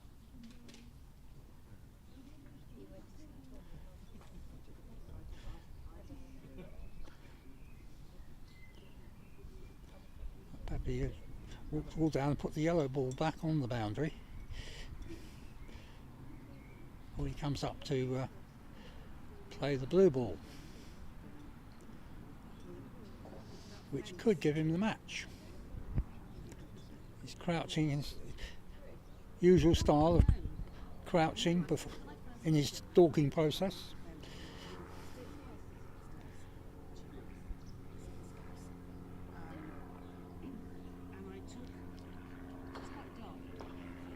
This is to take the game 7-5 and the match 2-1. This is it.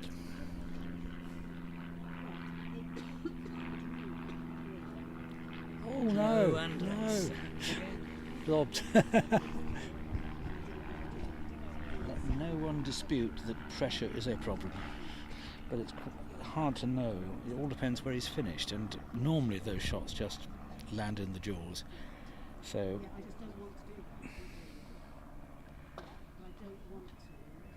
It was the pressure there, I think, Stephen. oh, entirely, yeah.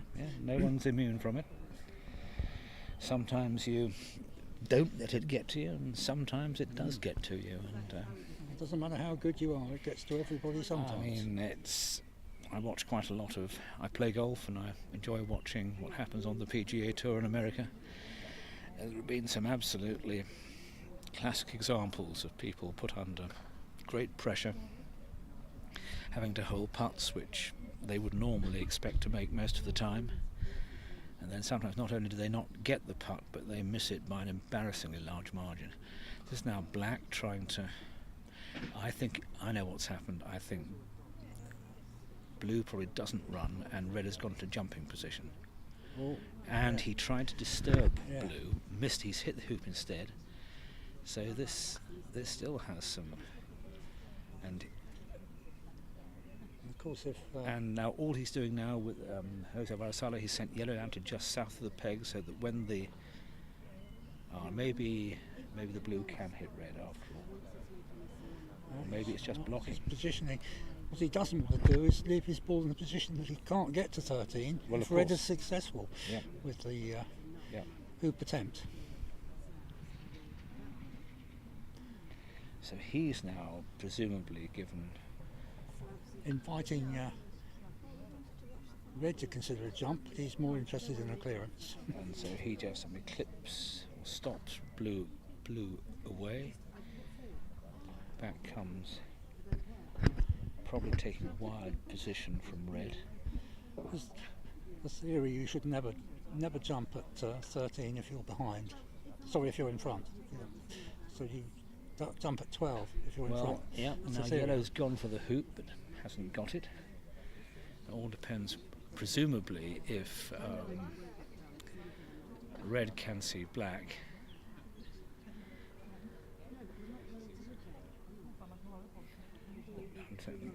This might well be blue trying to clear red at pace. No, just coming in. Ooh. Oh, that doesn't look good. No, that stymied the black shot, I think. Yeah.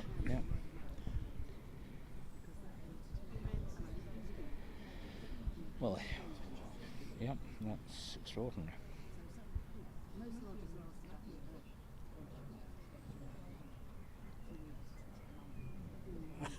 Well, I don't think I've ever seen four balls that close together. At hoop 12.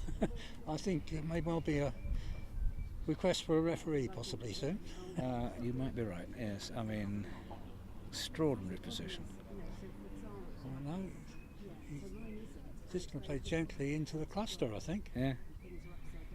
Or firing into the brown. But the ball's literally almost, three of them are almost touching, and red is only a few inches away. But I think what's caused all this is the rather disastrous styming of black by blue.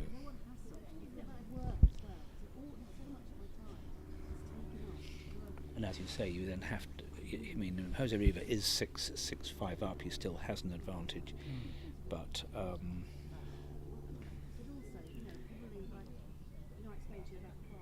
He's doing a lot of deliberating on what his best options Well, are I think here. if you're in a real hole, you do spend time thinking Yeah. about it.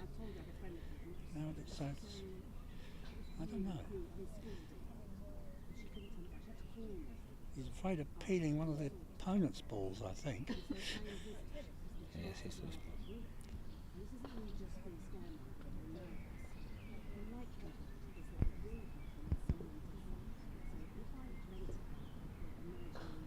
He went for a full-blooded drive in the end.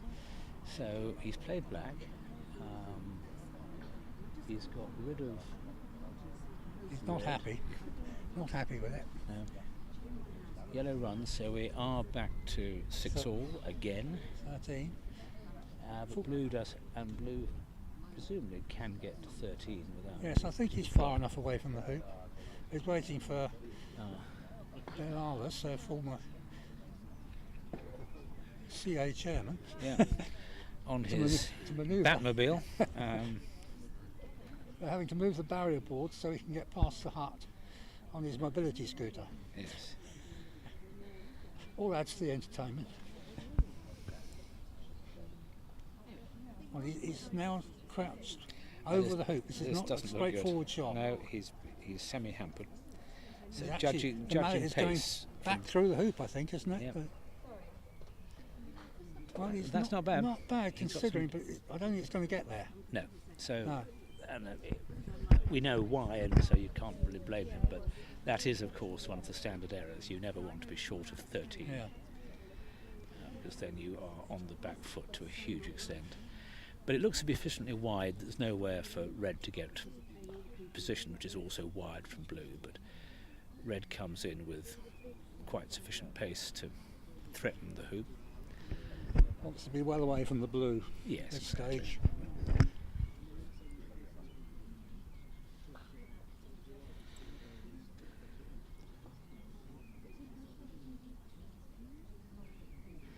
Well, quite a good the bat. weakness. Well, the trouble with that is, of course, that depending, that's vulnerable to being Yeah. spanked away by red, even if blue hits it. So if Jose Alvarez-Sala puts a good yellow in, that presumably is going to occupy blue's attention, because you can't rely upon black being around to do anything after red has played.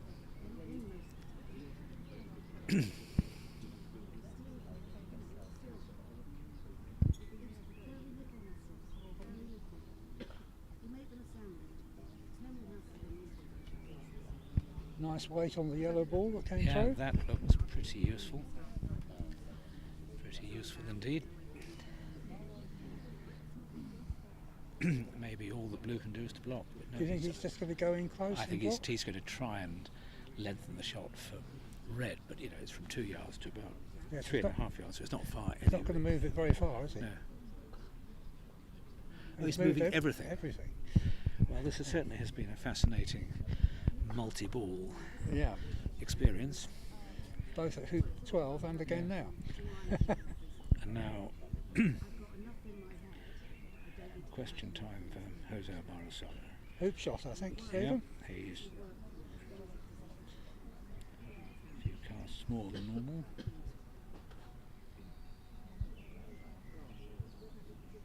He was not happy with that, so it's obviously That's a miss. missed completely. Yeah. Extraordinary. Not very far. Now, it's just position because the others aren't in such good Yep. position. He can afford to take a position because Yeah, the others that's aren't, right. in, And aren't in running position.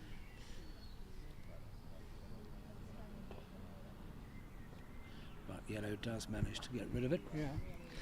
And what's more, has taken care to make sure that black is to the west, so he can't actually. Can only be cleared to the short boundary. Exactly. Although what could happen, I mean, now is this Jose Riva trying to take on the hoop and finish the match Yeah. in dramatic style? Or could black just come off yellow and get the right side of the hoop and get a wiring that way? That would be a good outcome, but quite difficult to manage. Would be very.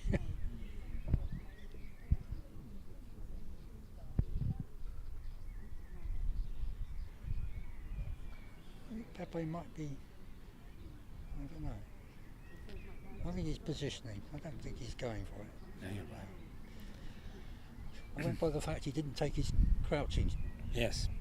position during the stalking. Ideally, he wants to move something. Oh, Beautiful shot. it's a very fluid style. Yeah. That, hit blue more or less right on the nose too.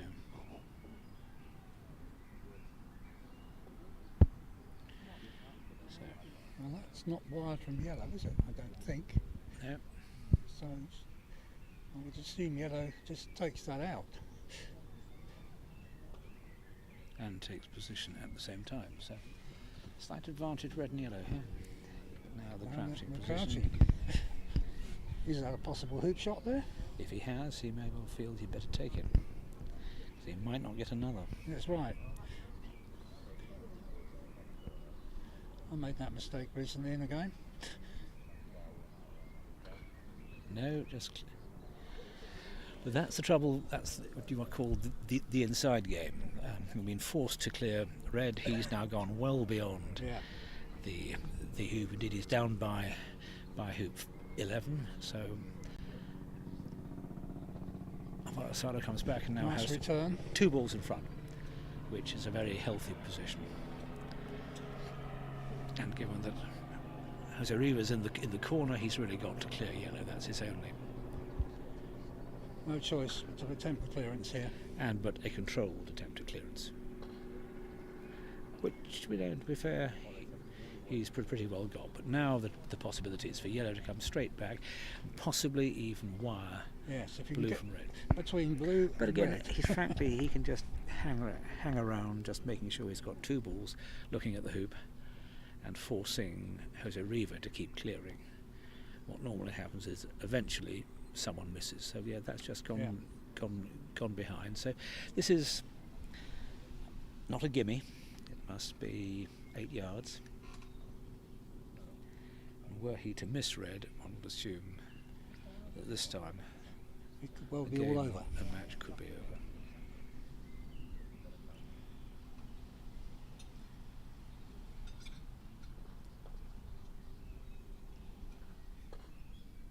And he has missed. And He's going to be ruining the fact that he well- didn't get the ball through hoop 12 when he had the opportunity. yes, quite. Had the match in his grasp. I think he's resigned himself to the fact that. Oh, yes. Well, I mean, it That's would be gone. very surprising. Yeah. This is a hoop of probably no more than 4 feet. So I'm afraid you'll have to blame me because I did put the commentator's doom on it earlier. And he gets. Excellent win by Jose Alvarez-Sala. Well, plenty of drama. I think the end of that match were well worth keen players looking at on YouTube Yeah. and deciding what they would have done differently and hopefully better. Thank you very much, Stephen.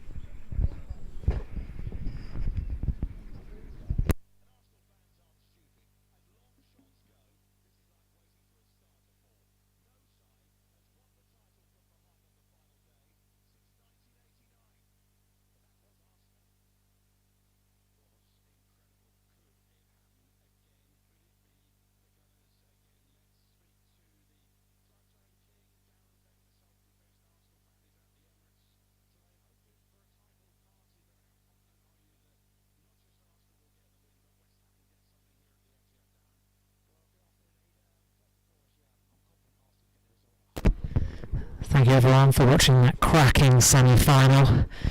Jose Alvarez-Sala taking the win there to get him through to the final against Richard Bilton. If you tune back in around 3 o'clock, we'll be restarting the stream, ready for the final here at Sussex County Croquet Club. The sun is shining, the players are raring to go, and the crowd are ready.